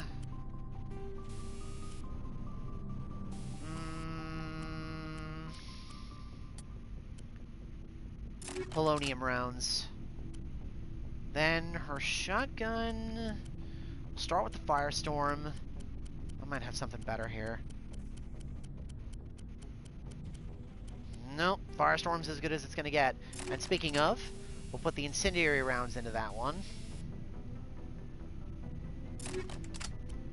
Her pistol... I will equip the last good stiletto pistol we have to her. And I will put shredder rounds into that. Then sniper rifle. The equalizer? Yeah, I think that might actually be the best one we have. Put proton rounds into that. Her armor... The heavy Guardian armor actually looks pretty nice on her. Although the Phoenix armor actually looks a lot better on her than it did on Rex. Plus it gives her some biotic defense. Her shield's not as high, but I think that's fine.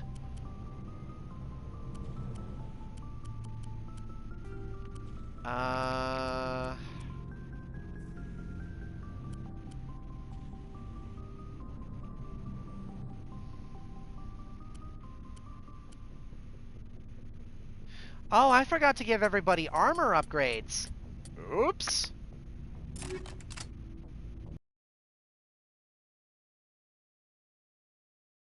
Let's start with you. You've already got a lot of physical protection in your armor, so... Keeping you mobile, I think, is going to be very, very funny. Garrus.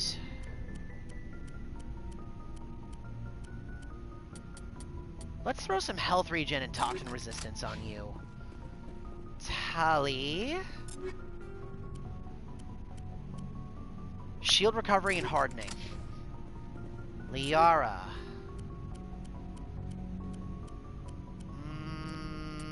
Physical damage protection. You are Squeesh, and I would like to make sure that you stay safe.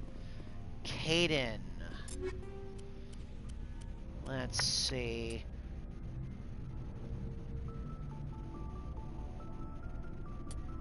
Exoskeletal suit to protect you against biotic attacks, and Ashley.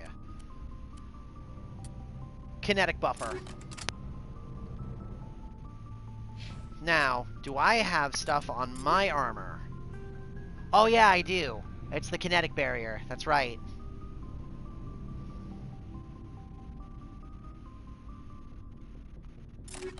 Okay. Now we're good. So let's head to the Quartermaster, let's see what we can buy, and then anything else we're gonna sell. Looking for supplies? Yes. Let's see what you got. You bet, Commander. Please tell me you have some Quarian armor in here.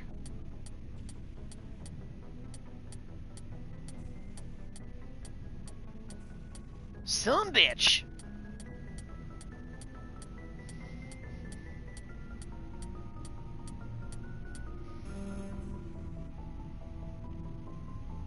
Damn. Oh well, that's okay.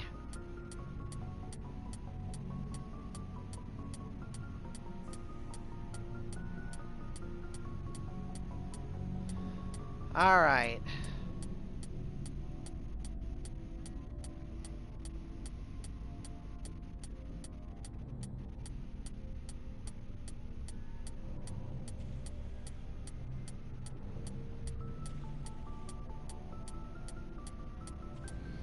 Man, we've got a lot of crap. It's gonna take me forever to get to the bottom of this list.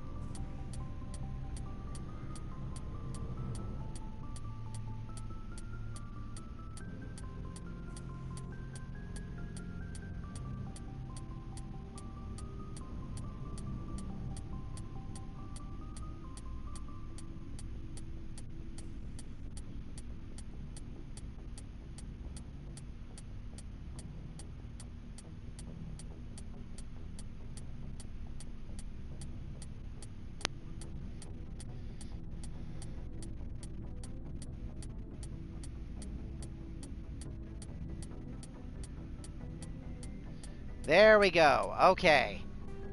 Anything that's below, I want to say, tier 4, we're going to sell.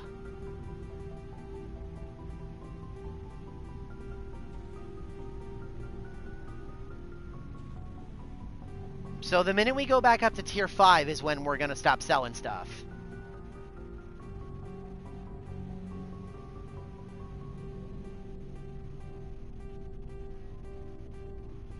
There we go. Okay.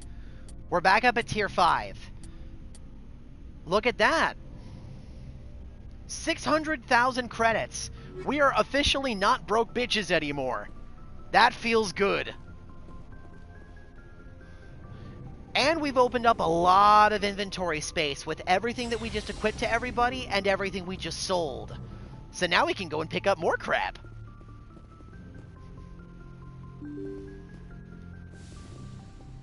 Oh yeah, we are rich.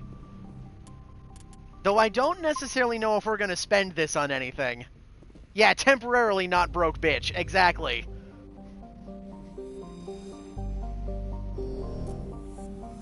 Alright, well, that's done. That's everything in the Kelper Verge. So, now we go back to our regularly scheduled programming. Next, we'll go to the Voyager cluster.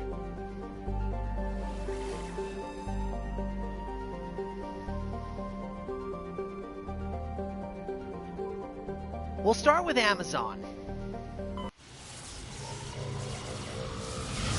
We're almost there, everybody. We just got to do a little more planet hopping and potentially some more side questing. Incoming signal from 5th Fleet HQ on the Citadel. Uh-oh. Commander Shepard, something uncomfortable has just come up. In the First Contact War, we fired a lot of espionage probes into Turian space. We just received a mission complete burst from one of them. Straightforward enough. It shouldn't matter. So what? That's quite a delay. Huh. Okay, so this is some of the leftover stuff from the Contact War. Yeah, that's a little odd.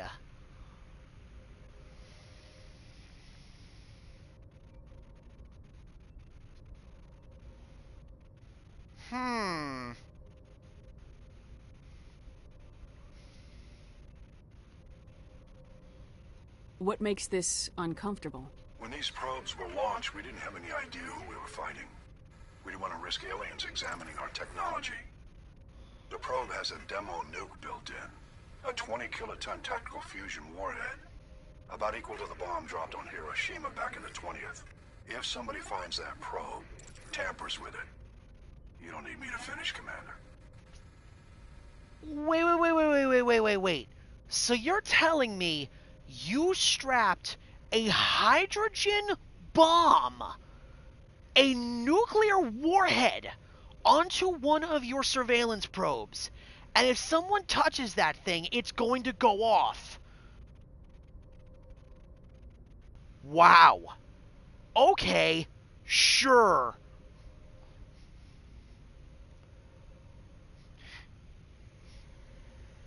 Yeah. Yeah, that's serious, all right. Get a bomb disposal team. Why me? Shouldn't a bomb disposal unit be sent for this? We don't have anyone trained in that. I know. I wouldn't ask if it wasn't important. These probes have been classified for 26 years. The Council will call fusion bomb booby traps dangerous and irresponsible. The Alliance would face censure if they find this probe. I'm asking you because the Normandy can get on site quickly and quietly. It's in the Voyager cluster. It shouldn't be over there. We'll handle it. Where is it? We're busy. Admiral Hackett is asking us to basically do him a solid here. He's been pretty good to us. I think we should at least give this a shot.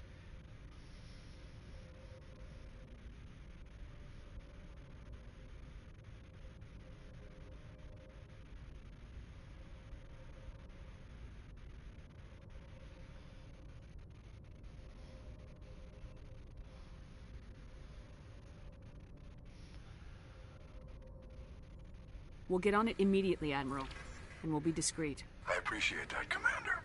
Good luck. Fifth Fleet out. Thanks, Hackett.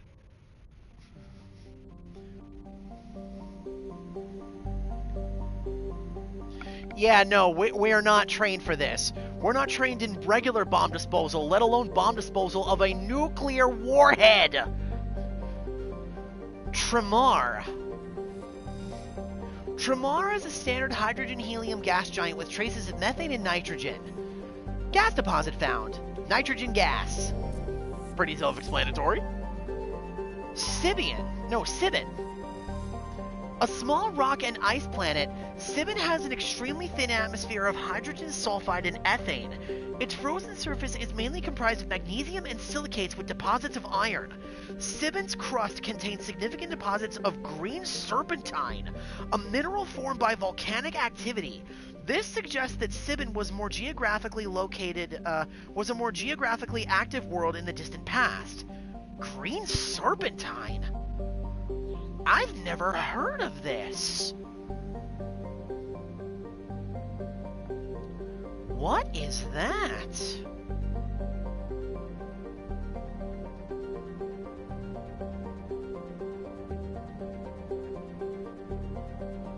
Ooh. These are pretty. I see why they're called serpentine gems. Oh, these are pretty. I like these.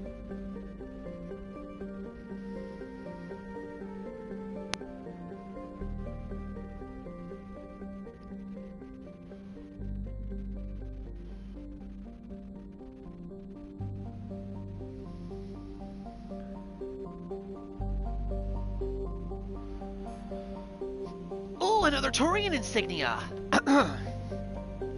While scanning the planet Sibin, you discover a large mine grid in geosynchronous orbit.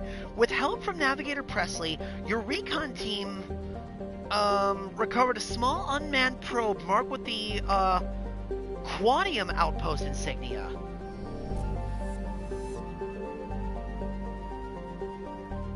Sonedma. Sonedma is the second of the Amazon system's arid superterrestrial worlds. It is considerably less dense than its neighbor, Dernuka, and has an atmosphere of carbon dioxide and ethane. Its frozen surface is mainly comprised of iron-laced silicates and deposits of sulfur. Rare element, polonium. Nice. Dernuka. Dernuka is an enormous terrestrial world, nearly twice the size of Earth. Its environment is similar to that of Mars, arid and a mix of craggy basalt highlands and sand-scoured deserts of iron-laced silicate dust. Denurka's atmosphere mainly consists of carbon dioxide and argon, but the planet's mass is great enough that measurable amounts of helium and even molecular hydrogen remain trapped in the atmosphere. The planet's gravity well is deep enough that it has collected nearly a dozen small satellites, most captured asteroids. Its surface is scattered with many large impact craters, marking the final resting places of other captured asteroids.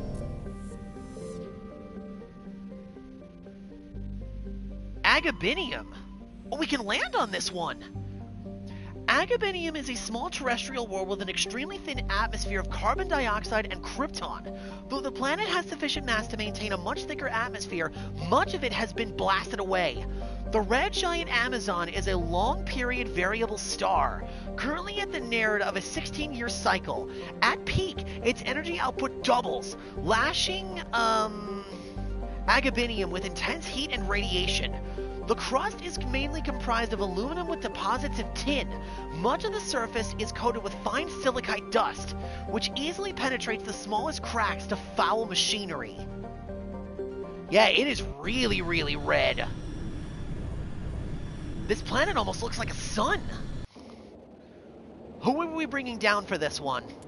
We've done the major side quests that we have access to so far. So we did Rex and we did Garrus. So far, we do not have anybody else's.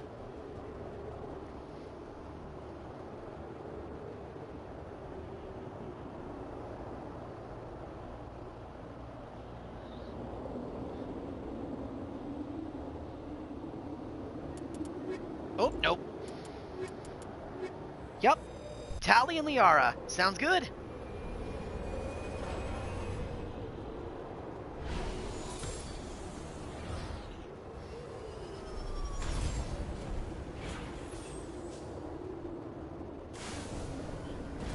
Man, then when they said the surface was similar to Mars, they weren't kidding.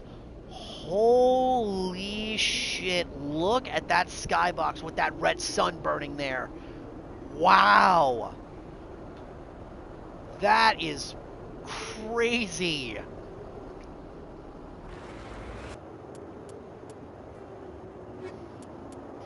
Here it is. The Old Alliance espionage probe has turned up in the Voyager cluster. These probes pack nuclear payloads, and if the Citadel discovers these nuclear booby traps, it would greatly embarrass the Alliance. Your mission is to find, disable, and recover the probe. The probe signal is coming from the Amazon system in the Voyager cluster. Head there and track it down.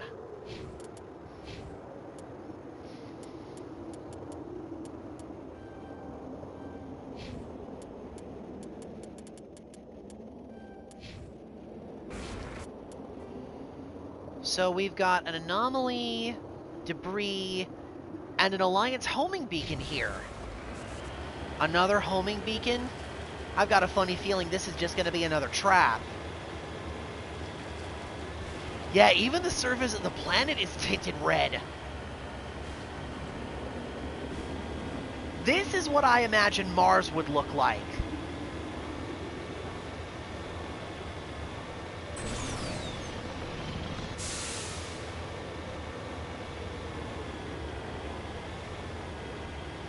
Minus the red sun, but...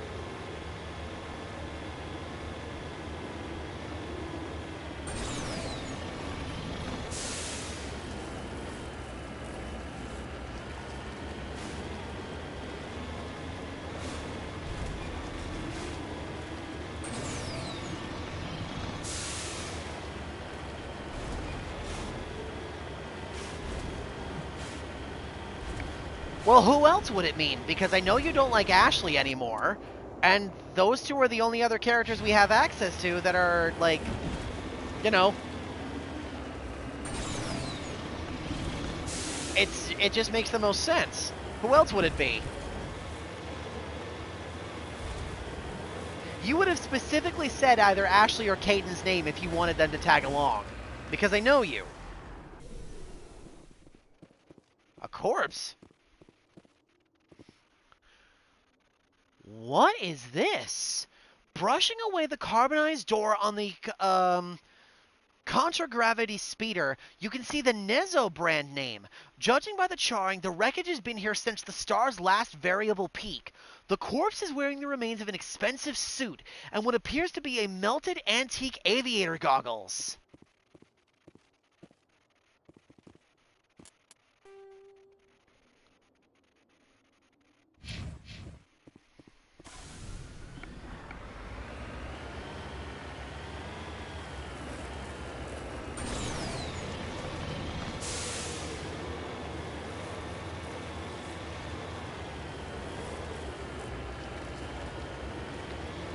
I mean, I don't either. Honestly, that really did kind of sour my perception of Ashley. It sucks.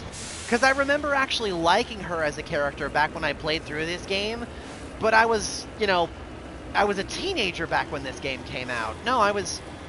Wait, hang on. Let me think. No, I was a teenager back when this game came out. I didn't know any better. Scavenger's corpse.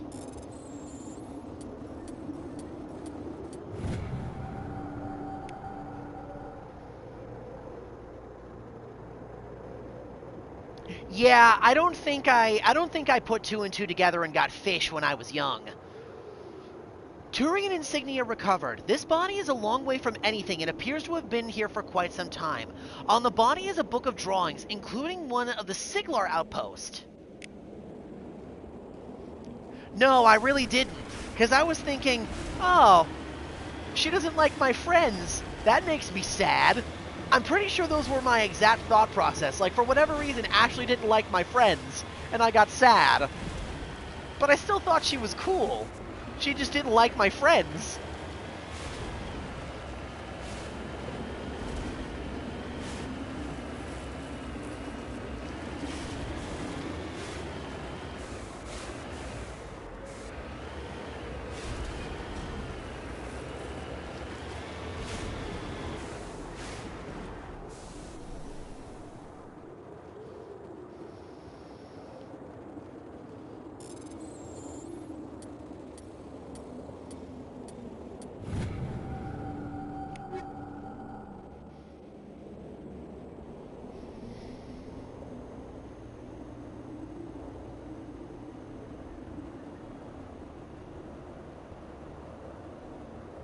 Right.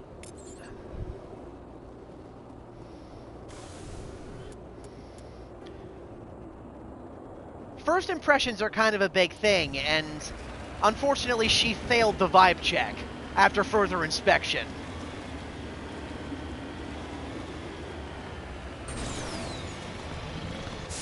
And that sucks, honestly. It really does.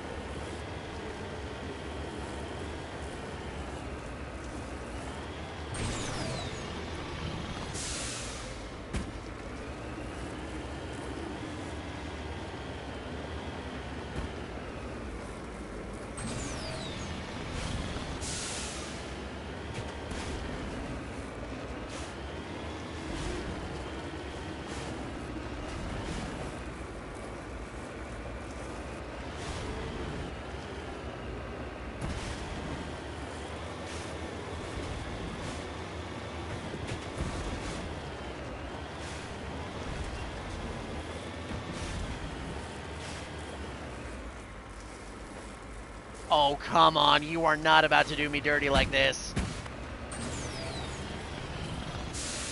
You will not stop me.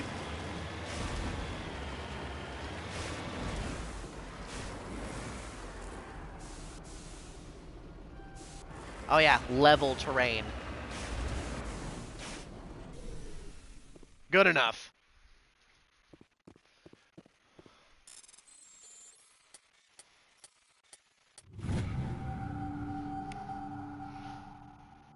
Beryllium. Money, money, money.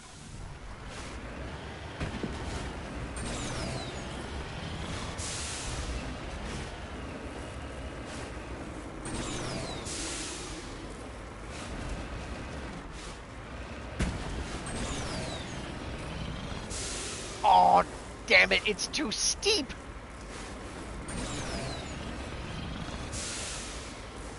bugger! Come on! There we go.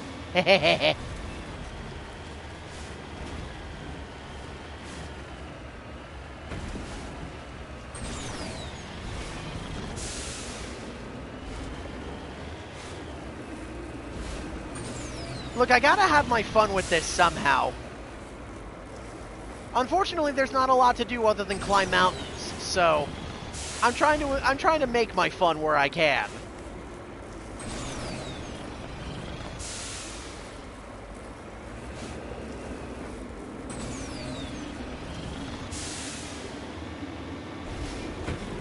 How dare you? I'm not losing my license, I'm getting my mountaineering degree.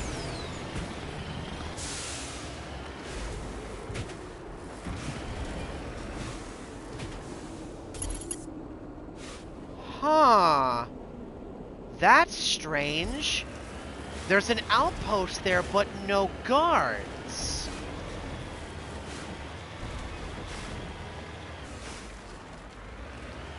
Huh.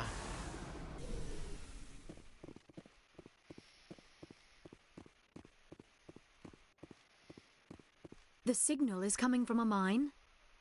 A trap. It has to be. I concur. This did not crash. Someone moved it here.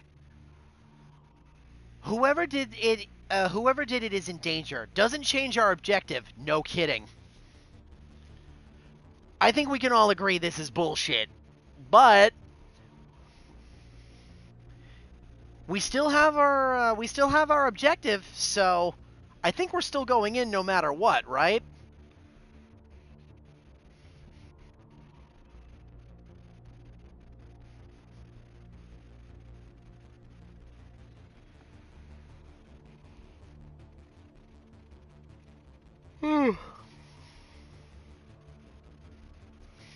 They may not know what they have. Let's find it before they set it off. All right, Shepard.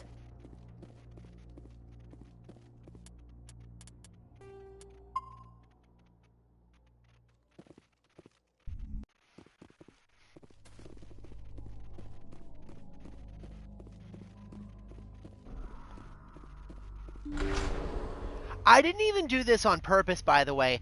Our armor and all of our guns, aside from our pistol, match color-wise. They're all a different shade of red. I didn't do that on purpose.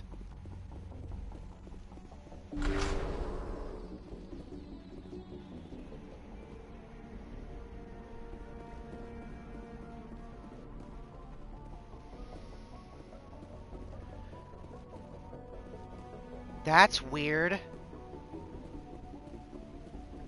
Where is everybody? There's no guards, no bodies.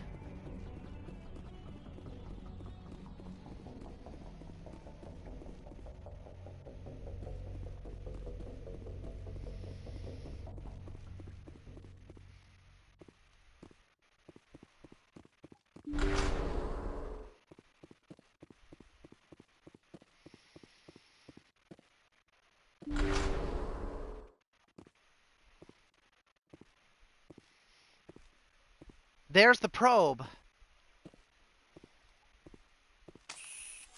Seismic charge. Someone did that on purpose. Shepard. At last. That scared the fuck out of me. I was not expecting that loud-ass explosion. I jumped. Full disclosure, I jumped. Fuck.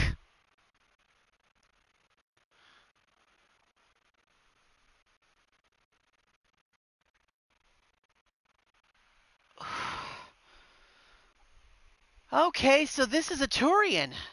This should be interesting. He was expecting us. Ilanos Haliet. Who are you? You have me at a disadvantage. You don't remember me. No matter. I remember you. I never forget anyone I fought. My name is Ilanos Haliet.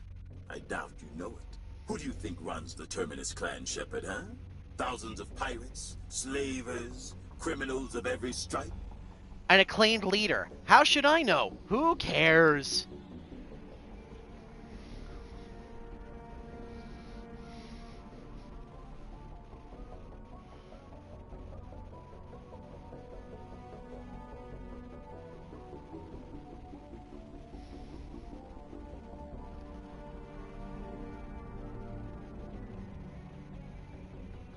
You assume I give a damn.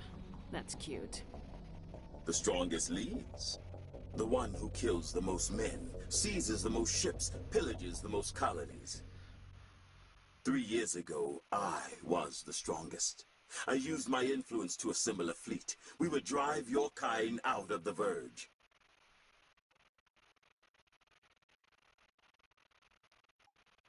You attacked Elysium, the Skelian Blitz. Nice try, genius. Wait a minute. The Batarians mentioned something about Elysium. The Blitz! This bastard! He must be the one that led the attack!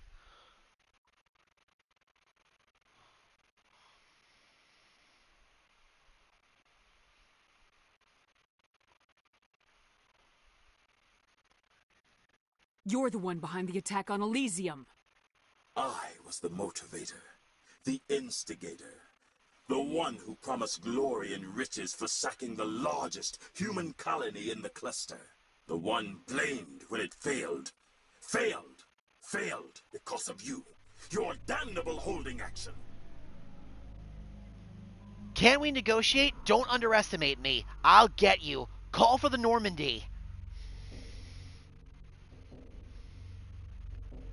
I'm not negotiating with this piece of shit. I say we call the Normandy and get the hell out of here.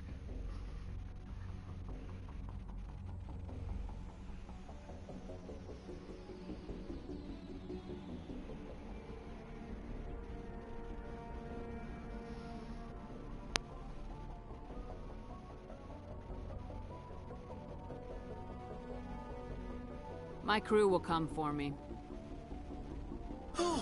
Let them. We'll be ready. An Alliance warship would make a fine prize. Oh, and if you haven't noticed, the ores here are laced with heavy metals. I'm afraid your suit radios aren't powerful enough to transmit out. Damn, okay, we can't call for the Normandy. Unfortunate. I mean, the obvious answer here is to be a little vindictive. I think just this once, we don't play the good guy. This dude's asking for it. You'll see me again, Halliot. Count on it. I rather doubt that. Goodbye, Shepard.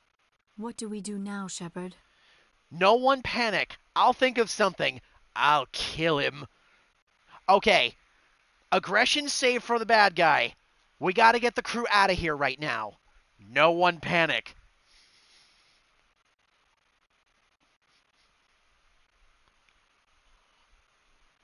We've got air and light and the Normandy's still in orbit.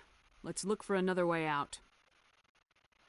There's no time to get out. You have to disable the bomb before it goes off.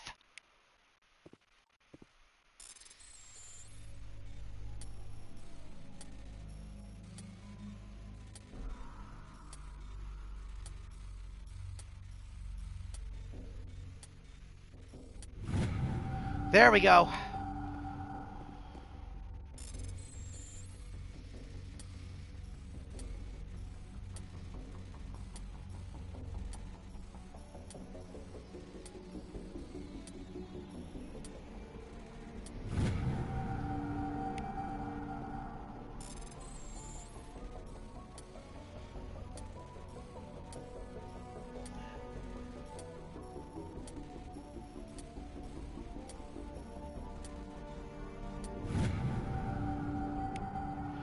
Whew. Okay. Bomb disabled. We're good. Now. Let's get out of here.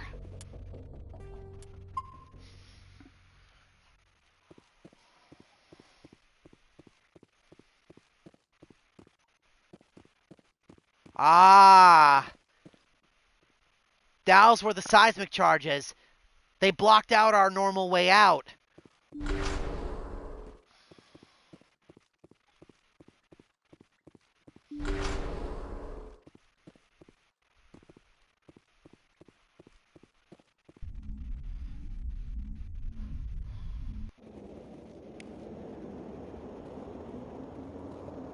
Okay.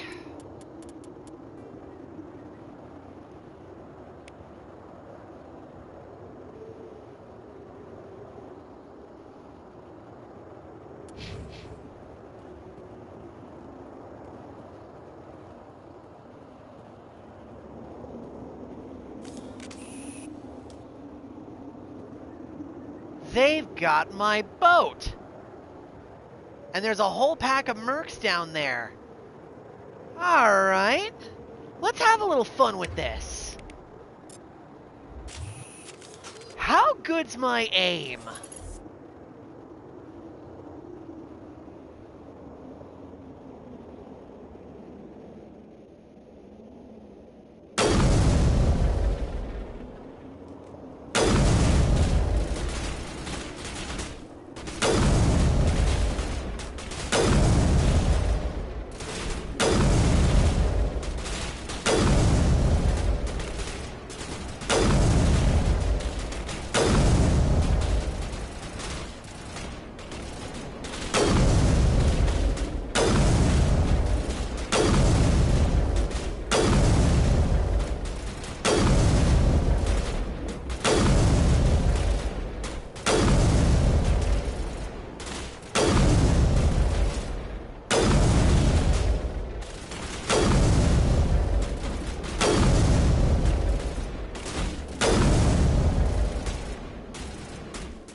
I need to get a cleaner shot on that guy.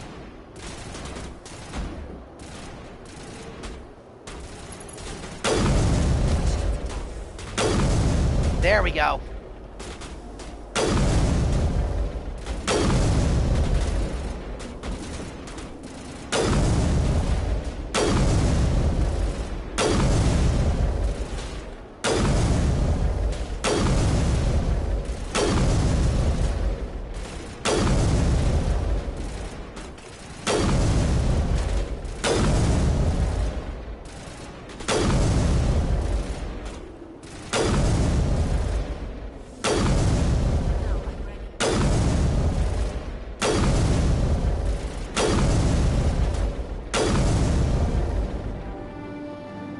Holliot went through a lot of trouble to draw you here. A pity it ended like this. For him, at least.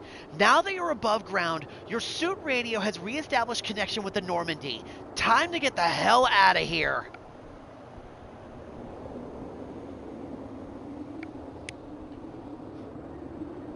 Wave goodbye to your head, wanker!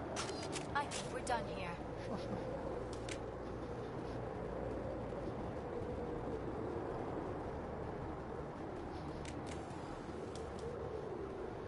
I took all of them out from that elevated perch with no sniper training whatsoever.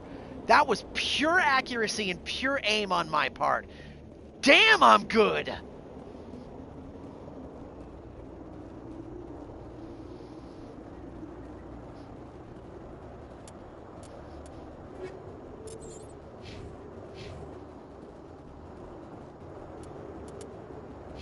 Have a good night, Chrissy.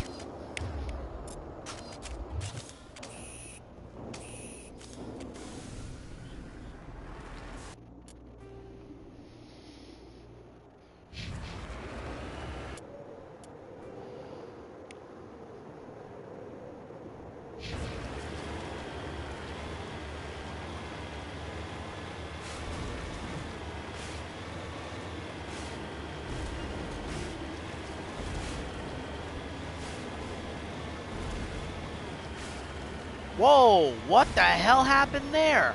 Did you see that?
Huh. Thought I heard something. But it's probably just the sound of the wind.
So what mission did we just do?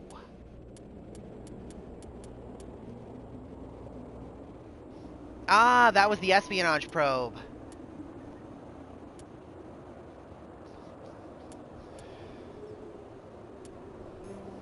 Okay.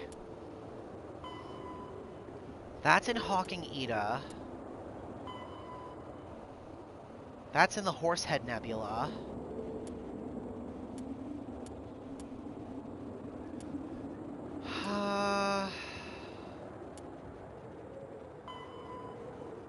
That's in the Horsehead Nebula.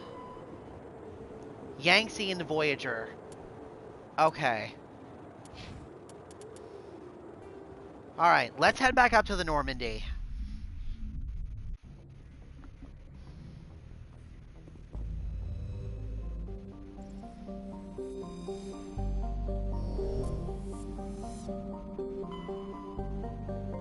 Alright, off to the Yangtze cluster this time. This is the mission where we'll get to deal with Cerberus.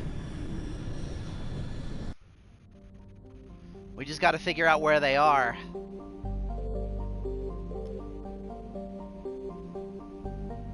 Patagiti. Patagiti is a thin atmosphere comprised of neon and chlorine. Its frozen surface is mainly comprised of silica with deposits of copper. During the long cold night, the chlorine in the atmosphere falls to the ground in the form of frost. Ooh, thorium, another rare element. Yoink!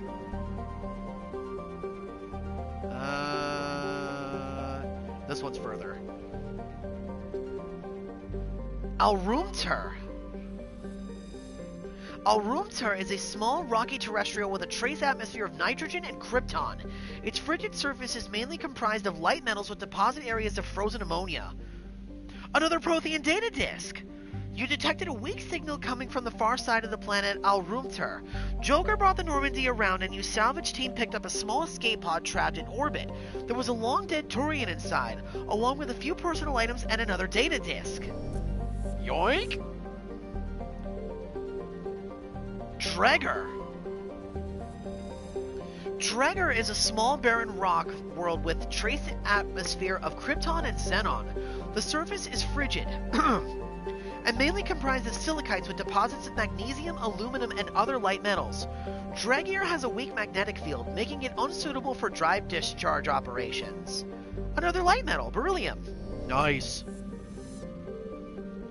Binthu. Here we go, another uncharted planet. Binthu has an atmosphere of carbon dioxide with a perimeter haze of toxic chlorine and clouds of sulfur dioxide that periodically drop torrents of acid rain on the surface. Its crust is mainly comprised of sulfur and deposits of calcium. Like most worlds in the Voyager cluster, Binthu has only been charted within the last 20 years by Alliance surveyors. It has no known native ecology. Data about the world is surprisingly brief and generic, painting a picture of an unpleasant and uninteresting place. Wait. So it's got toxic chlorine in the air, carbon dioxide, sulfur, and acid rain? This place sounds awful! I don't like the sound of this at all! And this planet doesn't have a biohazard rating? That's very weird.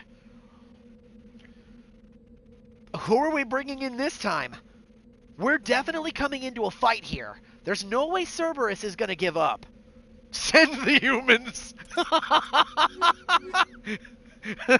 As you command. Sending the humans! Oh, that is so funny.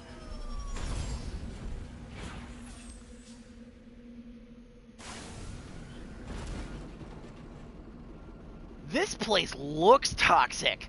With that green smog hanging in the air, even the plants look dead.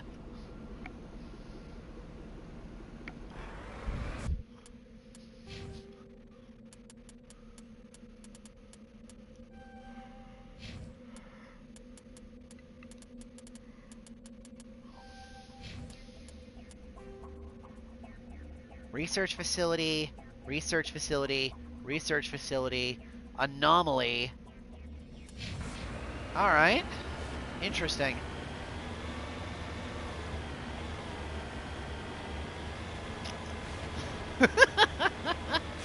Oh.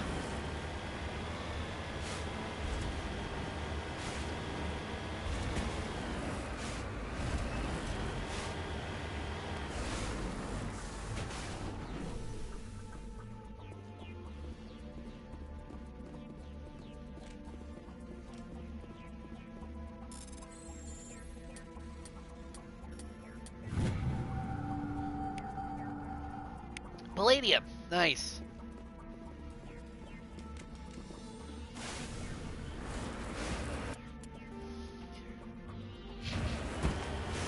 Driving as reckless as possible, sir.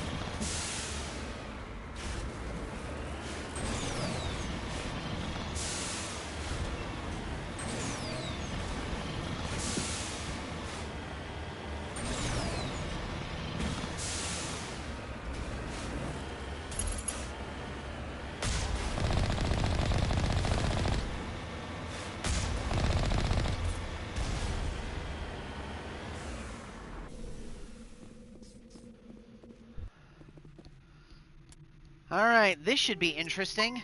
We're dealing with Cerberus, so I wonder what this is going to look like.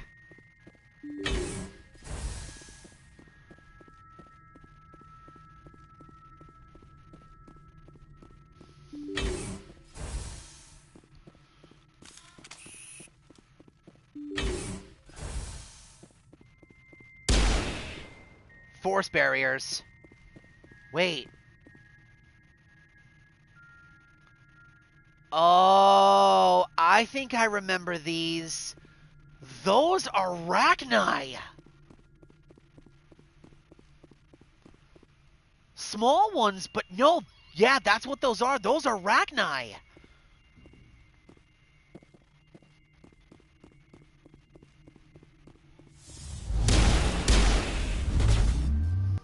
Don't get me next time.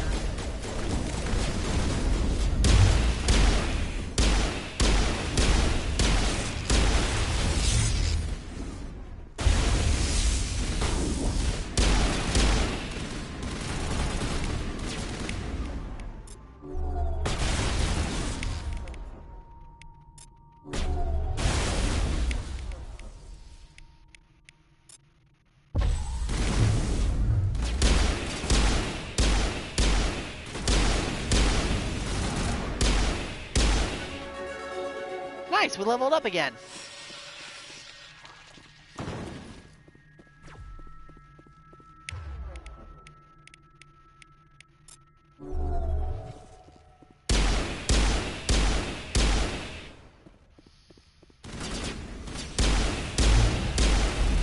Whee! next time.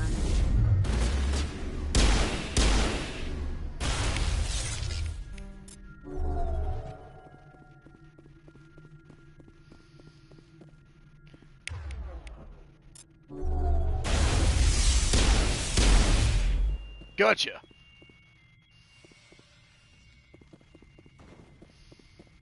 Diagnostic station. Looks like Cerberus has other bases on this world, Commander.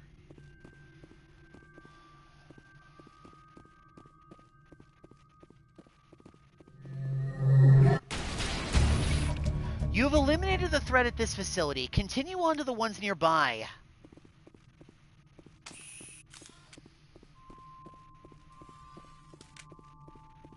Good thing we didn't open that force cage until the other Cerberus agents were already dead.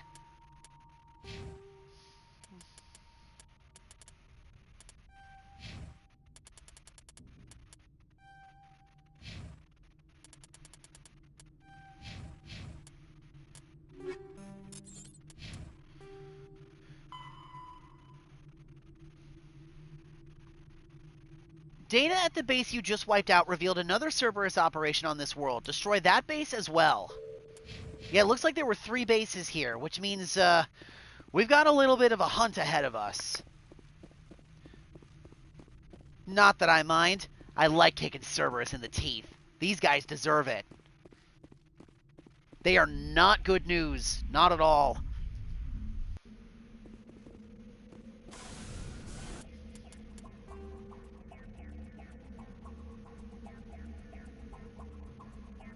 Alright. We'll just hit these in sequence. As we go, we'll look for stuff. What are you talking about, Deej? You're great news.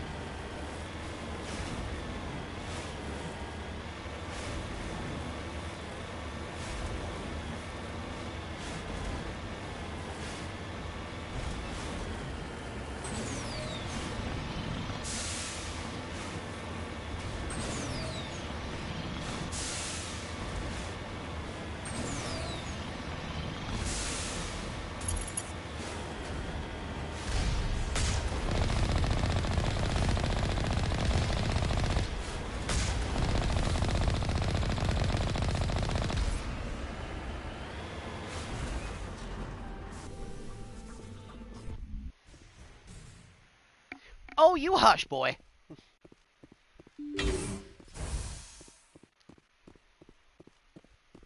Okay.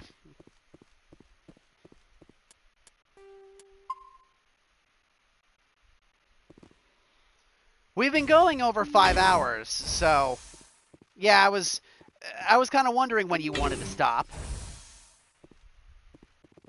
Oh. They've got some husks trapped in this one. Nice to see Cerberus is just doing illegal experiments.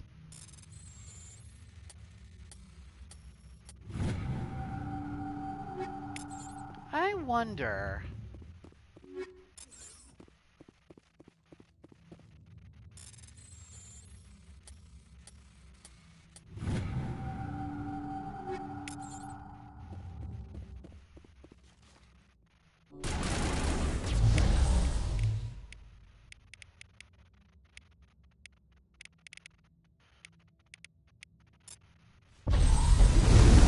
Get me next time.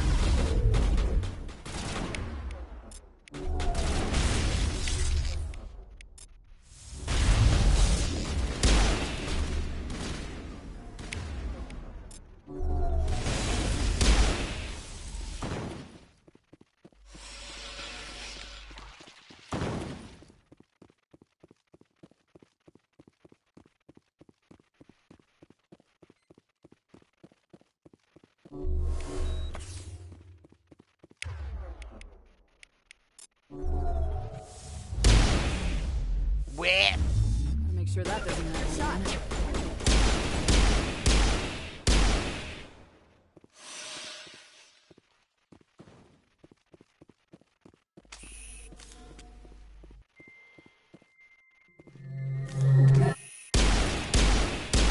Thorian Creeper.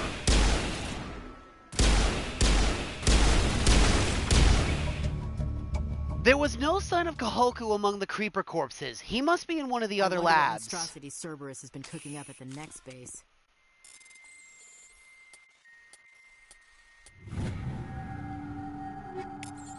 So that's not the same thing as a husk. Those are the things. Those are the same kind of things that we saw on Dr. Salil was his name. I forget. The Solarian doctor that we fought with Garrus. Those are the same kind of monsters. I guess Cerberus must have been experimenting on them too. Well, yeah, of course not the one from Hades. Hades Cerberus is his best boy. We pet the goodest boy.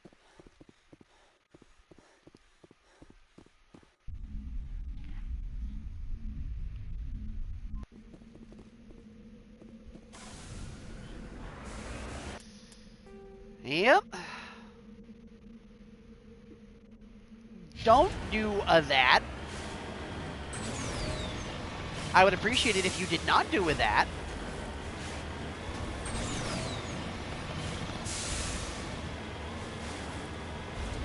Ooh, shiny thing.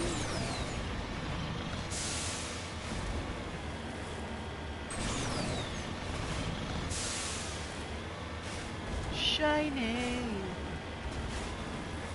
Gimme, gimme, gimme, gimme, gimme, gimme, gimme.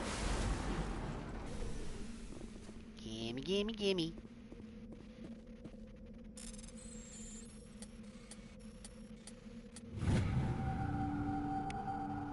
Ooh, uranium. Money, money, money.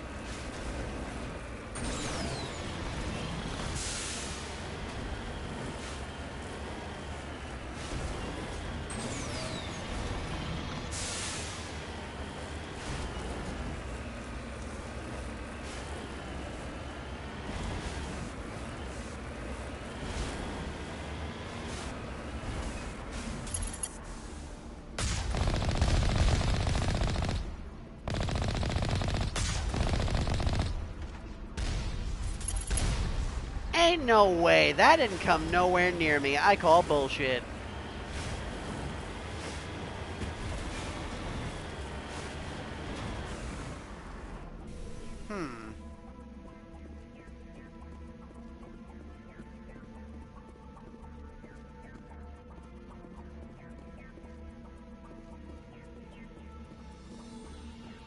Interesting. It clearly looks like there's something we can interact with somewhere over here near the pyramid. But what?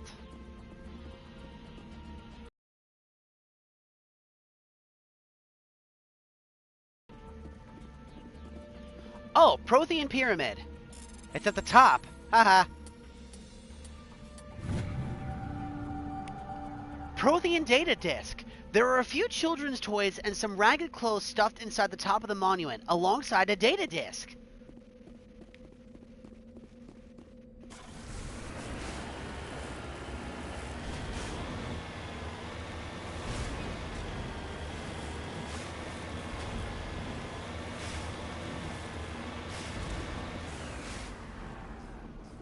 There we go.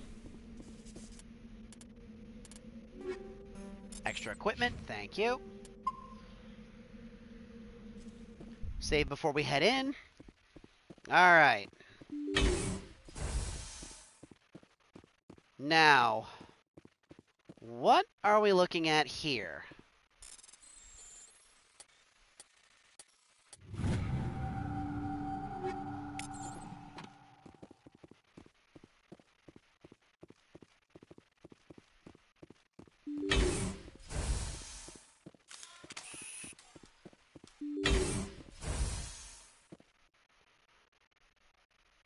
Those are adult Rachni!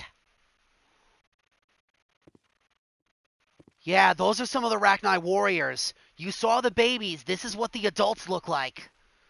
Looks like they're not as extinct as everybody thought. But it looks like there's only the one. But I think that's Admiral Kahoku. They got him. Bastards.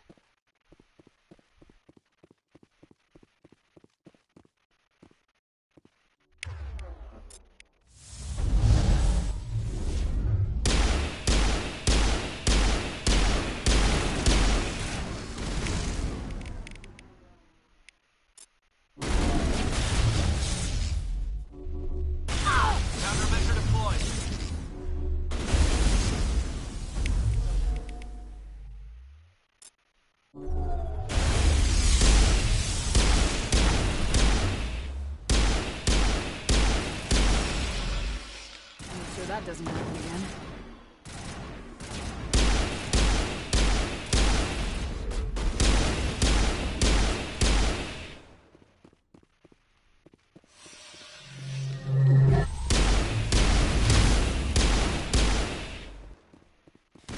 Patching you up.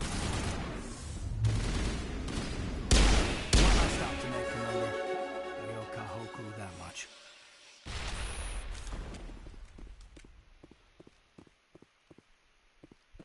Rear Admiral Kahoku. You check for a pulse, but find none. Admiral Kahoku is dead. Despite the ferocity of the creature he was sealed in with, there was no sign of trauma on his corpse. The needle marks on his arm suggest a different means of execution. It's Admiral Kahoku. Cerberus must have tracked him down.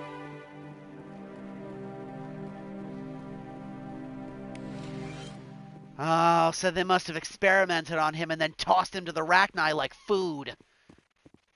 Bastards.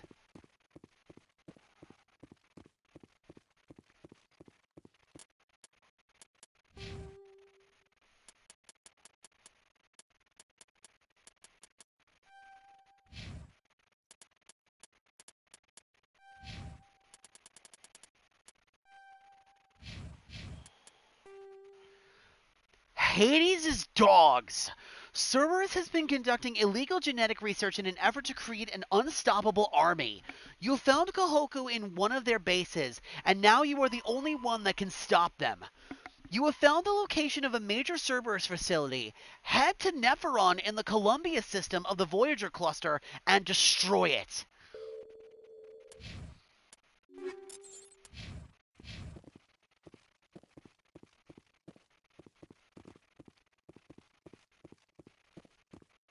No, he didn't. Kahoku was a good man.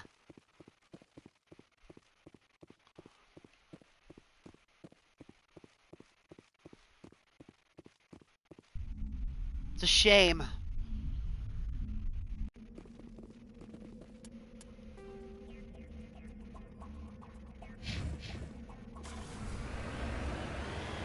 Alright, we'll go pick up the debris and then we'll head back to the Normandy. Oh, wrong button.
Alright. I think we're good here. We're gonna have to go through those codec conversations, the codex stuff again at some point. We've been collecting all these new codex entries and we haven't gone through them yet. We've probably got a lot of them.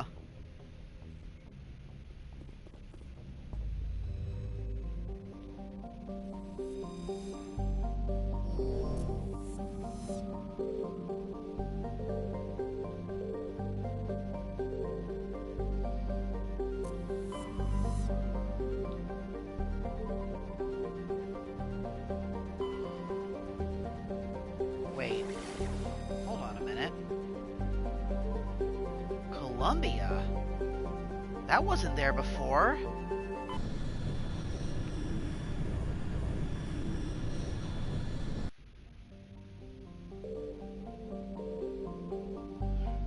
This is it. This is where the Cerberus facility is.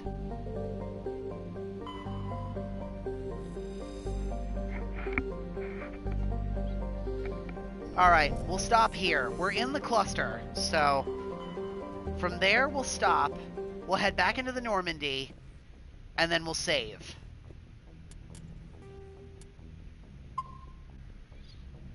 So we already found it. Good. Then that'll be what we'll do next session. We'll start with the Codex conversations. We'll go through everything that we picked up. And then the next major quest we'll do will be to destroy that Cerberus facility.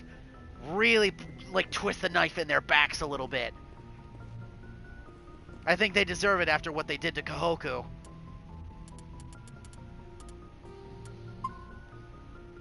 Alright. And with that, we will call it a session. Longest session we've had so far, 5.5 hours, and it doesn't feel like we made a lot of progress, but we really did. We got through almost all the remaining star clusters that we had to do, and we knocked out a lot of side quests, both ones we knew about and ones we didn't. So we'll try to finish cleanup as much as we can next time we pick this up, whenever that is. And we will then go back to main plot with our obscene power boost. I don't think the Geth are going to stand much of a chance. Have a good night, everybody. Thank you all very much for tuning in with me and continuing with me on this journey. I will see you all next time we pick this up. Have a good night, everybody. Deej, I love you very much. Babe, if you're still watching, I love you too. You both go get some sleep, and I will talk to you both in the morning. You two take care. Have a good night. Good night, everybody. See you next time.